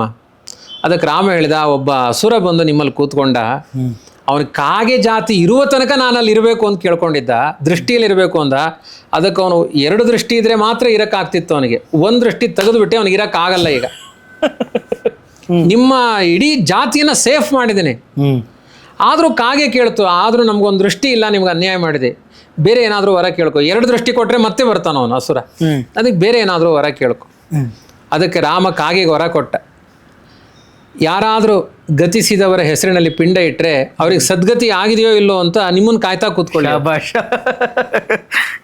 ಹಾಗಾಗಿ ಕಾಕಪಿಂಡ ಅಂತಾರೆ. ಕಾಗೆ ಪಿಂಡ ಇವತ್ತು ಅದು ಅಲ್ಲಿ ಸ್ವರ್ಗ ಆಗಿದ್ರೆ ಬಂದು ಮುಟ್ಟುತ್ತೆ, ಇಲ್ಲಾಂದ್ರೆ ಮುಟ್ಟಲ್ಲ. ಅದು ರಾಮನ ವರ ಕಾಗೆಗಳಿಗೆ. ಅದಕ್ಕೆ ಕೇಳಿದ, ಅವಾಗ ಕಾಗೆ ಕೇಳ್ತು, ಸತ್ತಾಗ ಮಾತ್ರ ನಮ್ಮನ್ನು ಸ್ಮರಣೆ ಮಾಡ್ಕೊಳ್ತಾರೆ, ದಿನನಿತ್ಯ ನಮ್ಮನ್ನು ಸ್ಮರಣೆ ಮಾಡ್ಕೊಳ್ಳಲ್ಲ. ಅಲ್ಲ, ಸತ್ತು ಮನೆಯಲ್ಲಿ ಮಾತ್ರ ಸ್ಮರಣೆ ಮಾಡ್ಕೊಳ್ತಾರೆ, ಎಲ್ಲಾರ ಮನೆಯಲ್ಲೂ ಸ್ಮರಣೆ ಮಾಡ್ಕೊಳ್ಬೇಕಲ್ವಾ. ಅದಕ್ಕೆ ರಾಮ ಕೇಳಿದ, ಎಲ್ಲಾರ ಮನೇಲೂ ಓದೋ ಮಕ್ಕಳಿದಾರಲ್ವ, ಒಂದು ಸಂಸಾರಿಗಳು ಅಂದ್ರೆ ಓದೋ ಮಕ್ಕಳಿರ್ತಾರೆ, ಕೆಲವ್ರಿಗೆ ಬೇಗ ತಲೆಗೆ ಹಿಡಿಯಲ್ಲ, ಸ್ವಲ್ಪ ದಡ್ಡರಿರ್ತಾರೆ. ಅದಕ್ಕೆ ಇನ್ನು ಮೇಲೆ ಓದೋಕ್ಕಿಂತ ಮೊದಲು ಅವರು ಪೆನ್ನು ಪುಸ್ತಕ ಹಿಡ್ಕೊಂಡು ಕೂತ್ಕೊಳ್ಬೇಕು, ನೋಟ್ ಮಾಡ್ಕೊಳ್ಬೇಕು. ನೋಟ್ ಮಾಡ್ಬೇಕಾದ್ರೆ ಇಂಪಾರ್ಟೆಂಟ್ ಯಾವುದೋ ಅದನ್ನು ಬರಿಬೇಕು ಹೆಡ್ಡಿಂಗಲ್ಲಿ. ಬರೆಯೋಕ್ಕಿಂತ ಮುಂಚೆ ಒಂದು ಕಾಗೆ ಕಾಲು ಬರಿಬೇಕು, ಸ್ಟಾರ್ ಬರೀತಾರೆ ನೋಡಿ. ಯಾರು ಕಾಗೆ ಕಾಲು ಬರೆದು ಮುಂದೆ ಸೆಂಟೆನ್ಸ್ ಬರೀತಾರೆ ಅವ್ರಿಗೆ ನಿರಂತರ ಸ್ಮರಣೆಯಲ್ಲಿರಲಿ ಅಂತ ವರ ಕೊಟ್ಟ ರಾಮ. ಹಾಗಾಗಿ ನಾನು ತುಂಬ ಕಾಗೆ ಕಾಲಿಲೆಲ್ಲ ಬರ್ಕೊಂಡು ಬಂದಿರ್ತೇನೆ, ಅದು ಹಾಗೆ ನೆನಪುಳಿಯುತ್ತೆ. ಸತ್ಯ ಅದು. ಕೆಲವ್ರು ಹೇಳ್ತಾರೆ ನಮ್ಮ ಅಕ್ಷರ ಎಲ್ಲ ಕಾಗೆ ಕಾಲಾಚರೆ ನೆನಪಾಗಲ್ಲ ಅಂತಾರೆ, ಅದಕ್ಕೆ ನಾವೇನು ಮಾಡ್ಲಿಕ್ಕಾಗಲ್ಲ. ಒಂದು ಕಾಗೆ ಕಾಲು ಬರೋದು ಅದ್ರ ಮುಂದೆ ಸೆಂಟೆನ್ಸ್ ಬರೆದ್ರೆ. ಹಾಗಾಗಿ ಕಾಗೆ ಕಾಲು ಪ್ರತಿಯೊಬ್ಬರ ಪುಸ್ತಕದಲ್ಲೂ ಇರುತ್ತೆ, ರಾಮ ಕೊಟ್ಟು ವರ ಅದು. ಕಾಗೆ ಕಾಲು ಬರೆದ್ರೆ ಇಂಟೆಲಿಜೆಂಟ್ ಆಗ್ತೀವಿ. ಕಾಗೆ ಕಾಲು ಬರೀರಿ, ಒಳ್ಳೆ ಮೆಮೊರಿ. ರಾಮಾಯಣದಲ್ಲಿದೆ, ಪ್ರಮಾಣ ಕೊಡ್ತೇನೆ. ಮತ್ತಿನ್ನು ವೈಭವ ಹೆಂಗಿತ್ತು ರಾಮಾಯಣದ್ದು ಅಂದ್ರೆ ಈ ದಿನಗಳಲ್ಲಿ? ರಾಮನ ಹೆಣ್ಮಕ್ಳಿಗೆ ಒಂದು ಖುಷಿ ಆಗುತ್ತೆ, ರಾಮನ ಕಾಲ ಹೇಗಿತ್ತು. ಇವತ್ತು ಕೆಲವು ಗ್ಯಾರಂಟಿಗಳಿಗೆ ಇಷ್ಟೊಂದು ಆನಂದ ಪಡ್ತೀರಿ, ರಾಮನ ಗ್ಯಾರಂಟಿ ಹೇಗಿತ್ತು? ಅಯೋಧ್ಯ ಸರಯೂ ನದಿ ತೀರಕ್ಕೆ ಹೋಗಿ ಕೂತ್ಕೊಳ್ಳೋದು ಹೆಣ್ಮಕ್ಳು. ಸುಮ್ಮನೆ ಮಾತನಾಡ್ಕೊಂಡು ಸರಯೂ ನದಿ ಕೈ ಹಾಕಿದ್ರೆ ಅವ್ರಿಗೆ ಆಲೋಚನೆ ಮಾಡ್ಲಿಕ್ಕೆ ಆಗದೆ ಇರುವ ನೆಕ್ಲೆಸ್ಗಳು ಸಿಗ್ತಾ ಇತ್ತು ಅಲ್ಲಿ. ನಾವಾದ್ರೂ ಹಾಕೊಳ್ತಾ ಇದ್ರು, ಯೂಸ್ ಅಂಡ್ ಥ್ರೋ, ಮತ್ತೆ ಅದನ್ನು ಬಿಸಾಕ್ತಾ ಇದ್ರು. ಮತ್ತೆ ಇನ್ನೊಂದು ಕೈ ನರಾಮ ರಾಜ್ಯ ಅಸುಲಭಂಚ ಕಿಂಚಿತ್. ರಾಮರಾಜ್ಯದಲ್ಲಿ ಸಿಗದೇ ಇರುವ ವೈಭವಗಳೇ ಇರಲಿಲ್ಲ. ಅದೇ ಈ ರಾಮರಾಜ್ಯದಲ್ಲಿ ಕ್ರೈಮು ಅಫೆನ್ಸ್ ಅನ್ನೋದು ಇರಲಿಲ್ವಾ? ಒಂದು ವೇಳೆ ಮಾಡಿದಿದ್ರೆ ಏನಾಗ್ತಿತ್ತು ಅಂತ ಅವರಿಗೆಲ್ಲ ರಾಮ ಏನು ಶಿಕ್ಷೆ ಕೊಡ್ತಾರೆ? ಮೊದಲನೇದ್ದು ಇರಲಿಲ್ಲ. ನರಾಜ್ಯಂ ನಚರಾಜ ಆಸೀತ್ ನದಂಡ್ಯೋ ನಚದಾಂಡಿಕಃ. ರಾಮನ ಆಳ್ವಿಕೆಯಲ್ಲಿ ರಾಮ ಇದಾನೆ ಅಂತ ಗೊತ್ತಿದ್ರಿಂದಲೇ ಯಾವುದೇ ರೀತಿ ಕ್ರೈಮಿಗೆ ಅವಕಾಶವೇ ಇರಲಿಲ್ಲ. ಒಬ್ಬ ಪೊಲೀಸ್ ಸ್ಟೇಷನ್ನು ಹಿಡ್ಕೊಂಡು ಬರೋದು, ಅಪರಾಧಿಗಳನ್ನ ಕಾರಾಗೃಹ ಬಂಧನ, ಈ ವ್ಯವಸ್ಥೆ ಇರಲಿಲ್ಲ. ಯಾಕೆ ಇರಲಿಲ್ಲ. ಧರ್ಮದಿಂದಲೇ ಪರಸ್ಪರ ರಕ್ಷಿತರಾಗಿದ್ರು. ಇವತ್ತು ಎಲ್ಲದಕ್ಕೂ ಈ ಕೊರತೆ ಏನು ಅಂದರೆ ಧರ್ಮಜ್ಞಾನ ಇರಲ್ಲ. ಕಳ್ಳತನ ಮಾಡಬಾರ್ದು, ಇನ್ನೊಬ್ಬರ ಸೊತ್ತನ್ನು ಕದಿಬಾರ್ದು. ಧರ್ಮ ಪ್ರಜ್ಞೆ ಇದ್ದರೆ ಕಳ್ಳತನ ಮಾಡಲ್ಲ. ಅದರಿಂದ ಏನು ಪರಿಣಾಮ ಆಗುತ್ತೆ ಅಂತ ಗೊತ್ತಿದ್ರೂ ಕೂಡ ಕಳ್ಳತನ ಮಾಡಲ್ಲ. ಈ ಧರ್ಮ ಪ್ರಜ್ಞೆ ಇಲ್ಲದೇ ಇದ್ದಾಗ ಇವೆಲ್ಲ ಜಾಸ್ತಿ ಆಗುತ್ತೆ. ಇನ್ನೊಂದು ಹೆಣ್ಣಿಗೆ ಕೈ ಹಾಕಬಾರ್ದು, ಅದರಿಂದ ಆಗುವ ಅಪಚಾರಗಳೇನು ಗೊತ್ತಿದ್ರೆ ಆಗಲ್ಲ. ಕ್ರೈಮ್ ಅಂತ ಹುಟ್ಟಿದ್ದೇ ಈ ಕಲಿಯುಗದಲ್ಲಿ ಜಾಸ್ತಿ.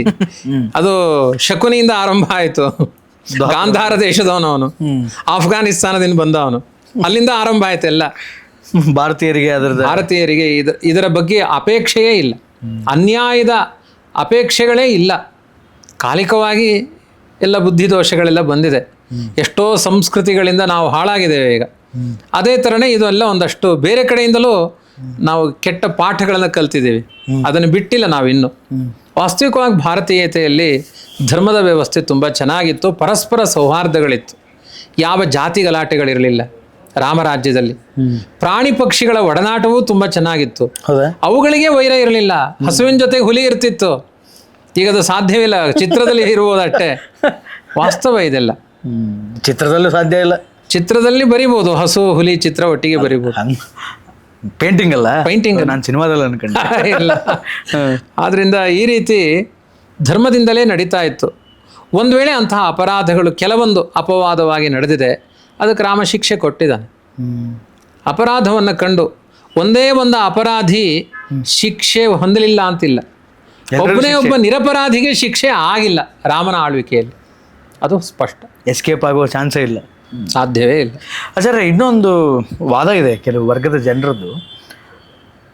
ಈ ರಾಮ ಮತ್ತು ಕೃಷ್ಣರ ಅವತಾರ ರೆಸ್ಪೆಕ್ಟಿವ್ ಒಂದು ಟೈಮಲ್ಲಿ ಮಾತ್ರ ದೇವತಾ ಸ್ವರೂಪಿಗಳಾಗಿದ್ದರು, ಅದಾದ ನಂತರ ನಾರ್ಮಲ್ ನಾವೆಲ್ಲ ಹೆಂಗೆ ಜೀವಿಸ್ತೀವಿ, ಒಬ್ಬ ನರ ಮನುಷ್ಯ ಹೆಂಗೆ ಜೀವಿಸ್ತಾನೆ ಹಂಗೆ ಜೀವಿಸಿ ಹೋಗಿಬಿಟ್ರು ಅನ್ನುವಂಥ ಒಂದು ವಾದ ಇದೆ. ಕುರುಕ್ಷೇತ್ರ ಮುಗಿಯೋ ತನಕ ಕೃಷ್ಣ ದೈವಿಕ ಸ್ವರೂಪವನ್ನು ಪಡೆದುಕೊಂಡಿದ್ದ, ರಾವಣನ ಸಂಹಾರ ಆಗೋ ತನಕ ರಾಮ ದೈವಿಕ ಅಂಶವನ್ನು ಪಡೆದುಕೊಂಡಿದ್ದ, ಅದಾದಮೇಲೆ ಅವರು ನಾರ್ಮಲ್ ಮನುಷ್ಯರ ಥರ ಬದುಕು ಹೋಗ್ಬಿಟ್ರು ಅಂತ. ಏನು ಹೇಳ್ತೀರಿ ಇದ್ರ ಬಗ್ಗೆ? ನಾನು ಓದಿದ ಇತಿಹಾಸಗಳಲ್ಲಿ ಹಾಗಿಲ್ಲ, ಇದು ಜನಮಾನಸದಲ್ಲಿ ಹಾಗೆ ಬಂದಿರುತ್ತೆ. ಇವತ್ತು ಪಿಕ್ಚರ್ಗಳಲ್ಲಿಯೂ ಒಬ್ಬ ಹೀರೋಗೆ ಹೊಡಿಬೇಕಾದ್ರೆ ಏನೋ ಅಮಾನುಷವಾದ ಶಕ್ತಿ ಬರುತ್ತೆ, ಅದೆಲ್ಲ ಮುಗಿದಾದ್ಮೇಲೆ ಅವ್ನು ತಣ್ಣಗಾಗ್ಬಿಡ್ತಾನೆ ಅಂತ. ಇದೆಲ್ಲ ಆ ಥರ ಒಂದು ಕಾಲ್ಪನಿಕವಾದ ವ್ಯವಸ್ಥೆಗಳಲ್ಲಿ ಬಂದಿದೆ. ರಾಮನ ಶಕ್ತಿ ಕೊನೆಯ ತನಕ ಅವನು ರಾಮನಾಗೇ ಮೆರೆದ. ಅವನು ಹೋಗಬೇಕಾದ್ರೆ ತನ್ನ ಒಂದು ಸ್ವರೂಪವನ್ನು ಸ್ವರ್ಗಲೋಕದಲ್ಲಿ, ಬ್ರಹ್ಮಲೋಕದಲ್ಲಿ ಮತ್ತೊಂದು ಸ್ವರೂಪವನ್ನು ಶ್ವೇತದ್ವೀಪಕ್ಕೆ ತೆಗೆದುಕೊಂಡು ಹೋದ. ಅದರಲ್ಲಿ ಪೂರ್ಣತೆ ಇತ್ತು. ಎಲ್ಲಿಂದ ಬಂದ ಅಲ್ಲಿಗೇ ಹೋದ ರಾಮ. ಅವನ ದೇಹ ಪತನ ಆಯಿತು, ಅದನ್ನು ಯಾರೋ ಮಣ್ಣು ಮಾಡಿದರು. ಇನ್ಯಾರೋ ಇನ್ನು ಸ್ವಲ್ಪ ದಿನಕ್ಕೆ ವಿಮರ್ಶೆ ಮಾಡಿಬಿಟ್ಟು ಇದು ರಾಮನ ದೇಹ ನೋಡಿ, ಆ ಶಿಲುಬೆಗಳೆಲ್ಲ ಹಾಗೇ ಇದೆ ಅಂತ ಹೀಗೆಲ್ಲ ತೋರಿಸುವ ಅಪಾಯಗಳಿದೆ. ರಾಮ ಈ ಥರ ಪಾಂಚಭೌತಿಕ ದೇಹವನ್ನು ಪಡಿಲೇ ಇಲ್ಲ. ಸಮಾಯಾತ ಏ ಮೋಕ್ಷ ಪದೇಚ್ಛವಃ, ನನ್ನ ತಾಕತ್ತು ತೋರಿಸ್ತೀನಿ. 100 ಯೋಜನ ಸೇತುವೆ ಕಟ್ಟಿದ್ದಕ್ಕೆ ಚಪ್ಪಾಳೆ ತಟ್ಟಬೇಡಿ, ವೈಕುಂಠದ ತನಕ ಸೇತುವೆ ಕಟ್ಟುವ ತಾಕತ್ತಿದೆ ಈ ಕೊನೆಯ ಕಾಲದಲ್ಲೂ ರಾಮನಿಗೆ ಅಂತ ತೋರಿಸಿಕೊಟ್ಟು ಒಂದು ರಾಮ. ಹಾಗಾಗಿ ಆ ಶಕ್ತಿ ಯಾವತ್ತೋ ಕಡಿಮೆ ಆಯಿತು, ಯಾವತ್ತೋ ಜಾಸ್ತಿ ಆಯಿತು, ಇದೆಲ್ಲ ನಮ್ಮಲ್ಲಿ. ಇನ್ನೊಂದು ಗಂಟೆ ನೀವು ಸಂದರ್ಶನ ಮಾಡಿದರೆ ನನ್ನ ಶಕ್ತಿ ಕುಂಠಿತ ಆಗುತ್ತೆ. ಈ ಅವ್ಯವಸ್ಥೆ ರಾಮನಿಗಿಲ್ಲ. ಈ ಕೊನೆಯದಾಗಿ ಸೀತೆಯಿಂದನೇ ರಾಮಾಯಣ ನಡೀತು, ದ್ರೌಪದಿಯಿಂದನೇ ಮಹಾಭಾರತ ನಡೀತು ಅಂತ ಅವರನ್ನೇ ಪಾಯಿಂಟ್ ಮಾಡಿ ಹೇಳೋದು ಎಷ್ಟರ ಮಟ್ಟಿಗೆ ಸಮಂಜಸ? ಸರಿ ಇದೆ. ಯಾವುದೇ ಒಳ್ಳೆಯದಕ್ಕೆ ಯಾವುದೇ ಕೆಟ್ಟದ್ದಕ್ಕೆ ಒಂದು ಹೆಣ್ಣಿನ ಪಾತ್ರ ಇದ್ದೇ ಇರುತ್ತೆ. ಈಗ ರಾವಣನನ್ನು ಸಂಹಾರ ಮಾಡಬೇಕು ಅನ್ನೋದೇ ದೇವತೆಗಳ ಪ್ರಾರ್ಥನೆ ಆಗಿತ್ತು. ರಾಮ ಏನು ಕೆಲಸ ಮಾಡ್ತಾನೆ ಅದಕ್ಕೆ ಸಪೋರ್ಟ್ ಮಾಡುವ ವ್ಯವಸ್ಥೆ ಅವನ ಹೆಂಡತಿ ಆದವಳು ಮಾಡಬೇಕಾಗುತ್ತೆ. ಅದನ್ನೇ ಪಾತಿವ್ರತ್ಯ ಅಂತ ಕರೀತಾರೆ. ಗಂಡ ಯಾವುದೋ ಉತ್ಸಾಹದಲ್ಲಿ ಹೋದಾಗ ತಣ್ಣೀರು ಎರಚಬಾರ್ದು, ಮಾಡು ಒಳ್ಳೆ ಕೆಲಸ ಅದು. ತಾಯಿ ಆಗಲಿ ಹೆಂಡತಿ ಆಗಲಿ ಬೆಂತಟ್ಟಬೇಕು. ಆ ಕೆಲಸ ಸೀತೆ ನಾನು ಮೊದಲು ರೆಡಿ ಆಗ್ತೀನಿ ಅಂತ ರೆಡಿ ಆಗಿದ್ದಾಳೆ. ಶಬಾಷ್. ದ್ರೌಪದಿ ವೈರಹೇತು. ಮಹಾಭಾರತಲ್ಲೂ ಅಷ್ಟೇ, ಆ ಭೀಮನಲ್ಲಿ ದ್ವೇಷ ಹುಟ್ಟಲಿಕ್ಕೆ ದುರ್ಯೋಧನಾದಿಗಳಿಗೆ ದ್ರೌಪದಿ ಕಾರಣ, ಅವಳ ಸೌಂದರ್ಯ ಕಾರಣ. ಅವಳು ಆ ರೀತಿ ವೈರ ಹುಟ್ಟಿಸಿ ಏನು ಮಾಡ್ತಾಳೆ ಅಂದರೆ ಆ ಭಯೋತ್ಪಾದಕರನ್ನು ನಿಗ್ರಹ ಮಾಡ್ತಾಳೆ, ದುಷ್ಟರನ್ನು ನಿಗ್ರಹ ಮಾಡಿಸ್ತಾಳೆ. ಅವ್ರ ಪಾತ್ರ ಇದೆ ಅನ್ನೋದ್ರಲ್ಲಿ ಸಂಶಯವೇ ಇಲ್ಲ. ಅವರಿಂದ ನಡೆದಿದ್ದು ಅಂತ ಹೇಳಿದ್ರೆ ಅತಿಶಯೋಕ್ತಿ ಇಲ್ಲ, ಖಂಡಿತ ಇಲ್ಲ. ಅವ್ರ ದೊಡ್ಡ ಪಾತ್ರ ಇದೆ. ಪ್ರತಿದಿನ ನಮ್ಮ ಬದುಕಿನಲ್ಲೂ ಯಾರು ಕೆಟ್ಟವರೋ ಅವ್ರನ್ನ ಟಾರ್ಗೆಟ್ ಮಾಡಬೇಕು, ದುಷ್ಟರನ್ನ. ಹೆಣ್ಮಕ್ಳು ಸಪೋರ್ಟ್ ಮಾಡಬೇಕು. ಯಾವಾಗಲೂ ಹೇಳಿತರ ಬೇಡ್ರಿ ನೀವು ತಂಟೆಗೆ ಹೋಗ್ಬೇಡ್ರಿ ಅಂದ್ರೆ ಯಾರು ಧರ್ಮ ರಕ್ಷಕರು, ಯಾರು ಪ್ರತಿಭಟನೆ ಯಾರು ಮಾಡ್ತಾರೆ?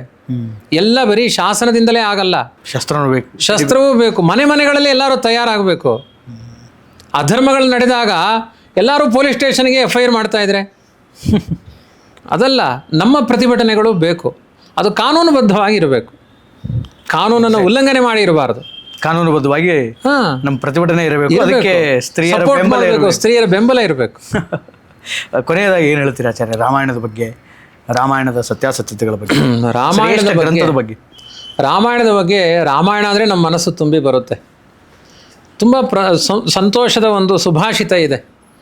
ಯಾಂತಿನ್ಯಾಯ ಪ್ರವೃತ್ತಸ್ಯ ತಿರ್ಯಂಚೋಪಿ ಸಹಾಯತಾಂ ಅಪಂಥಾನಂತು ಗಚ್ಚಂತಂ ಸೋದರೋಪಿ ಮುಂಚತಿ. ಸಮಗ್ರ ರಾಮಾಯಣ ನಮಗೇನು ಪಾಠ ಮಾಡಿತು? 24,000 ಶ್ಲೋಕ ಪ್ರವಚನ ಬೇಡ, ಅದರ ಎಸೆನ್ಸ್ ಏನು? ನ್ಯಾಯ ಮಾರ್ಗದಲ್ಲಿ ಹೋಗಿ ಮರದಲ್ಲಿ ಹಾರಿ ಹಣ್ಣು ತಿನ್ನುವ ಕೋತಿಗಳು ನಿಮಗೆ ಸಹಾಯಕ್ಕೆ ಬರುತ್ತೆ.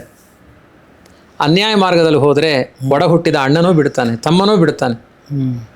ರಾವಣನ ಸಹೋದರ ವಿಭೀಷಣ ಮನೆ ಬಿಟ್ಟು ಹೋದ, ಅವನ ನೀತಿ ಸರಿ ಇಲ್ಲ ಅಂತ. ಲಂಕೆ ಬೇಡ ಏನೂ ಬೇಡ ಅಂತ ಹೊರಟ, ರಾಮನ ಬಂಟನಾಗಿ ಬಂದ, ಮತ್ತೆ ಲಂಕೆಗೆ ಅಧೀಶನಾದ. ನೀವು ನ್ಯಾಯ ಮಾರ್ಗದಲ್ಲಿ ಹೋದರೆ ಕಾಡಿನ ಮೃಗಗಳು ನಿಮಗೆ ಸಹಾಯ ಮಾಡುತ್ತೆ. ಸೀತೆಯನ್ನು ಅಪಹಾರ ಮಾಡಿದ್ದು ಯಾರು ಒಂದು ಪಾಠ ಹೇಳಿದ್ದು ಜಿಂಕೆಗಳು. ಮಾಂಸ ತಿನ್ನುವ ಹದ್ದು, ಮಾಂಸ ತಿನ್ನುವ ಸಂಪಾತಿ ಜಟಾಯು, ಸಂಪಾತಿಗಳು ರಾಮನಿಗೆ ಸಹಾಯ ಮಾಡ್ತಾರೆ. ಯಾಕೆಂದರೆ ರಾಮ ನ್ಯಾಯ ಮಾರ್ಗದಲ್ಲಿದ್ದಾನೆ. ಒಂದು ಅಳಿಲು ಸಹಾಯ ಮಾಡುತ್ತೆ. ನ್ಯಾಯದಲ್ಲಿ ನಡೀರಿ, ಪ್ರಾಣಿಗಳು ನಿಮ್ಮ ಸಹಾಯಕ್ಕೆ ಬರ್ತಾರೆ. ಅನ್ಯಾಯ ಮಾಡಬೇಡಿ, ನಿಮ್ಮ ಕೈ ಹಿಡಿದ ಹೆಂಡತಿಯೂ ಬಿಟ್ಟೋಗ್ತಾಳೆ, ಡೇಂಜರ್. ಅದು ರಾಮ ಹೇಳಿದ್ದಲ್ಲ, ರಾಮನನ್ನು ಬಿಡಲಿಲ್ಲ ಸೀತೆ. ರಾವಣನ ಸಹೋದರನಾದ ರಾಮ ನ್ಯಾಯದಲ್ಲಿದ್ದ, ಆದ್ರಿಂದ ಸೀತೆ ಬಿಡಲಿಲ್ಲ. ಮಂಡೋದರಿ ಬಿಟ್ಟೋದ್ಲಲ್ಲ ರಾವಣನ, ಹಂಗೆ ರಾವಣನೇ ಬಿಟ್ಟೋದ ಮಂಡೋದರಿಯನ್ನು. ಅನ್ಯಾಯ ಮಾರ್ಗದಲ್ಲಿದ್ದರೆ ವಿಭೀಷಣನೇ ಬಿಟ್ಟು ಹೋದ, ಸಹೋದರ ಬಿಟ್ಟು ಹೋದ ಅನ್ಯಾಯದಲ್ಲಿ. ಅದಕ್ಕೆ ಪ್ರಧಾನ ಸಂದೇಶ ಏನು ಅಂದರೆ ರಾಮಾದಿವತ್ತು ವರ್ತಿತವ್ಯಂ ನತು ರಾವಣಾದಿವತ್ತು. ನಮ್ಮ ಬದುಕು ರಾಮನ ಆದರ್ಶದಲ್ಲಿ ಸಾಗಬೇಕು ಹೊರತು ರಾವಣನ ಆದರ್ಶದಲ್ಲಿ ಯಾರ್ದೋ ಸೊತ್ತಿ ಕೈ ಹಾಕಿದೆ, ಇನ್ನೊಬ್ಬರ ಸುಖವು ನನಗೆ ಸಿಗಲಿ ಅಂತ ಆಸೆ ಪಟ್ಟೆ ಯಾವ ಅತಿಕ್ರಮಣಗಳಿಗೂ ಜೀವನದಲ್ಲಿ ಹೋಗಬೇಡಿ. ಬಡವ ನೀವು ಮಡಗದಂಗಿರೋ ಅಂತಾರಲ್ಲ, ದೇವರೇನೇ ಏನು ಕೊಟ್ಟಿದ್ದಾನೆ ಅದರಲ್ಲಿ ಬದುಕಿ, ನಿಮ್ಮ ಬದುಕು ಬಂಗಾರ ಆಗುತ್ತೆ. ಅದು ಧರ್ಮದ ಮಾರ್ಗದಲ್ಲಿ ಬದುಕಿದ್ರೆ ಅವನು ಕೊಟ್ಟಿದ್ದು ಅಂತ ಎಲ್ಲ ಅವನ ದಯೆ ಅಂತ ಒಬ್ಬ ಕುರಿ ಗಾಹಿಯು ಕೂಡ ಹೇಳ್ತಾನೆ, ಎಲ್ಲ ಅವನು ಕೊಟ್ಟಂಗೆ, ಅವನು ಮಡಗದಂಗೆ ಇದ್ದೀನಿ ಅಂತ ಹೇಳ್ತಾನೆ. ಆ ಭಾವ ದೃಢವಾಗಿದ್ದರೆ ಧರ್ಮ ನಮ್ಮನ್ನು ರಕ್ಷಣೆ ಮಾಡುತ್ತೆ. ಆಚಾರ್ಯ, ನಾನು ಮೊದಲು ಮಾತಾಡ್ತಾ ಹೇಳಿದೆ, ವಿಶೇಷವಾದಂತಹ ಒಂದು ಗುರುಕುಲವನ್ನು ಸ್ಥಾಪನೆ ಮಾಡಿದ್ದೀರಿ, ಅಂಬರೀನಿ ಗುರುಕುಲ ಅಂತ ಮೈಸೂರಲ್ಲಿ. ಆ ಒಂದು ಇಂಟೆನ್ಷನ್ ಬಂದಿದ್ದು ಯಾಕೆ? ಅಂದರೆ ಇವತ್ತು ಗುರುಕುಲ ಅಂದರೆ ಎಲ್ಲ ಪುರುಷ ವಿದ್ಯಾರ್ಥಿಗಳನ್ನು ಇಟ್ಕೊಂಡು ಗುರುಕುಲ ನಡೆಸೋರು ನೋಡಿದ್ದೀವಿ, ದೊಡ್ಡ ದೊಡ್ಡ ಗುರುಕುಲಗಳಿದೆ. ಬಾಲಕಿಯರನ್ನು ಕರೆದುಕೊಂಡು ಬಂದು ಮನೆಯಲ್ಲಿಯೇ ಊಟ ವಸತಿ ಎಲ್ಲವನ್ನು ಕೊಟ್ಟು ಅವರಿಗೆ ಒಂದು ಧರ್ಮದ ಪ್ರಜ್ಞೆಯನ್ನು ಮೂಡಿಸಬೇಕು ಅನ್ನುವಂಥ ಆಲೋಚನೆ ಬಂದಿದ್ದು ಹೆಂಗೆ? ನನಗೆ ಇನ್ಫ್ಯಾಕ್ಟ್ ಯಾರಿಗೂ ಬಂದಿದ್ದು ಅಥವಾ ಯಾರೂ ಮಾತಾಡಿದ್ದು ಕೇಳಿಲ್ಲ. ನಾನು ಮೊದಲು ನೀವು ಅದನ್ನು ಮಾಡಿದ ಮೇಲೆ ವಿಜೇಂದ್ರಾಚಾರ್ಯ ಆ ಥರ ಮಾಡಿದ್ದಾರೆ ಅಂತ ಗೊತ್ತಾಗಿದೆ. ಅದು ಬಂದಿದ್ದು ಯಾಕೆ ತಲೆಯಲ್ಲಿ? ನಮ್ಮ ಗುರುಗಳು ಇದರ ಬಗ್ಗೆ ಹೇಳ್ತಾ ಇದ್ರು, ಸನ್ಯಾಸಿಗಳಿಂದ ಹೆಣ್ಮಕ್ಕಳ ಗುರುಕುಲ ನಡೆಸಲಿಕ್ಕಾಗಲ್ಲ, ಅದರಿಂದ ಸಾಕಷ್ಟು ಸಮಸ್ಯೆಗಳು ಇದೆ, ಮಾಡಿದರೆ ಗೃಹಸ್ಥರು ಯಾರಾದರೂ ಮುಂದೆ ನಿಂತು ಮಾಡಬೇಕು ಅಂತ ಒಂದು ನಮ್ಮ ಗುರುಗಳಾದ ವಿಶ್ವೇಶತೀರ್ಥರ ಪ್ರೇರಣೆ ಇತ್ತು, ಸುಪ್ತ ಪ್ರಜ್ಞೆಯಲ್ಲಿತ್ತು. ಅದಕ್ಕೆ ಕಾರಣವಾದದ್ದು ಈ ಕೊರೋನಾ ಟೈಮಲ್ಲಿ ಎಷ್ಟೆಷ್ಟೋ ಹಳ್ಳಿಯ ಪ್ರದೇಶಗಳಲ್ಲಿದ್ದವರಿಗೆ ಶಾಲೆಗಳು ಬಂದಾಗಿದೆ, ಮತ್ತು ಆ ಶಾಲೆಗೆ ಹೋಗಬೇಕು ಅಂದರೆ 4 ಕಿಲೋಮೀಟರ್ ನಡ್ಕೊಂಡು ಹೋಗಬೇಕು ಆ ಹೆಣ್ಮಕ್ಕಳು ಅಂತ. ನಮ್ಮ ಸ್ನೇಹಿತರೆಲ್ಲ ಅವರಿಗೆ ಸ್ಕೂಲಿಗೆ ಹೋಗ್ತಾರೋ ಇಲ್ಲೋ ನಮ್ಮ ಮಕ್ಕಳು, ವಿದ್ಯೆಯೇ ಬರ್ತಾ ಇಲ್ಲ ಅವರಿಗೆ, ನಿಮಗೆ ಯಾರು ಪರಿಚಯ ಇದ್ದಾರೆ, ಸಿಟಿಲಿದ್ದೀರಿ ಮೈಸೂರಿನಲ್ಲಿ, ಅವರಿಗೆಲ್ಲ ಒಂದಷ್ಟು ಶಿಕ್ಷಣ ಕೊಡಿಸಿ ಅಂತ ನನ್ನ ಸ್ನೇಹಿತರೆಲ್ಲ ತಮ್ಮ ಮಕ್ಕಳನ್ನೇ ಬಿಡ್ತೇವೆ ಅಂತ ಅವರು ಸಮರ್ಪಣೆ ಮಾಡಿದರು, ತ್ಯಾಗ ಮಾಡಿದರು. ಅಂದರೆ ಮಕ್ಕಳನ್ನು ಬಿಡಲಿಕ್ಕೋಸ್ಕರ ಒಂದು ಸಂಕಲ್ಪವನ್ನು ಮಾಡಿದರು. ಹಾಗಾಗಿ ಇದು ಕೊರೋನಾ ಸಮಯದಲ್ಲೇ ಆರಂಭ ಆದ ಗುರುಕುಲ. ಈಗ 5ನೇ ವರ್ಷ ನಡೀತಾ ಇದೆ ಈ ಗುರುಕುಲಕ್ಕೆ. ಅದರಲ್ಲೊಂದು 24 ಜನ ಹೆಣ್ಮಕ್ಕಳು ಮನೆಯಲ್ಲೇ ಅವರಿಗೆ ವಸತಿ ಶಿಕ್ಷಣ ಎಲ್ಲ ನಡೀತಾ ಇದೆ. ಯಥಾಶಕ್ತಿ ಇದೇ ಥರ ರಾಮಾಯಣ ಮಹಾಭಾರತಗಳು ಜೊತೆಗೆ ಲೌಕಿಕ ಶಿಕ್ಷಣದ ವ್ಯವಸ್ಥೆಗಳನ್ನು ಮಾಡಿಕೊಂಡು, ಒಂದು ಹೆಣ್ಣು ಮನೆ ಬೆಳಗಿದ್ರೆ ದೊಡ್ಡ ಕುಟುಂಬಕ್ಕೆ ಅದರ ಆದರ್ಶಗಳಿದೆ. ಇವತ್ತು ಹೆಣ್ಮಕ್ಕಳಿಗೆ ಬರೀ ಶಾಲೆಗೆ ನಮ್ಮ ಕರ್ತವ್ಯ ಮುಗಿತು ಅಂತ ಫೀಸ್ ಕಟ್ಟಿ ತಳ್ಳುವ ಸಂಸ್ಕೃತಿ ಒಳ್ಳೆಯದಲ್ಲ. ಅವ್ರಿಗೊಂದಷ್ಟು ನಮ್ಮ ಭಾರತೀಯತೆ, ನಮ್ಮ ಸಂಸ್ಕಾರಗಳನ್ನು ಕೊಡುವ ಅಗತ್ಯ ತುಂಬ ಇದೆ. ಅದನ್ನೆಲ್ಲರೂ ಅರ್ಥ ಮಾಡಿಕೊಂಡ್ರೆ ಅಲ್ಲಲ್ಲಿ ಹೆಣ್ಮಕ್ಕಳ ಒಂದು ಪ್ರಾಮಾಣಿಕವಾದ ಗುರುಕುಲಗಳು ಸ್ಥಾಪನೆ ಆಯಿತು ಅಂದರೆ, ಈಗ ಏನಾಗಿದೆ ಅಂದರೆ ಮನೆಯಲ್ಲಿರುವ ಹೆಣ್ಮಕ್ಕಳು ಓಡೋದ್ರು ಅಂತಲೇ ಕಥೆಗಳಿದೆ, ಆಯಿತಾ, ಕರ್ಕೊಂಡು ಬಂದರು ಅನ್ನೋ ಕಥೆಗಳೇ ಇಲ್ಲ ಈಗ. ಅದರಿಂದ ಒಳ್ಳೆ ರೀತಿಯಲ್ಲಿ ಕರ್ಕೊಂಡು ಬಂದರು ಅನ್ನೋ ಕಥೆಗಳಿಲ್ಲ, ಓಡೋದ್ರು ಅನ್ನೋ ಕಥೆಗಳಿದೆ. ಎಲ್ರಿಗೂ ಅಲ್ಲ, ಓಡೋದವರಿಗೆ ಅಷ್ಟೇ ಅಂಥ ಕಥೆಗಳಿದೆ ಕೆಲವು ಕಡೆ. ಅದು ನಿಲ್ಲಬೇಕು. ವಿಶೇಷವಾಗಿ ನಮ್ಮ ಸಂಸ್ಕಾರಗಳೇನು, ಭಾರತೀಯತೆ ಅಂದ್ರೇನು, ಆ ಹೆಣ್ಣುಮಕ್ಕಳ ಜೀವನದ ಕ್ರಮ ಏನು, ಅದೆಲ್ಲ ಅರ್ಥ ಮಾಡಿಸುವಂತಹ ಒಂದು ಶಿಕ್ಷಣದ ವ್ಯವಸ್ಥೆ ಶಾಲಾ ಕಾಲೇಜುಗಳಲ್ಲೇ ಬಂದರೆ ಚೆನ್ನಾಗಿರುತ್ತೆ. ಅಲ್ಲೇ ಬಂತು ಅಂದರೆ ನಮ್ಮ ಗುರುಕುಲ ಪದ್ಧತಿ ಏನು ಬೇಕಾಗಿಲ್ಲ. ಆದರೆ ಎಷ್ಟೋ ನಮ್ಮ ಭಾರತೀಯ ಸಂಸ್ಕಾರಗಳಿಗೆ ವಿಪರೀತವಾಗಿ ನಡೆದುಕೊಳ್ಳುವಂತಹ ಶಿಕ್ಷಣ ಪದ್ಧತಿಗಳು ಇದೆ. ಅದರ ಬಗ್ಗೆ ನಮ್ಮ ಮೌನ ಪ್ರತಿಭಟನೆ ಗುರುಕುಲದ ರೀತಿಯಲ್ಲಿ ನಡೀತಾ ಇದೆ ಅಷ್ಟೇ. ಅಂದರೆ ಗುರುಕುಲಗಳು ಇವತ್ತು ಎಷ್ಟು ಇಂಪಾರ್ಟೆಂಟ್ ರೋಲ್ ಪ್ಲೇ ಮಾಡುತ್ತೆ ಇವತ್ತಿನ ಜನ್ರೇಷನ್ ಮಕ್ಕಳಿಗೆ? ಯಾಕಂತಂದರೆ ನೀವು ನೋಡ್ತಾ ಇದ್ದೀರಿ ಮಕ್ಕಳು, ಅಂದರೆ ನಿಮ್ಮ ಗುರುಕುಲಕ್ಕೆ ಬರುವ ಮೊದಲು ಹೆಂಗಿದ್ರು, ಬಂದ ಮೇಲೆ ಹೆಂಗಾಗಿದ್ದಾರೆ, ಅಂದರೆ ಎಷ್ಟು ಇಂಪ್ಯಾಕ್ಟ್ ಆಗುತ್ತೆ. ಏನು ಅನಿಸ್ತಾ ಇದೆ ಅಂದರೆ, ಈಗ ತಂದೆ ತಾಯಿಗಳಿಗೆ ಶಿಕ್ಷಣ ಇಲ್ಲ, ಮೊದಲನೇ ಸಮಸ್ಯೆ ಅಲ್ಲಿದೆ. ಮಗುವಿಗೆ ನೀನು ಸರಿಯಾಗಿರಬೇಕು ಅಂದರೆ ಹೆಂಗೆ ಸರಿ ಇರಬೇಕು ಅಂತ ಮಗು ಕೇಳಿದರೆ ಆನ್ಸರ್ ಇಲ್ಲ ಇವ್ರ ಹತ್ರ. ಮೊದಲನೇ ಕೊರತೆ ಈಗ. ಯಾಕೆಂದರೆ ಒಂದು ಪ್ರಾಚೀನ ಜನ್ರೇಷನ್ ತಪ್ಪಿಸಿಕೊಂಡು ಇನ್ನೊಂದು ಜನ್ರೇಷನ್ ಬಂದ್ಬಿಟ್ಟಿದೆ ಈಗ. ಅವರಿಗೆ ಸರಿಯಾದ ಸಂಸ್ಕಾರಗಳಿಲ್ಲ. ಮಕ್ಕಳಿಗೆ ಹೇಗೆ ನಮ್ಮ ಭಾರತೀಯ ಸಂಸ್ಕಾರಗಳನ್ನು ಕೊಡ್ತಾರೆ? ಹಾಗಾಗಿ ಒಂದು ಗುರುಕುಲ ಮಾಧ್ಯಮದಲ್ಲಿ ಪ್ರಾಚೀನತೆಯನ್ನು ಪಡ್ಕೊಂಡು ಅವರು ಗೃಹಸ್ಥರಾಗಿ ನಡೀತಾ ಇದ್ದಾಗ ಅವ್ರ ಮಕ್ಕಳಿಗೆ ಸಂಸ್ಕಾರ ಕೊಡ್ತಾರೆ.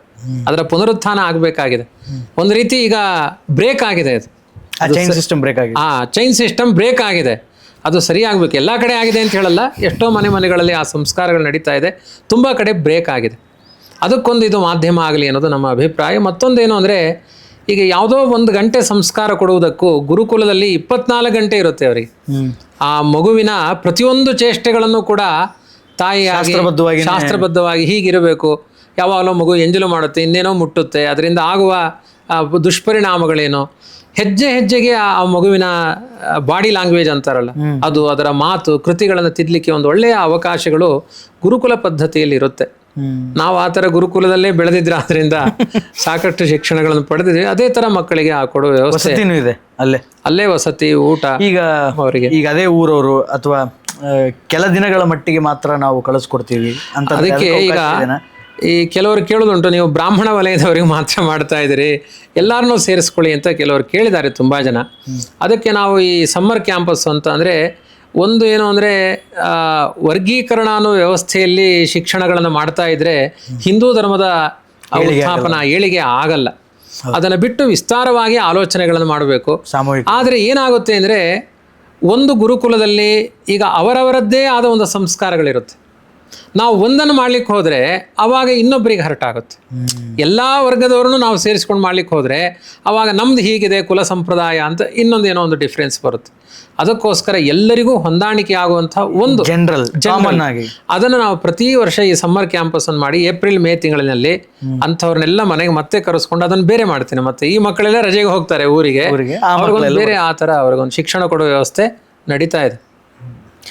ಧನ್ಯವಾದಗಳು ಆಚಾರ್ಯ. ಶಿರಸಾಷ್ಟಾಂಗ ಪ್ರಣಾಮಗಳು. ಇಲ್ಲಿವರೆಗೂ ನಮ್ಮ ಜೊತೆಗಿದ್ದು ನಮ್ಮ ಪಾಡ್ಕಾಸ್ಟಲ್ಲಿ ರಾಮಾಯಣದ ಅನೇಕ ವಿಚಾರಗಳನ್ನು ಮತ್ತು ಅನೇಕ ಕುಂದುಕೊರತೆಗಳು ಏನಿದ್ವು ಅವುಗಳಿಗೆಲ್ಲ ಒಂದು ನೀಟಾದಂತಹ ಎಕ್ಸ್ಪರ್ಟ್ ಕ್ಲಾರಿಫಿಕೇಷನ್ನು ಕೊಟ್ಟಿದ್ದೀರಿ. ಮತ್ತೊಮ್ಮೆ ಮಗದೊಮ್ಮೆ ತಮಗೆ ಶಿರಸಾಷ್ಟಾಂಗ ಪ್ರಣಾಮಗಳು. ಕೊನೆಯದೊಂದು ಮಾತು, ಇದರಲ್ಲಿ ನನಗಿಂತ ಚೆನ್ನಾಗಿ ರಾಮಾಯಣ ಅಧ್ಯಯನ ಮಾಡುವ ಅನೇಕ ಜಿಜ್ಞಾಸಿಗಳು ನಿಮ್ಮ ಈ ಸಂದರ್ಶನವನ್ನು ವೀಕ್ಷಿಸಬಹುದು. ಅದರಲ್ಲಿ ಏನಾದರೂ ಇಲ್ಲ ನಿಮ್ಮ ಅಭಿಪ್ರಾಯ ಹೀಗಿದ್ರೆ ಚೆನ್ನಾಗಿತ್ತು ಅಂತ ಆಕ್ಷೇಪ ಟಾರ್ಗೆಟ್ ಮಾಡುವುದರಿಗೆ ನನಗೆ ಉತ್ತರಗಳನ್ನು ಕೊಡ್ತಾ ಇಲ್ಲ. ಯಾರು ಸಹೃದಯರಾಗಿ ಇಲ್ಲ ಇಂಥ ಉತ್ತರಗಳು ಇದರಲ್ಲಿ ಇತ್ತು ಅನ್ನುವ ಅಭಿಪ್ರಾಯಗಳಿದ್ರೆ ನೀವು ಕಾಮೆಂಟ್ಸಲ್ಲಿಯೂ ಅದನ್ನು ತಿಳಿಸ್ಬೋದು. ಮತ್ತು ಎಲ್ಲವನ್ನೂ ನಾವು ರಾಮನ ಭಕ್ತರಾದ್ರಿಂದ ತುಂಬ ಗುಣಗಳು ನಮಗೂ ಆವಾಹನೆ ಆಗಬೇಕು. ಆದ್ದರಿಂದ ಇಂಥ ಸಂದರ್ಶನಗಳು ನಿಮ್ಮನ್ನು ಅಭಿನಂದಿಸಬೇಕು ನಾನು. ಯಾಕೆ ಅಂದರೆ ಇವತ್ತೇನಾಗಿದೆ, ಪಿಕ್ಚರ್ಗಳಲ್ಲಿಯೂ ಕೂಡ ಧರ್ಮವನ್ನು ಸೇರಿಸ್ಕೊಳ್ತಾರೆ. ಯಾಕೆಂದರೆ ಧರ್ಮವನ್ನು ಪ್ರೀತಿಸೋರಿದ್ದಾರೆ, ಅದು ಹೈಲೈಟ್ ಆಗಲಿ ಪಿಕ್ಚರು ಅಂತ. ಆ ಥರದ ಭಾವಗಳು ಇವತ್ತು ಮತ್ತೆ ಕೆರಳುತ್ತಾ ಇದೆ. ಎಷ್ಟೋ ಜನಗಳಿಗೆ ಧರ್ಮದ ಭಾವನೆಗಳನ್ನು ರೂಪಿಸ್ಕೊಳ್ಬೇಕು ಅನ್ನುವ ಆಸಕ್ತಿಗಳಿದೆ.